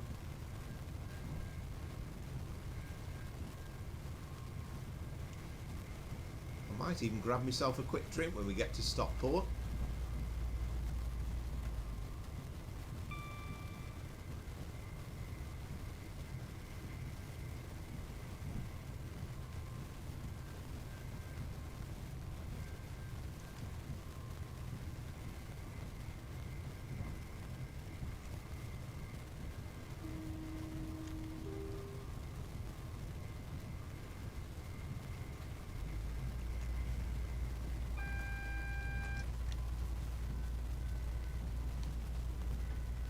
We've got this little weird section where the track suddenly goes quite jolty. It's you'll see it's not the smoothest of transitions, but the speed doesn't go down until after Hazel Grove station.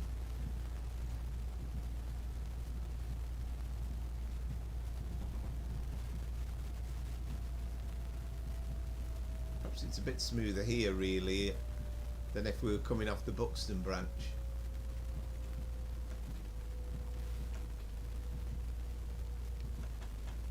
Okay, I've slowed down this time a bit too prematurely.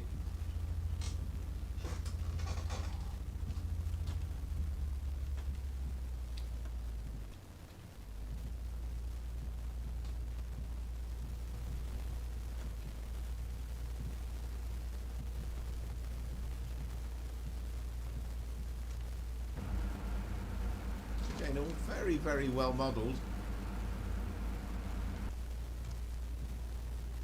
Tremendous amount of detail on this section. This is the bit where the track's a bit quirky.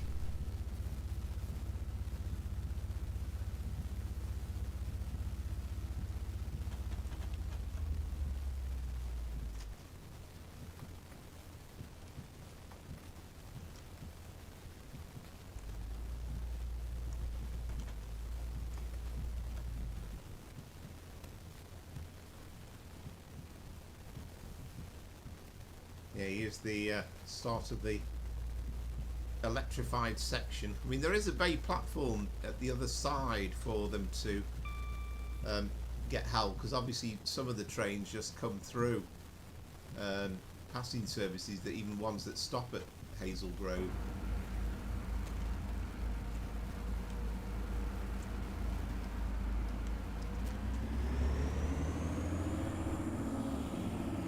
Great accelerators, these things.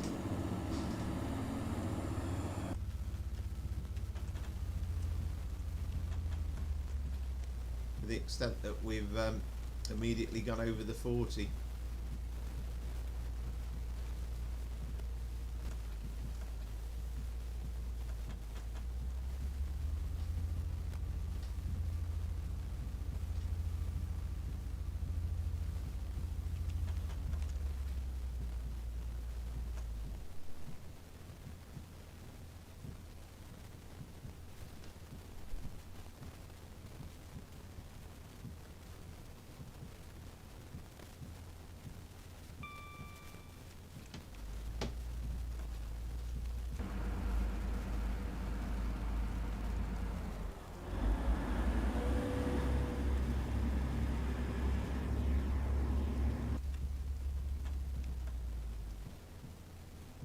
Sounds more like a bus than a train, doesn't it?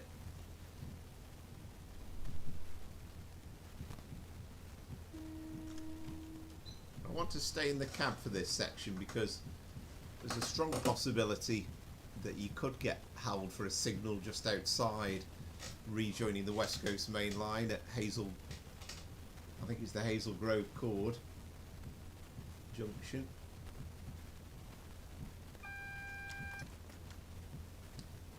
But I think that AWS was actually just signifying drop down to 25 mile an hour.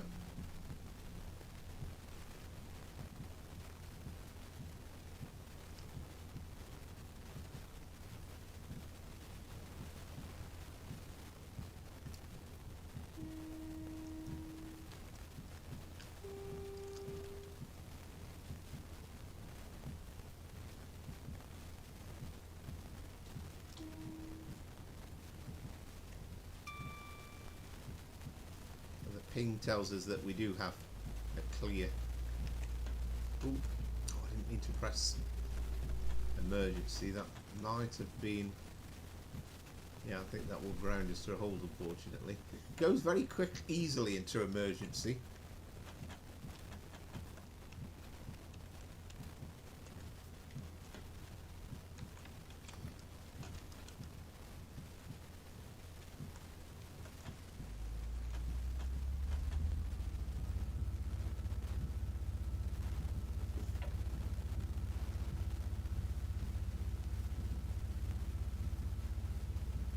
Yeah, it's kind of a little bit dull and dank, a little bit like it has been in real life today, has to be said.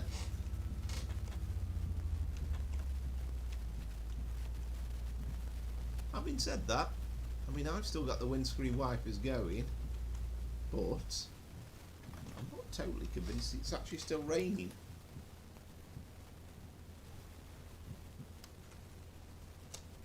I think we're alright, aren't we? We're okay. Still going slightly over the speed limit for the 25 mile an hour.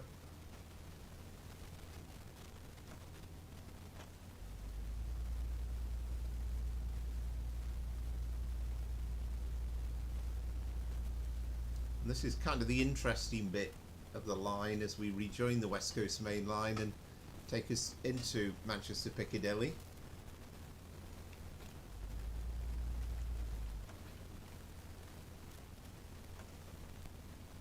Again, a great attention to detail in terms of the catenary and all the different styles, and you can see the one we're about to go under.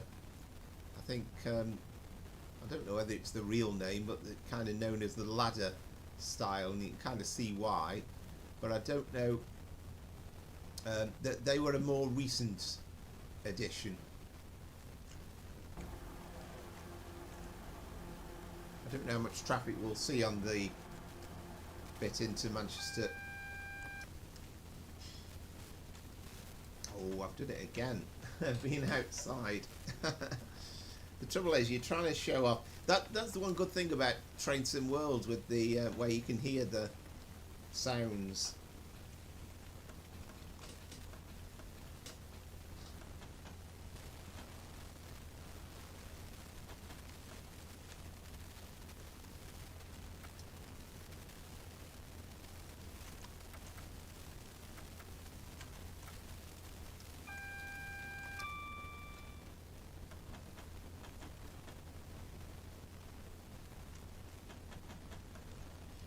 Right, really broke it this time, haven't we?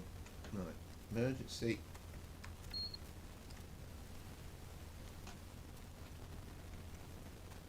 Yeah, we're all right now. Anyway, the good news is all this faffing about, it might lessen the time we've actually got to wait at Stockport. I hope we've got a few trains coming through for our wait there.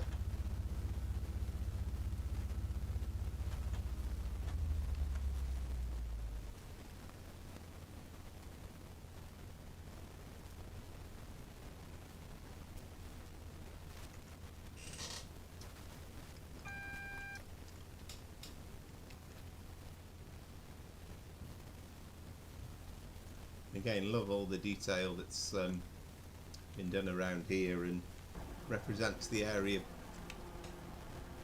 very, very well. You're kind of in this deep cutting. I mean, we're passing another football ground now, Stockport County Edgeley Park. So we've had quite a few football grounds today. I think we'll see it.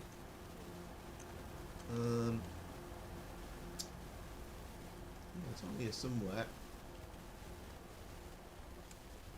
Might be a little bit.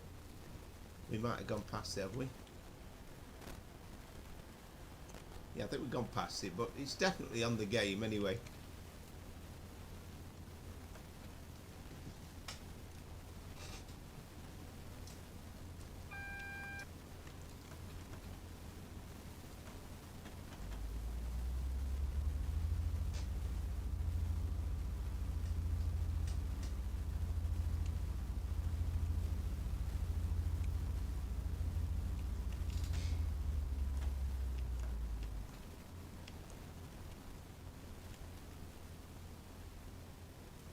That should do us for Stockport.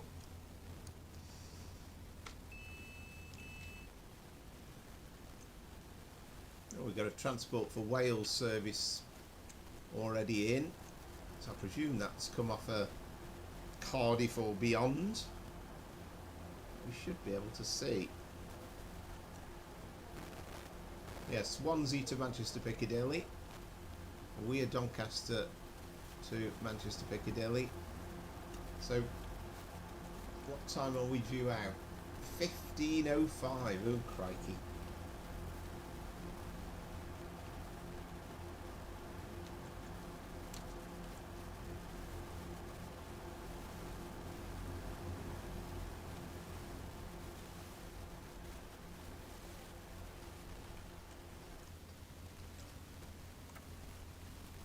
Rain's come back again. Well, what I'm going to do, we'll have a quick look on the... Oh, we've got one coming in as well.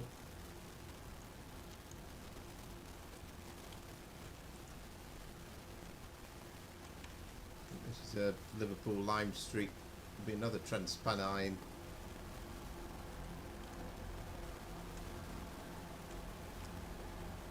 Yes.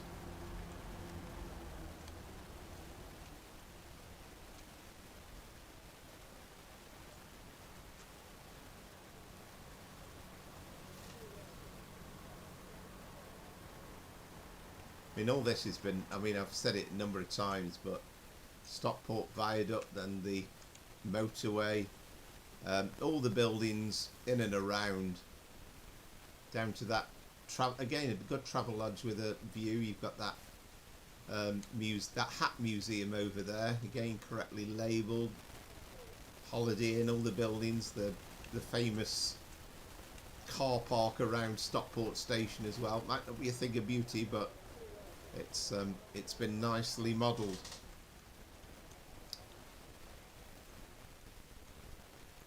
So I think what we'll do, we'll keep that there for a minute. So we're about 10 minutes away before we're due off from Stockport. I might just grab myself a drink actually for a minute and I'll be back. Fortunately I haven't got async keys, so I can't speed it up, but we'll be away soon.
was kind of hoping that there was going to be an absolute shed load of trains coming through. I mean, I've just got to make myself a drink. I mean, for all I know, it might have been incredibly busy whilst I've been away. But I can't see a thing at the moment. Not anything in the platforms.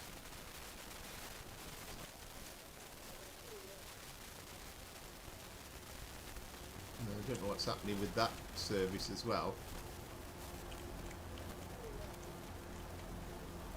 But I do love all the detail though that's been put in.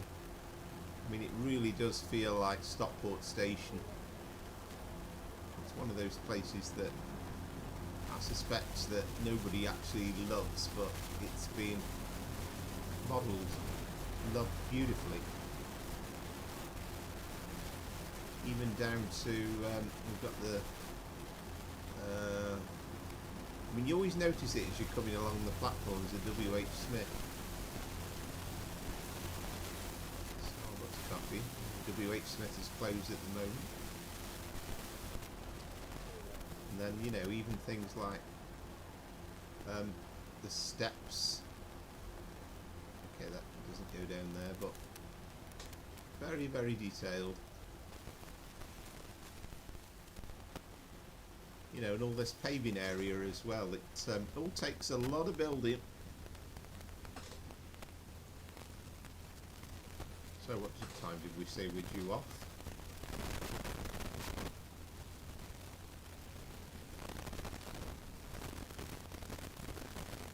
We are due off in 4 minutes. So we will get there, and then we are going to go to Train Sim World 5, and then we're going to have a run from Harrow and Wealdstone through to Elephant and Castle. I hear a train. Oops. That's a bit scary, isn't it? We've got a 150. Probably on a Buxton service, I would imagine.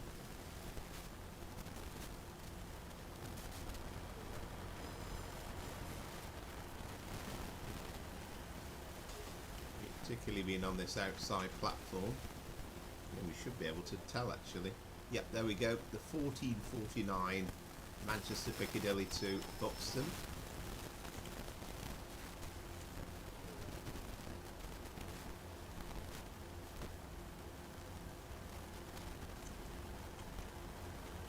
Not sure why the doors haven't opened.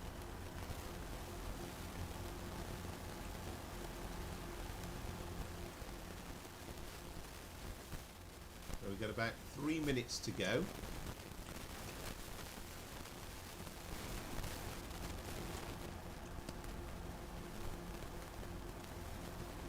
So we will have just trains with the West Coast Main Line Preston to Carlisle. That will be brand new, released on Tuesday.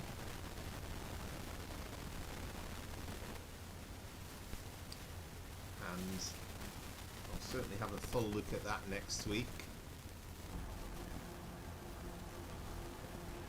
And then plenty more. And there's going to be plenty of announcements during the whole of December, I think, from Dovetail Games about new content coming out.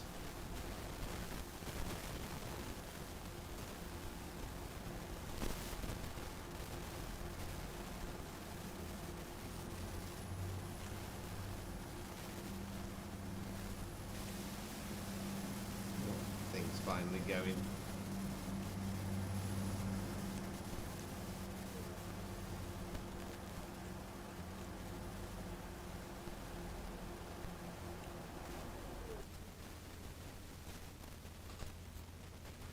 Suppose we'd better put the windscreen wipers back on actually. And we'll set the train back up because obviously with the time we've been away, we've no doubt going to have a penalty.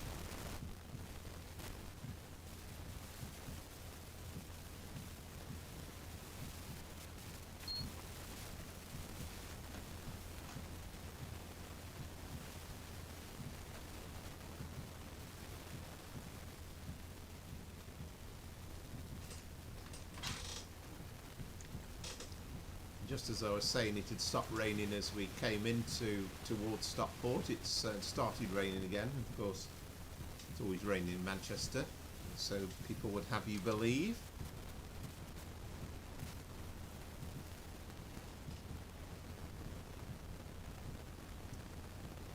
So we're on the final stretch into Manchester Piccadilly, and then we're on the Bakerloo Line for the last part of the stream. We're going to have a full run, so that'll be a bit more dynamic, I suppose, from Harrow and Wealdstone, Trainton World 5 through to Elephant and Castle on the 1972 stock, and we'll see how busy it is. We'll go for a sort of a early morning peak time, rush hour type service in towards London Euston, maybe about, I don't know, what do we say, about 7:30 perhaps.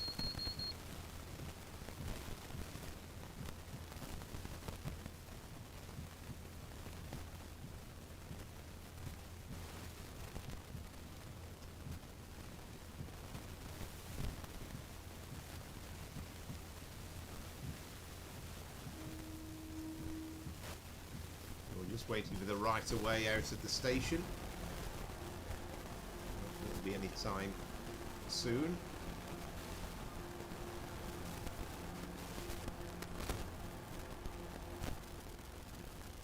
Just a pity a picture service with such a long layoff. Right, at last.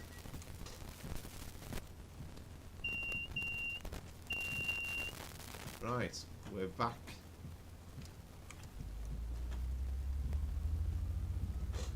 We're back in action again.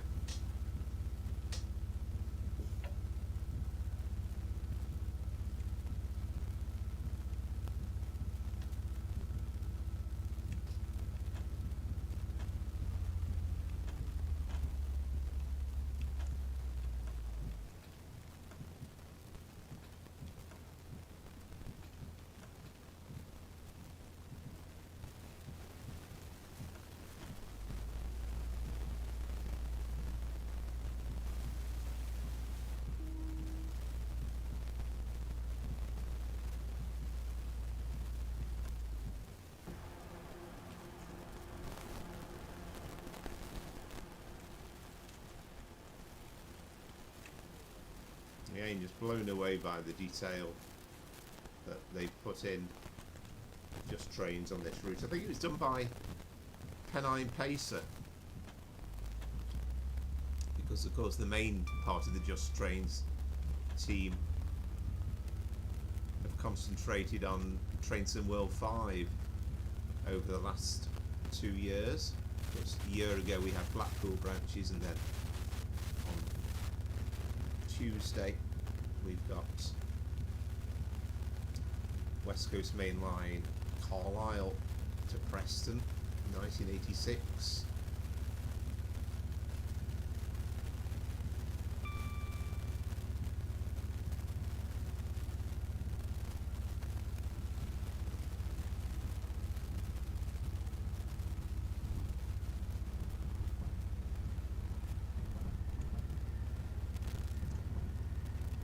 Norwich Junction coming up,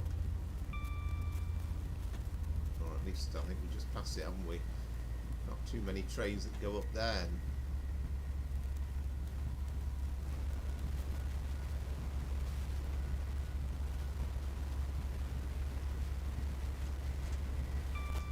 But yeah, I look forward to the Manchester commuter route when we can go hurtling through here onto Manchester Piccadilly, having come from Wilmslow. I mean, it's a fairly short section for a Pendolino, but that'll be quite good. Of course, that's assuming the Pendolino is layered in. Here's Heaton Chapel. But also be good for the 323 runs on a stopping service as well.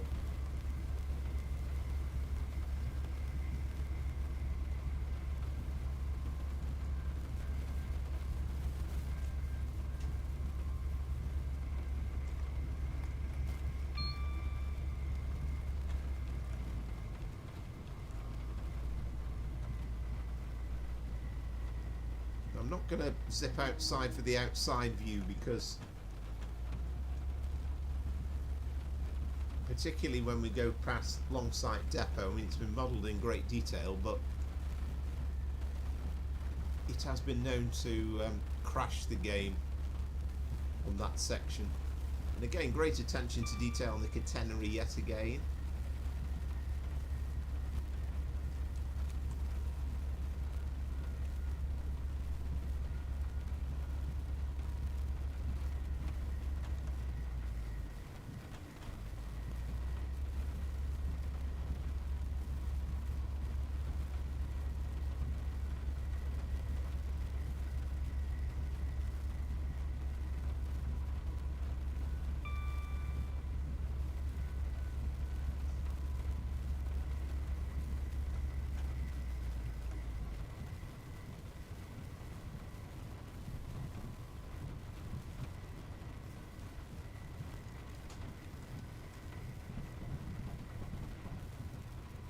We've got the windscreen wipers at full whack here, and we still can barely see the line ahead.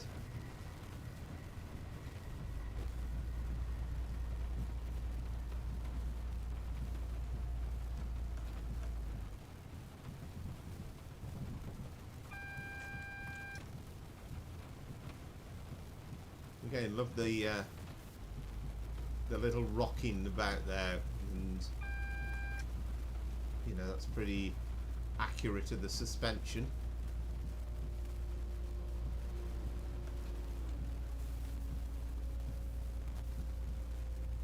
This is Longside Depot.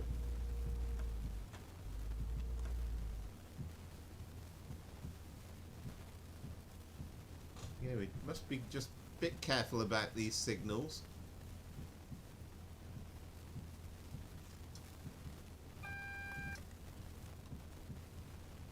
Single yellow.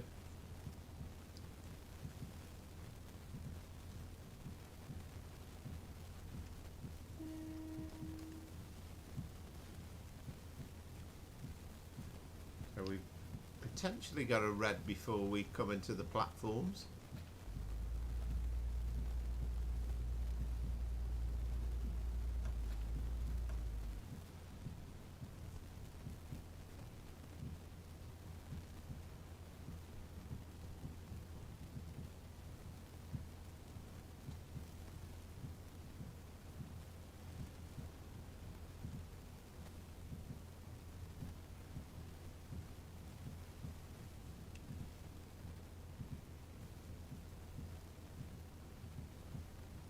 Again, your attention to detail in terms of the driving.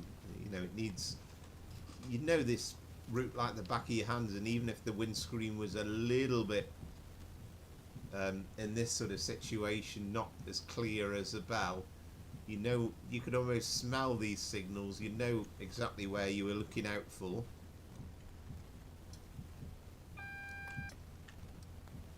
So unless my eyes are deceiving me, we do indeed have a red. So we'll kind of glide up to it. Now let's, you know, we've been told, we've got that marker underneath it, so that means we've got the clearance.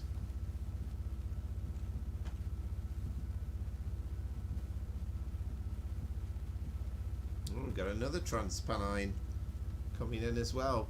That's a York to Manchester Piccadilly. So that's just come off kind of the Guy Bridge and Leeds section.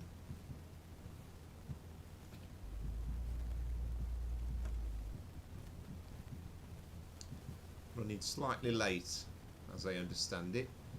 Now we've got a bit more going on, haven't we? We've got a Pendolino coming through.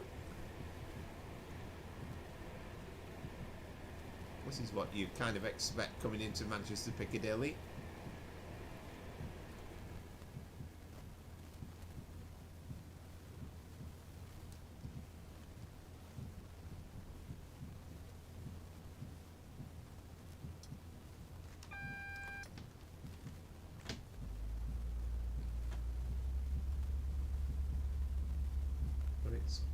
very beautifully modelled. I mean, we've had a couple of versions of Piccadilly Station, but this is by far the best.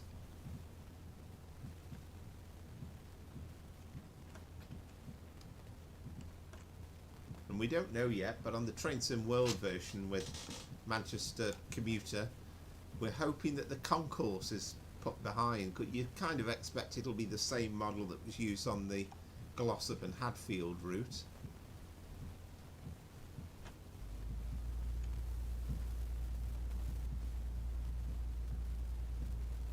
What a miserable old day.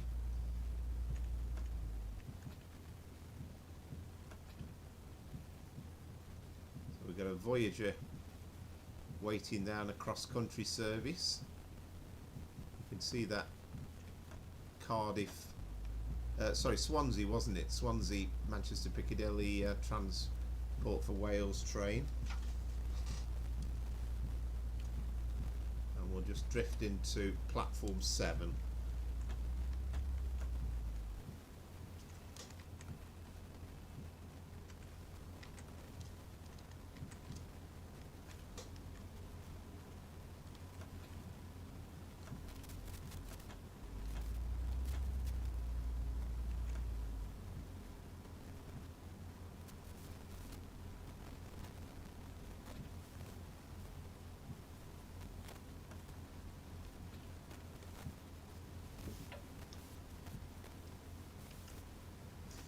There we go. That's Manchester Piccadilly. Ooh, wait.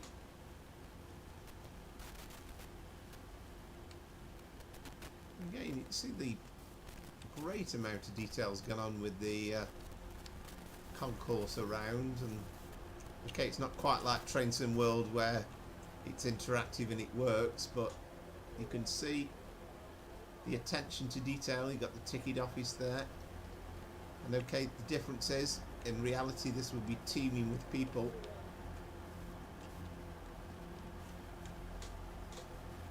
So we'll just wait for the scenario to end before we start off our final part.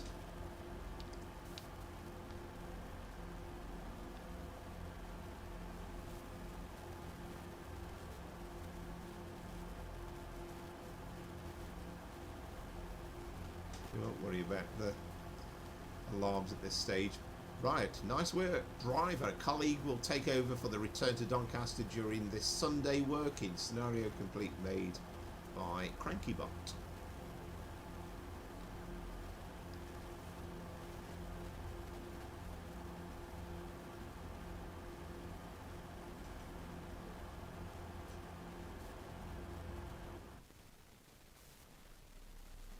Right, there we are.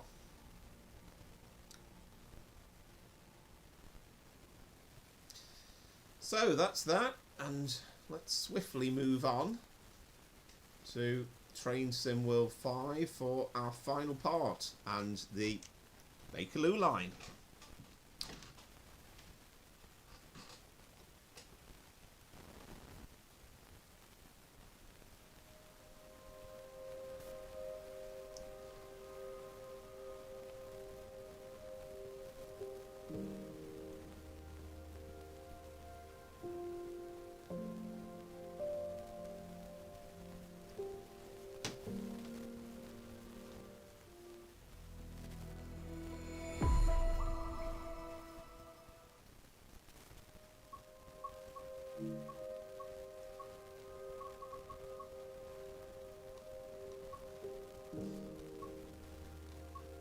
Downloaded most of the routes now that I own, but not all of them yet. I'm trying to do it bit by bit. So we'll set ourselves into... we'll go for a service... Where are we? We're going to go from Harrow Wealdstone. Yeah, we're going to try the 0739.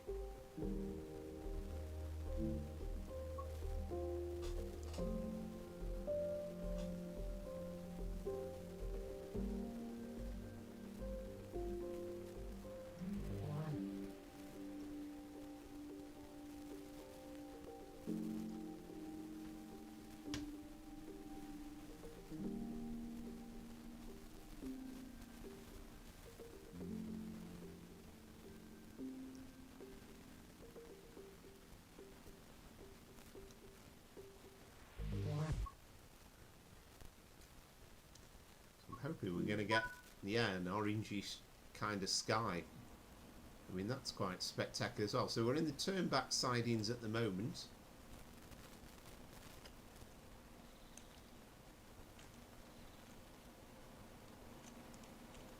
So let's get our train set up. We've got a train waiting to come out of the platforms and come into the turn back siding, so we better not wait, keep him waiting too long. So we'll switch that on to on. I like to do this as well, so that we can open the window and we can really hear the sounds on this venerable old unit.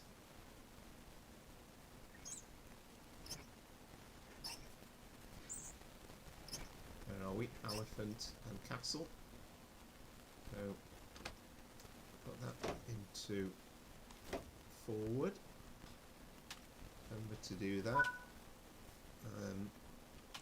Put the headlights on.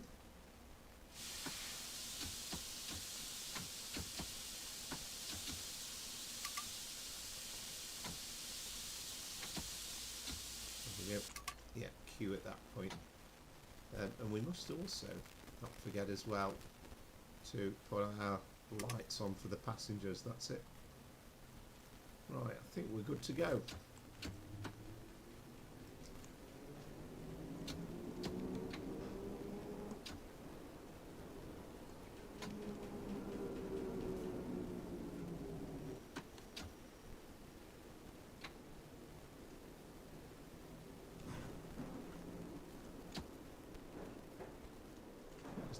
Kind of glide away up to the end of the platforms at Harrow Wealdstone. And the Lino comes whistling by.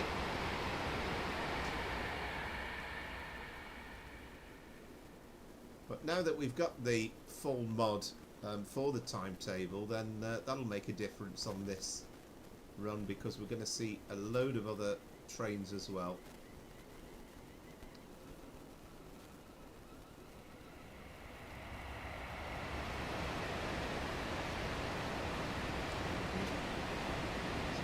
Basically approaching rush hour.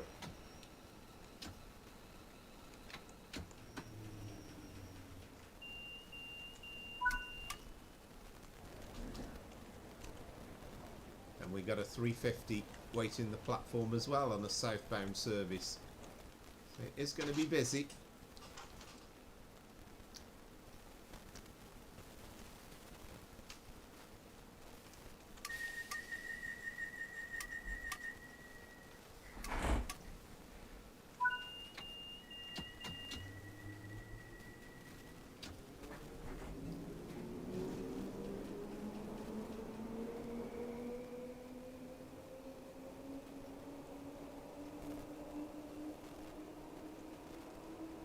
So Kenton first stop.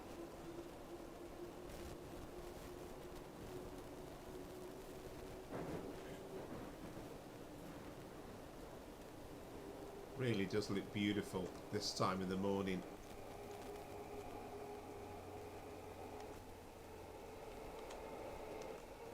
That's better. See the train now.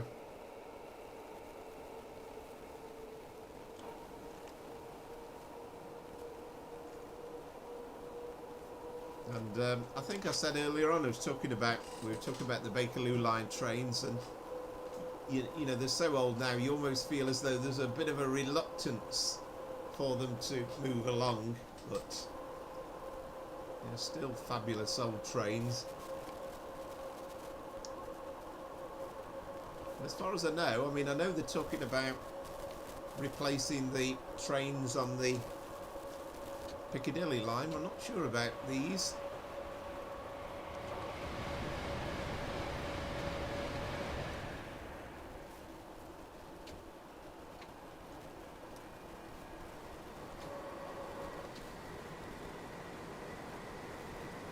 See, this really does feel like rush hour now, doesn't it?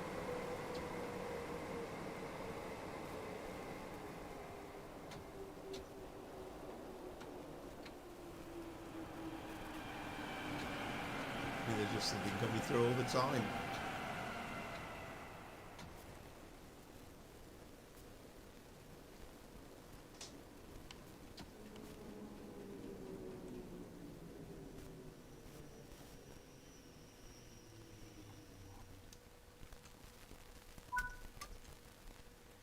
we go.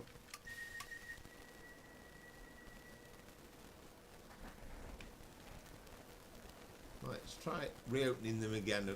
I mean, that happens sometimes, doesn't it? And sometimes you feel as though they're stuck and they seem to open and shut them a couple of times.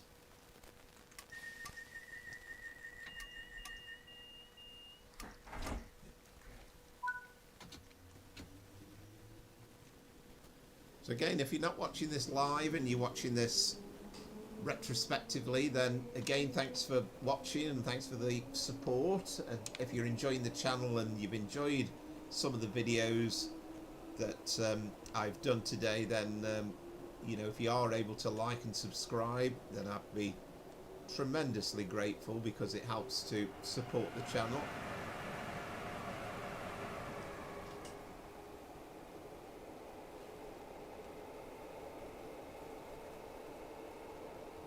Yeah, definitely. Yeah, absolutely, and that's something I'm looking forward to. I must admit, I am looking forward to the Dovetail Games upgrade as well, because they're doing some sort of freight pack, aren't they? And also adding things in like the Friday Charter. I mean, it's going to be based on. They've had a lot of help with forks with the timetable as well, so that should be quite decent. And it'd be quite nice to do a freight that isn't a container one as well, you know, a bit of variety.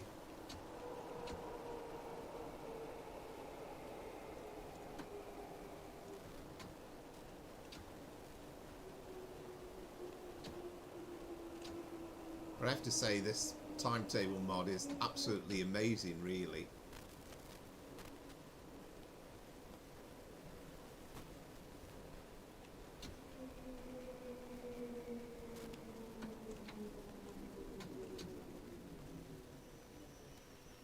Presumably should be alongside those screens, really.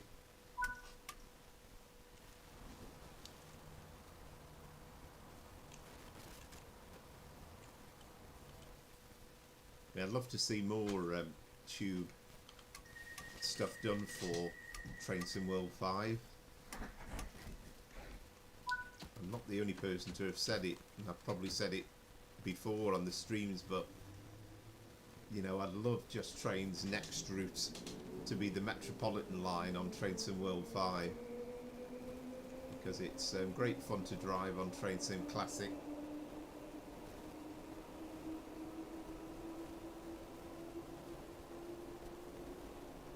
And you see the sparks there. We didn't get that originally on the original Bakerloo Line version that came out 4 years ago.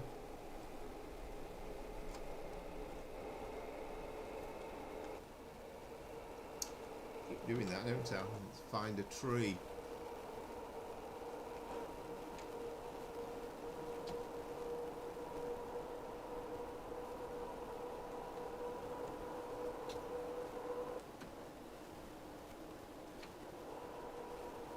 Yeah, it'd be good, wouldn't it, with the S7 and the S8 on the Train Sim World. I would absolutely love that.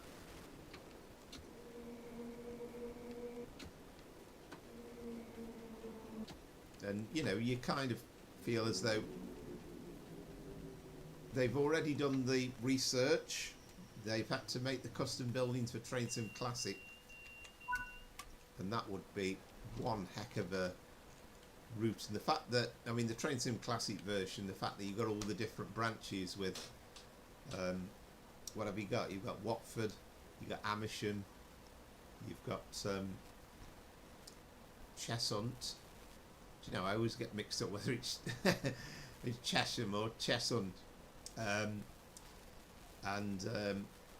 There's just so much variety. Well, there's a 377.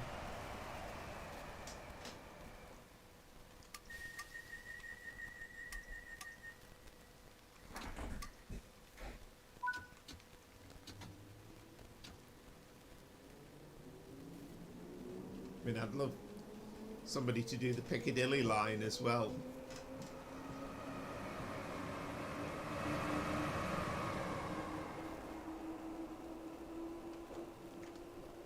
But this will always be a, you know, a fascinating route, and you know, this section of it in particular is interesting. I mean, we've had some lovely scenery at times on the stream tonight, and this very much doesn't give you lovely scenery, but it's still fascinating nevertheless with such busyness.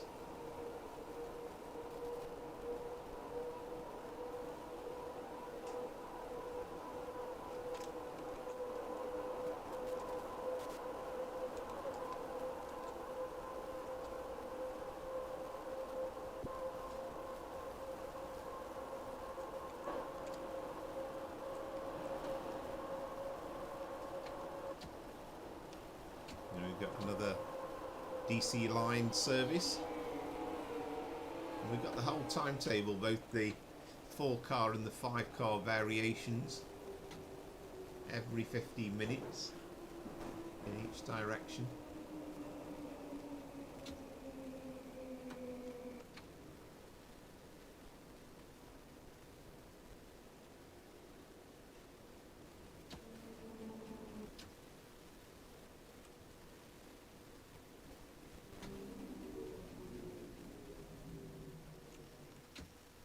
I presume those, when you come to the screens, is where you would bring this to a halt. But of course there's 2 of them there, so I don't know 100%.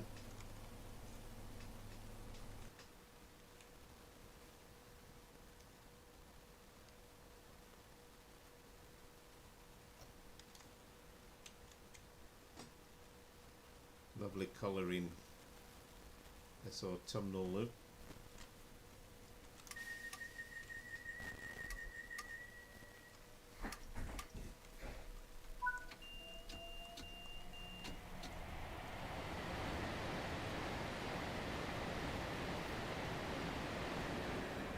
I think of all the routes, and you know, there's some routes that I probably hardly play on and haven't played on even when they've been brilliant, but this is one that will never ever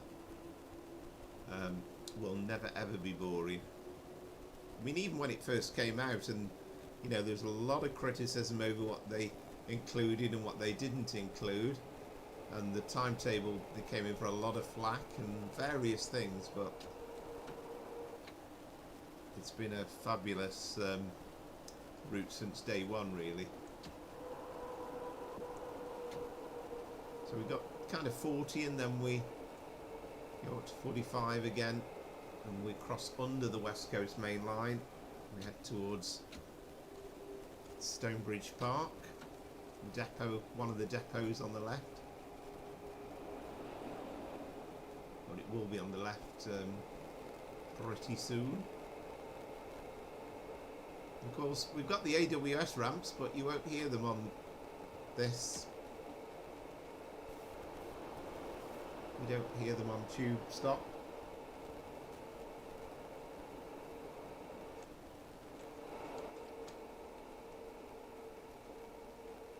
There's Wembley.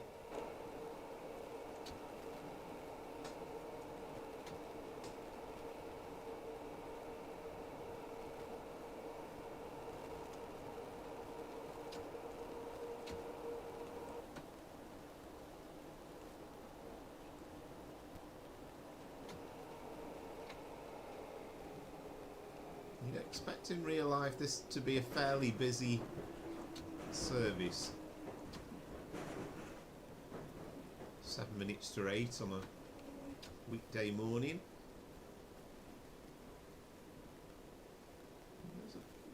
There's a sprinkling of people about. You're never quite sure, because we might have had a DC line train a few minutes before.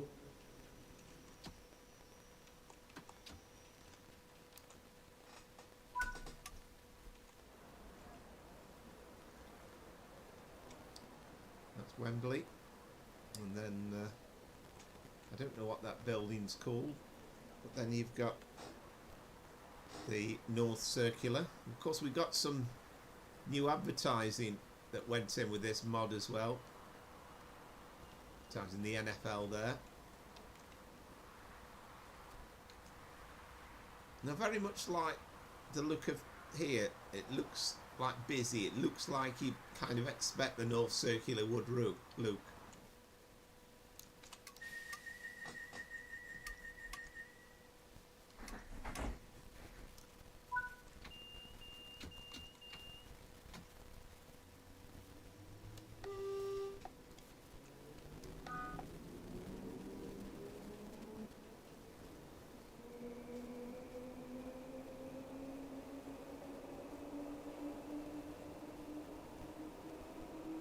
So Harrow next. And for the final part of the stream, when we get to Queen's Park, we'll complete the run through to Elephant Castle and then bring proceedings to a close for tonight.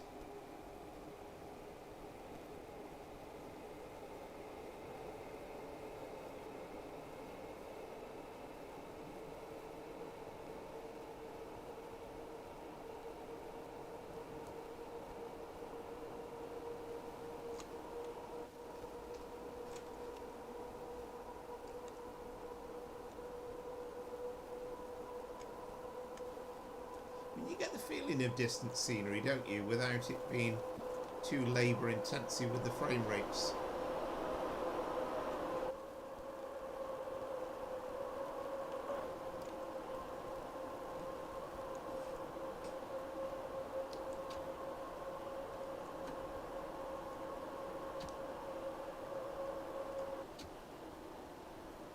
And it kind of does get up to 45 mile an hour without being overly keen about going at that top speed.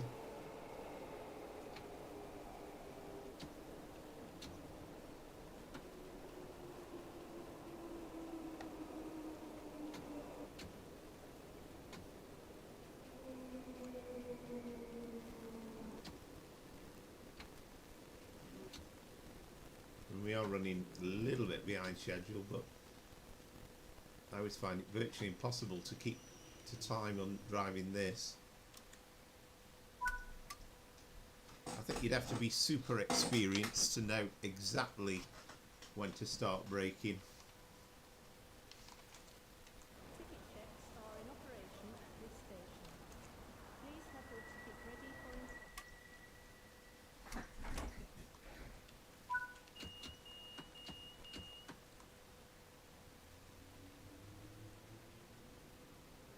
We're going to do the route hopping feature when we get to Queen's Park. You can't do it the other way around, I don't think, at the moment, unless they've added it in as a mod, but you can route hop. It's in a bit of a strange place though, as I might have mentioned before, but that's something they could do with correcting.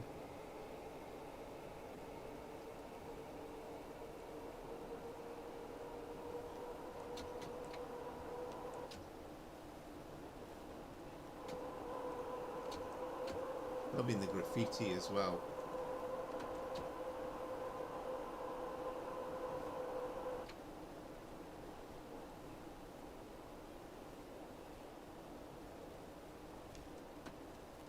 And the one thing that folks also mentioned, and you know, the people involved with this PC mod, was this thing about putting in the North London line trains as well, going over the top here, but I don't know whether that will ever be done, because it's kind of making sure it doesn't break the thing entirely. Might just be one step too far. That line on the left, I think, would take you around to the North London line on a freight, so if we do eventually get the North London line, we might be able to do a freight all the way through to Stratford.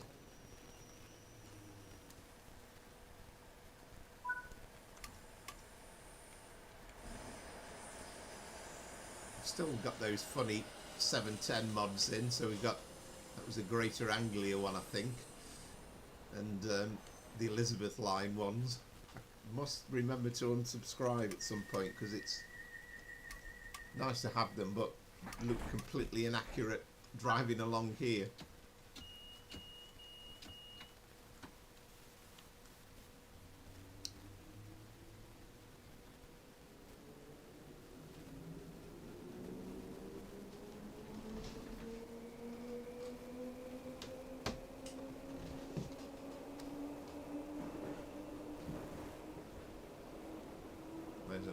to Anglia one. I think I downloaded a C2C one as well. It was kind of the idea to work as a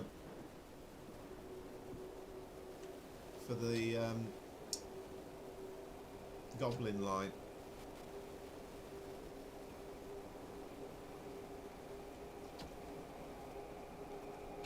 We've got a 08 shunter there.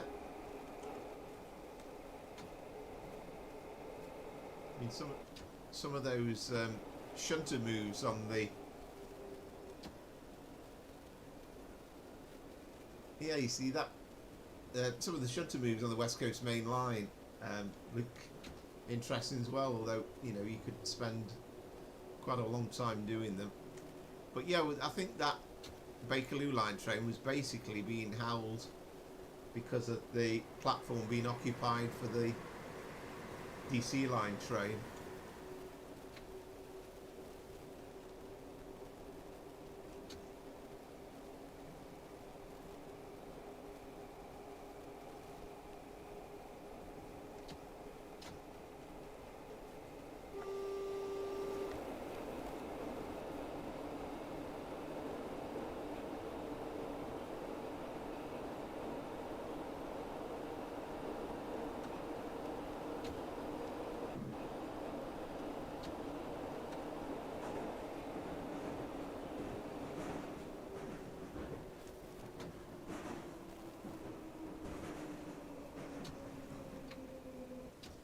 You do get the impression with this sound mod of just what a rattly old piece of stock they are in real life.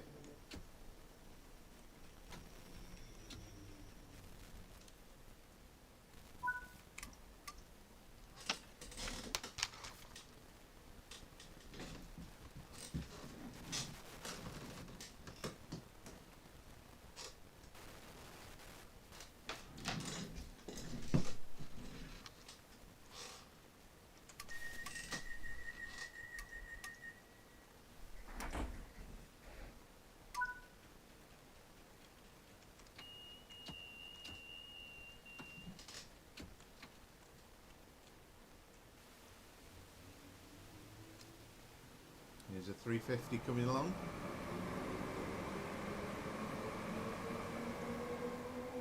So we're nearly at the end of the above ground section. As Queen's Park is next, and then we will carry on for the final part of tonight's stream, and we'll transfer to the other Bakerloo line, the original one, for the run through to Elephant and Castle. And then we will end things in quite a long stream.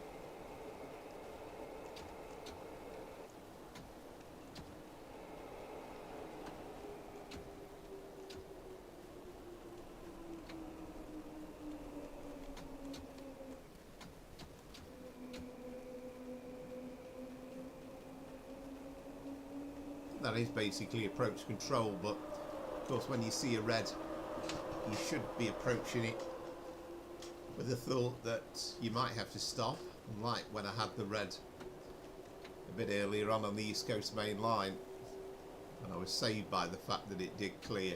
Very lucky there.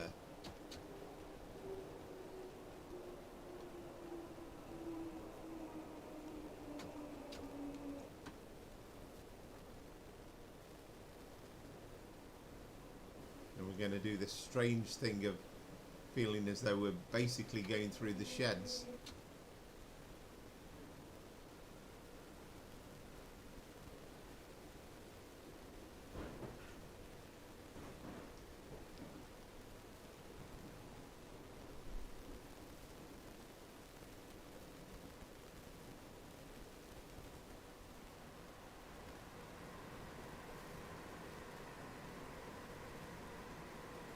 It's funny, but you could see that buffer stop at the end there, and for all the world as we're kind of heading towards it, you almost got the feeling as though there was a train at the end of there, and it's just those two red lights.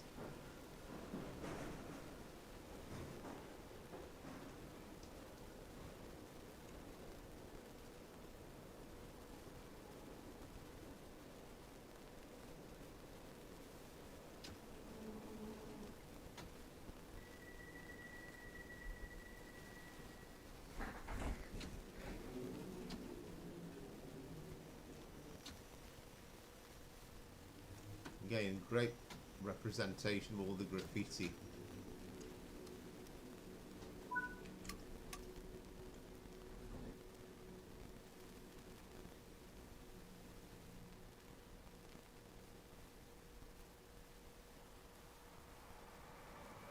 But it's made such a difference. I mean, I've loved the Bakerloo Line since day one when it came out, and thoroughly enjoyed riding along it. But the bit along the West Coast Main Line, and particularly when we had all the wrong Great Western style catenary and no trains to speak of, just didn't feel right at all. We've got one coming into the platforms, but okay, so that ends that. So if we return to the free roam,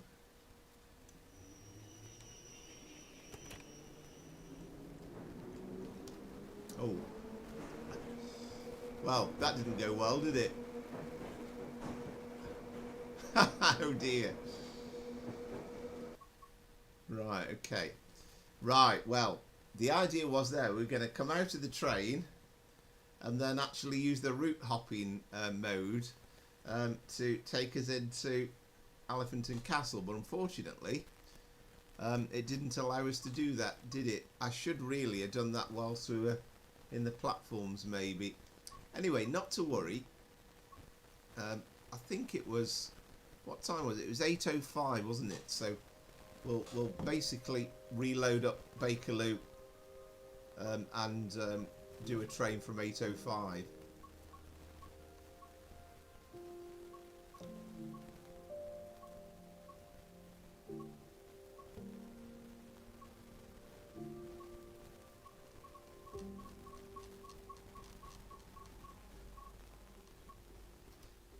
Now yeah, we'll have to be a bit selective because obviously we can't do a Harrow Wealdstone one. We'll need to do a Queen's Park. We'll do that. We'll do the 8:09. It's not technically the same service, but well, it'll do. So we'll be doing this actually from the depot.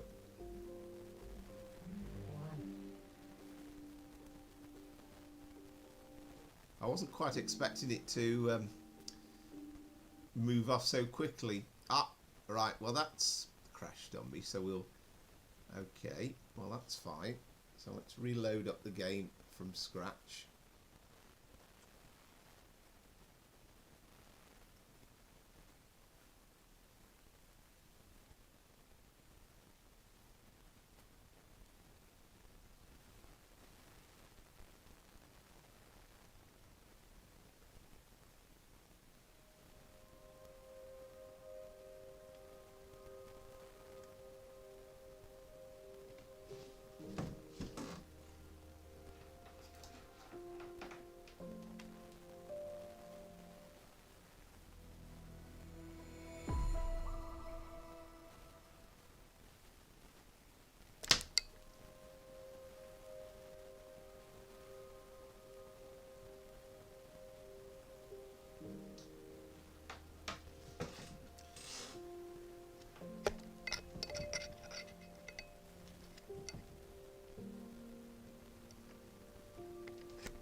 Right, so Bakerloo Line 2021 West Coast Main Line, so we'll go for, what did we say, 8:05.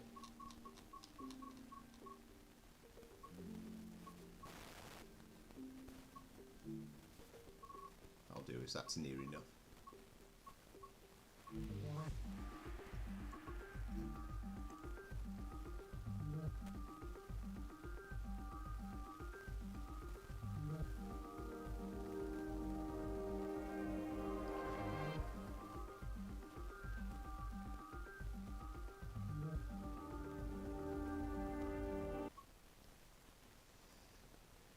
Right.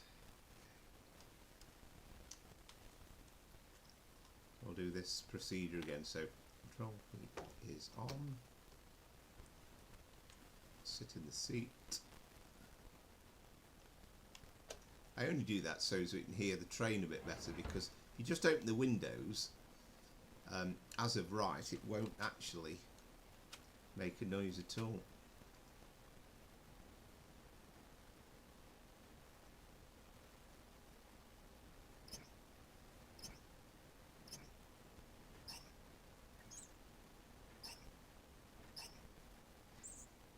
There we go, that will do us. And knock that into forward.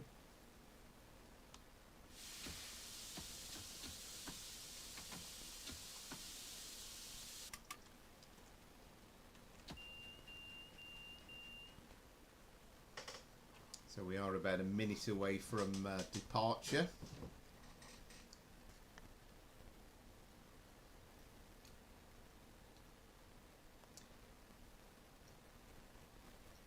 And if you have managed to stick with us for quite some part of the stream, then thank you very much. And again, if you're watching it back, then again, thank you very much for watching. It doesn't matter whether you're watching it recorded or live. And if you've enjoyed some of the content, then and you want to like and subscribe to the channel, I'd be really grateful. I'm very much trying to do regular Sunday streams. We've had a bit of a hiatus the last couple of weeks, but we're back on track again now, if you'll pardon the pun. Oh yes, I always forget about the lights on this thing, which I'm sure as a driver would be a massive red herring, or a massive no-no really.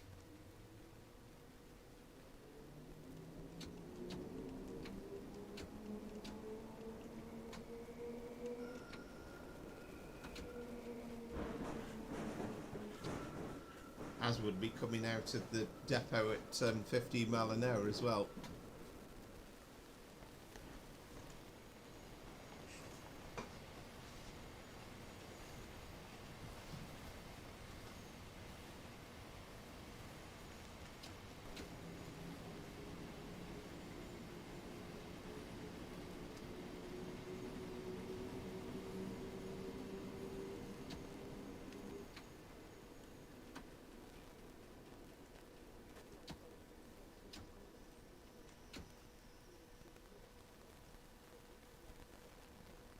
I mean, the route itself, you know, apart from there's some inaccuracies, I think, like I think Piccadilly Circus should be on a curve or something as you come into the platform, and the platform should be on a curve.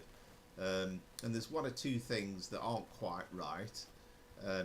Is it Piccadilly Circus or Oxford Circus? I've forgotten now. But even so, you know, it's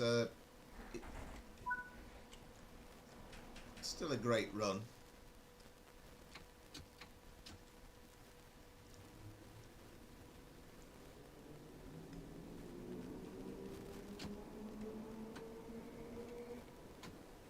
It'll be an interesting test of concentration, because when you've been streaming for such a long time, again, your brain not quite so sharp. So let's see how we manage it. I hope I don't come a cropper with a red signal.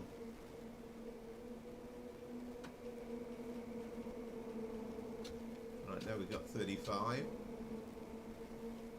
Of course, you're getting downhill, you're going deep into below surface.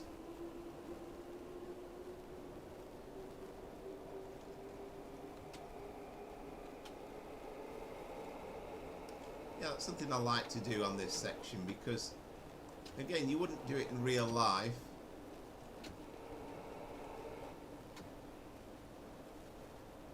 Now there is a mod actually that I've not re-downloaded, but you can get rid of those strange tiles that are on the roof, because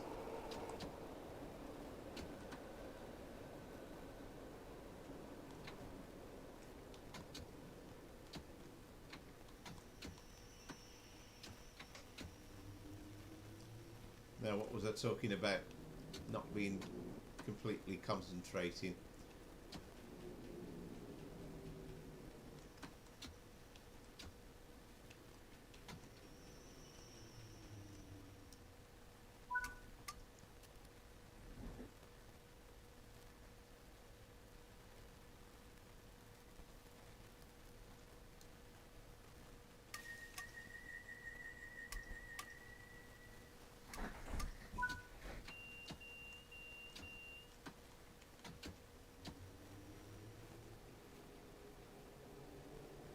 Yeah, I know that in real life to put the lights on in the cab would be a definite no-no, but I just kind of feel as though it gives you slightly a view of the track and slightly projects it, so it just makes it a little bit more interesting rather than it being just total pitch black. So Maida Vale next. Right into the heart of central London.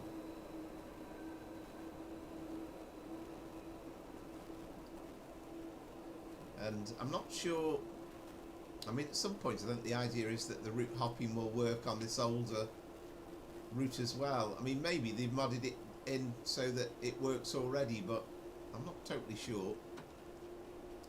But it means that you could do that daft thing if you could arrive at Paddington and then kind of route hop through to Great Western Express and, you know, stuff like that.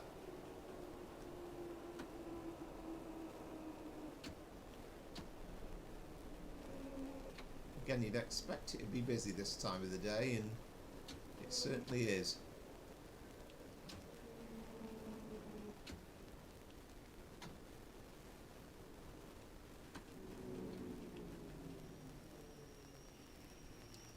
Just have to anticipate a little bit more with the braking.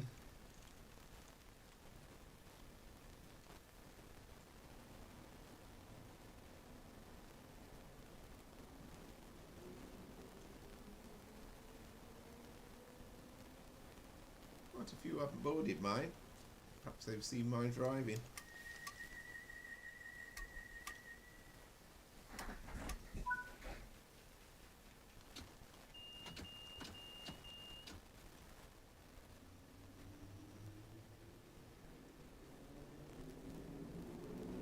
I know one or two people have asked in comments about doing more on the district line and some of the other overground stuff.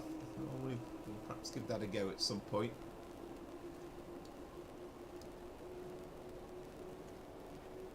So Warwick Avenue next.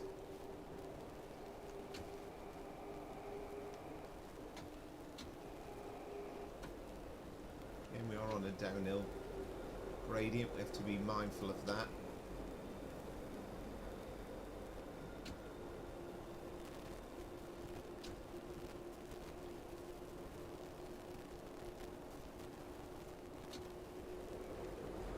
And again, I mean, listening to Dale Charman, real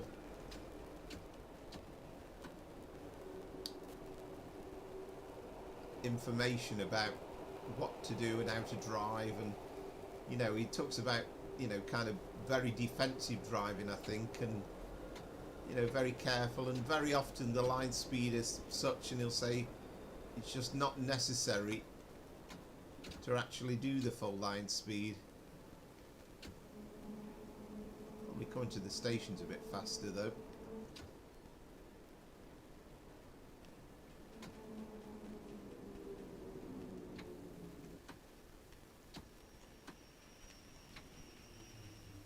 Try and get it, I mean I don't always achieve it, but try and get it so that those monitors are in display through the middle screen.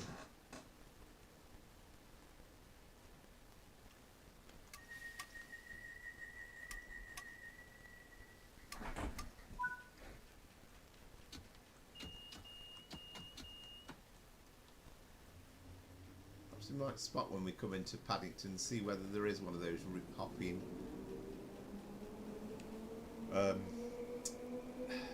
beams of light is the only thing I can call them as or describe them as.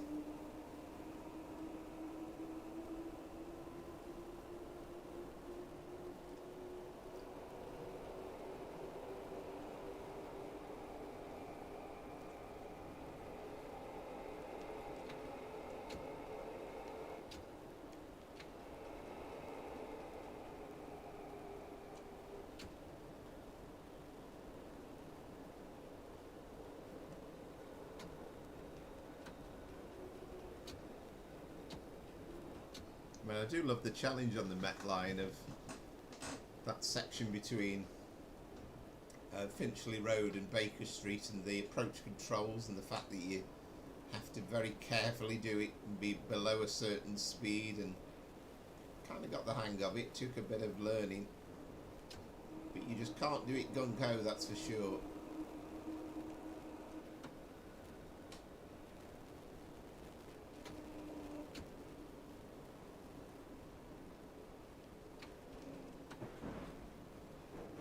And the 20's actually after the station, isn't it?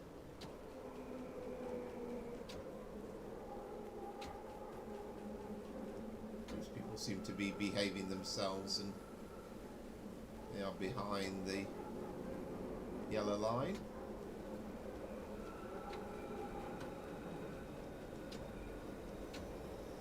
Again, I'm sure in real life that's an issue at times.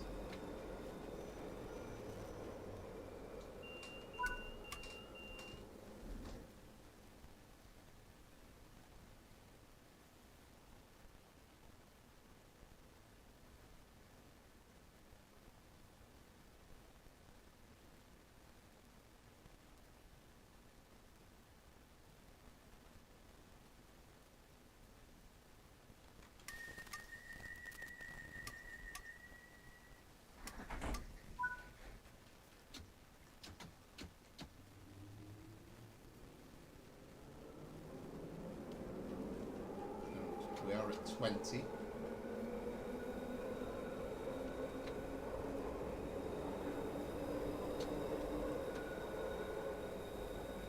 I've probably made the point before when I've driven this road, but people will certainly know that Edgware Road's nowhere near Edgware, and I suspect it confuses people enormously if you're not from London.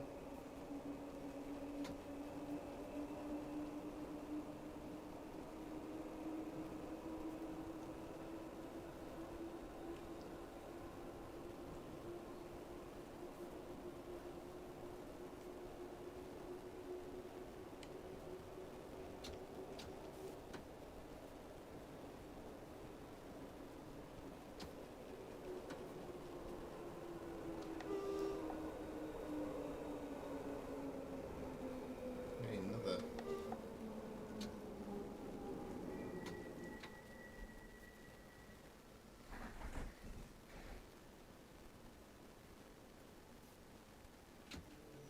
the brakes on this are very sharp, but it's just about getting the balance just right.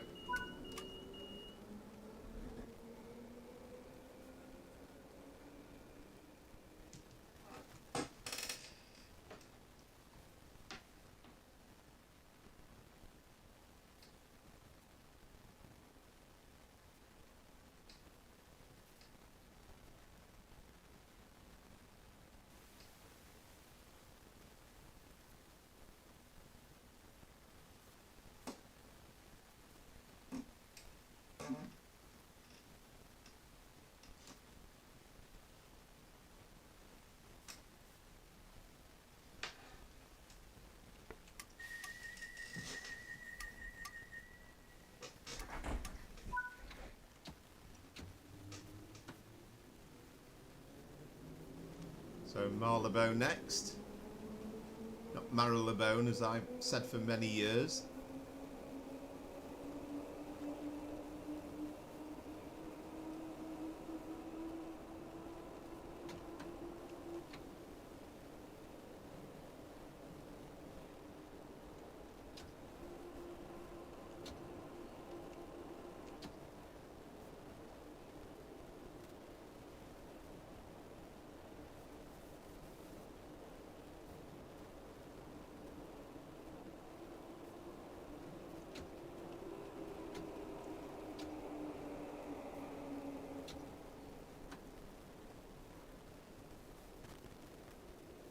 Okay, a lot of people waiting here.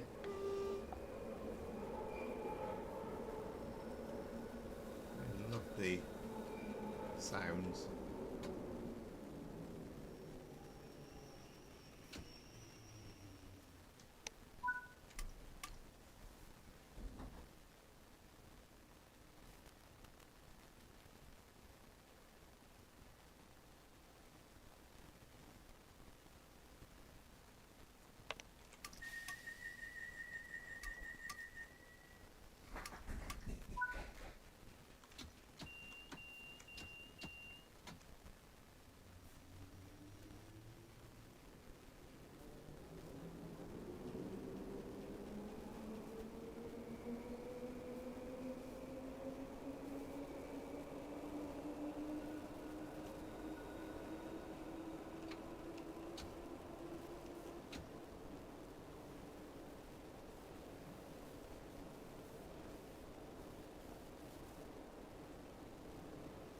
was quite an excitement.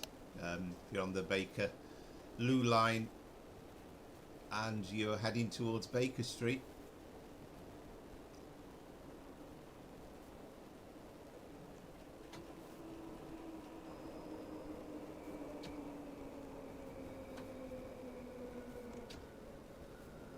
It's good to see so many passengers. Because how it was released originally, there was space to park the services. Sometimes you would look and there'd be another one along in about half an hour. Well, this is a bit more like how it should be. Yeah, that has changed to green. Worth checking. And I've said this before, but I mean, sitting in the driver's seat, surely you've got a bit more of a position to the left where you can see through where that phone and that the device for the PSI is positioned. Well, not PSI, but for the actual announcements, isn't it? But I forget what it's called now, but surely you'd have a better view. I imagine you'll be slightly more to the left, maybe a little bit more further forward.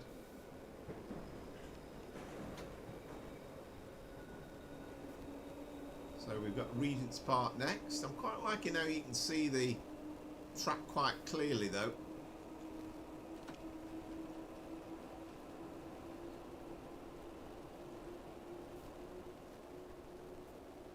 That spark is pretty decent as well.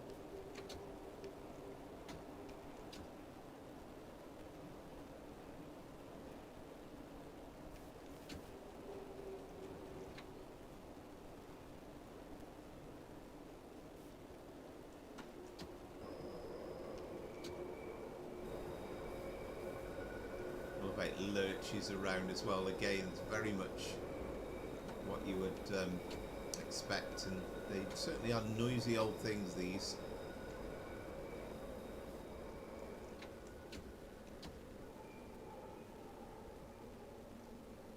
Really captures the,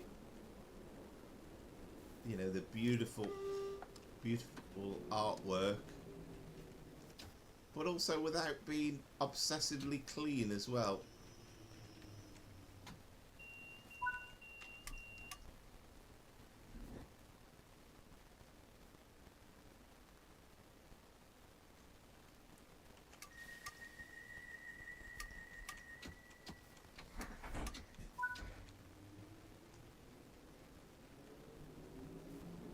Yeah, Oxford Circus. I said Piccadilly Circus earlier on.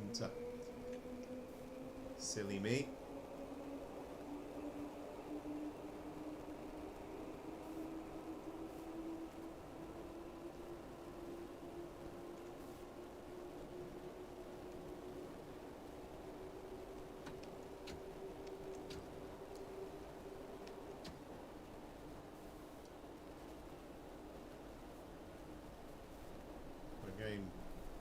The idea is you have to know exactly where these speed reductions are, because we're dropping down to 25, but you just can't do it too early.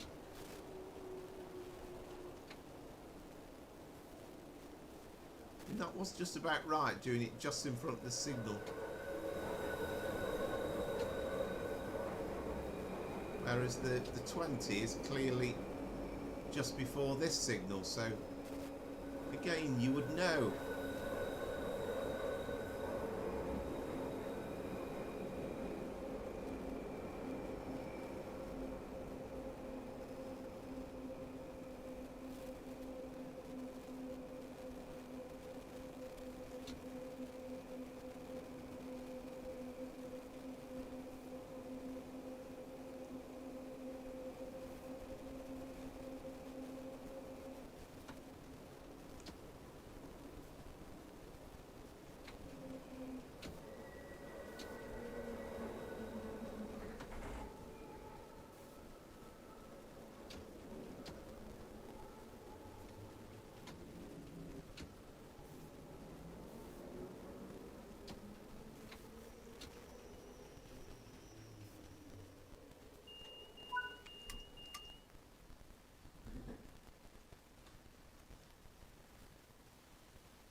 well, I was saying Oxford Circus, Piccadilly. There is Piccadilly Circus. I still can't quite get it into my head. Every station along the Bakerloo.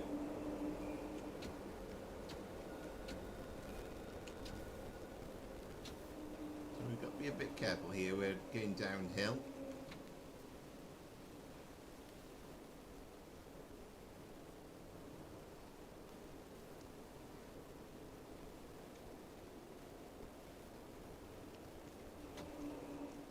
It's a very long time since I've driven a train out of London Road Depot as well.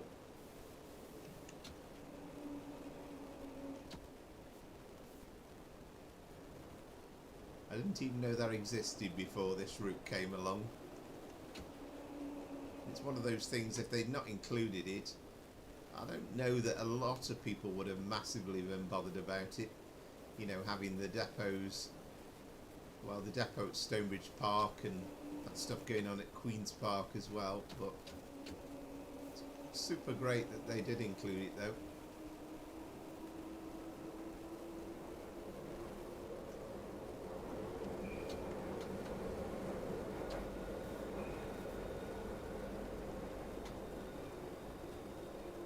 Yeah, this was the one I mentioned. I think this bit here should be on a bend. I don't know if it's on this side or the other side.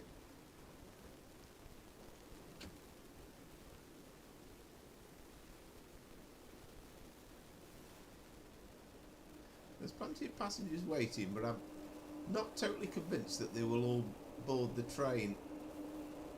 I think the passengers aren't 100% perfect on this route. It's kind of like, well, you wouldn't be waiting for another one really, would you?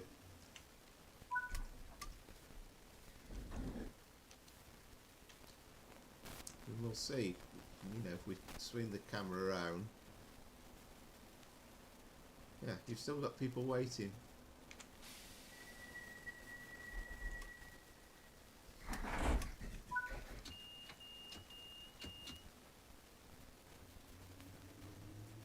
So Charing Cross is next, and we're not too far from the end.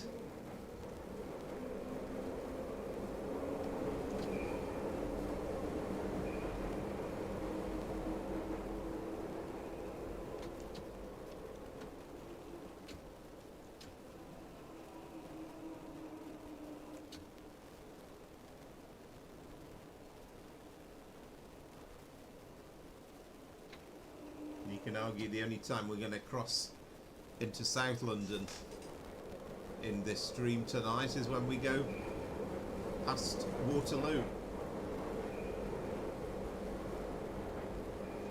We'll be disappearing beneath the Thames, but not being able to see it, of course.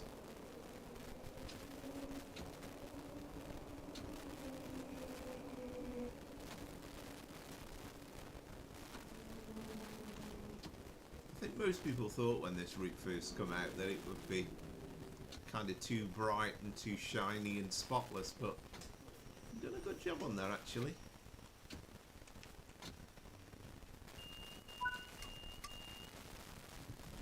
You know, they've not made it super dirty, but they've kind of given it a slightly dull and grimy feel about it.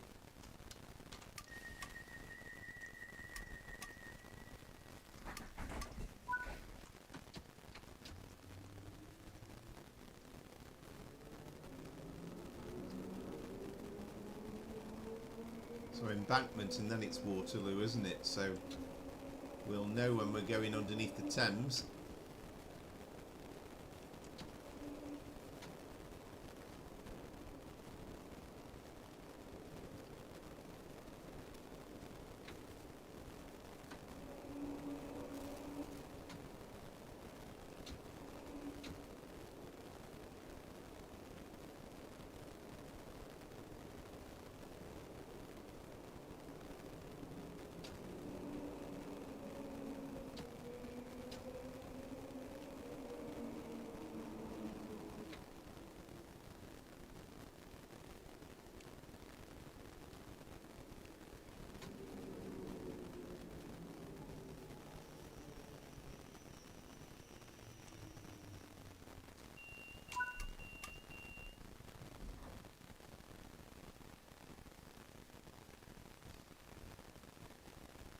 one thing we have learned from Dale Charman as well is, you know, it's perfectly possible at certain places to disembark as the driver, and there's kind of staff toilets on hand. I'm sure that's a question that you must get asked all the time. When do you go to the toilet? How do you do it? And there is a kind of a procedure to let them know at control that you are doing that, just so that they're not wondering why the train's stuck there for a few minutes. And this has got to be one of the busiest stations on the tube network at Waterloo.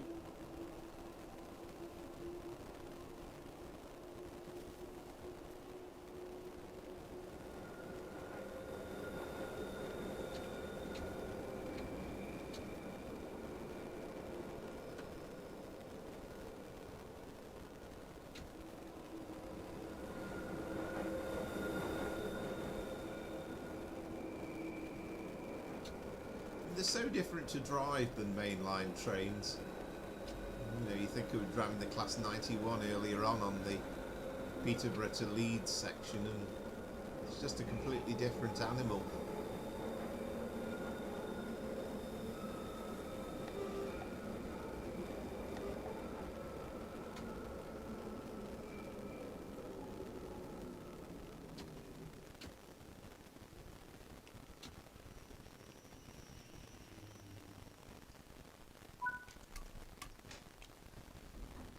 And again, I'm not totally sure it's realistic to constantly have them red and then clearing to green like the way they do in this route, but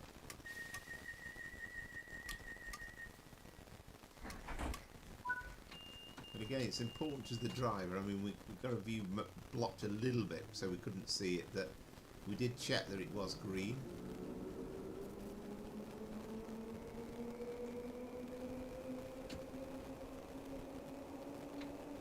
So we've been under the Thames on that section between Embankment and Waterloo. So Lambeth North, and then finally Elephant and Castle, our final stop tonight.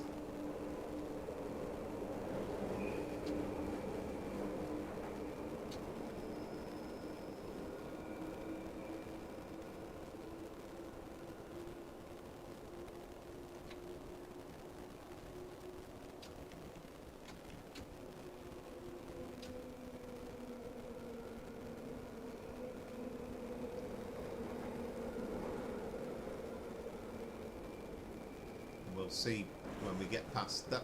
I think that's the bit where it branches off the London Road Depot, isn't it?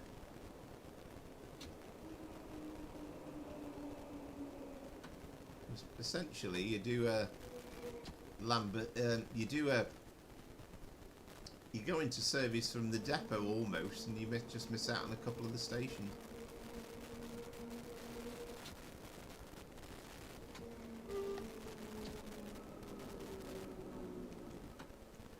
We'll see also whether we get any hold up against the platform at Elephant. It's happened to me a couple of times before.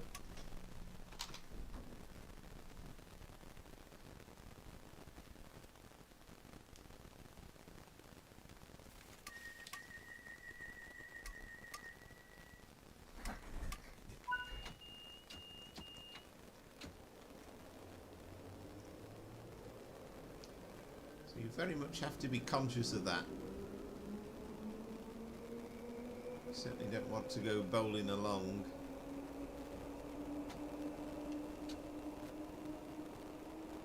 We are a bit late, so you kind of assume that we aren't going to get held up, but you never know. You never know.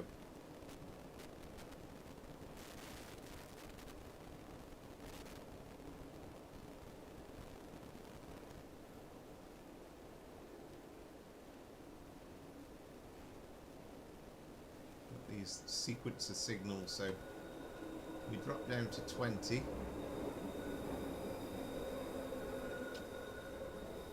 Also, you have to be a bit careful because, yeah, that signal's like on a bend and always blocked off. And I think that's the last signal. So we are signalled into the platform. I don't know whether, I can never remember whether platform 4 is on the left or the right. Always feels slightly more exciting when we... Oh, there we go. We've got one just coming out, so we're clear into the one on the left. It's quite a nice way to end the stream, isn't it? So as we come into Elephant and Castle, once again, thank you very much. And it doesn't matter whether you've watched this live or whether you've watched it back with the recording. Hope you've enjoyed it and enjoyed all the runs, and you know, you might see bits and pieces of it, you might watch some of it back, but really appreciated the support and the interest. And I'll be back next Sunday, and hopefully we'll have a look at the all brand new Just Trains West Coast Main Line Preston to Carlisle 1986, and we'll be doing the Class 87 and all sorts on that. We'll have a look at Morecambe as well.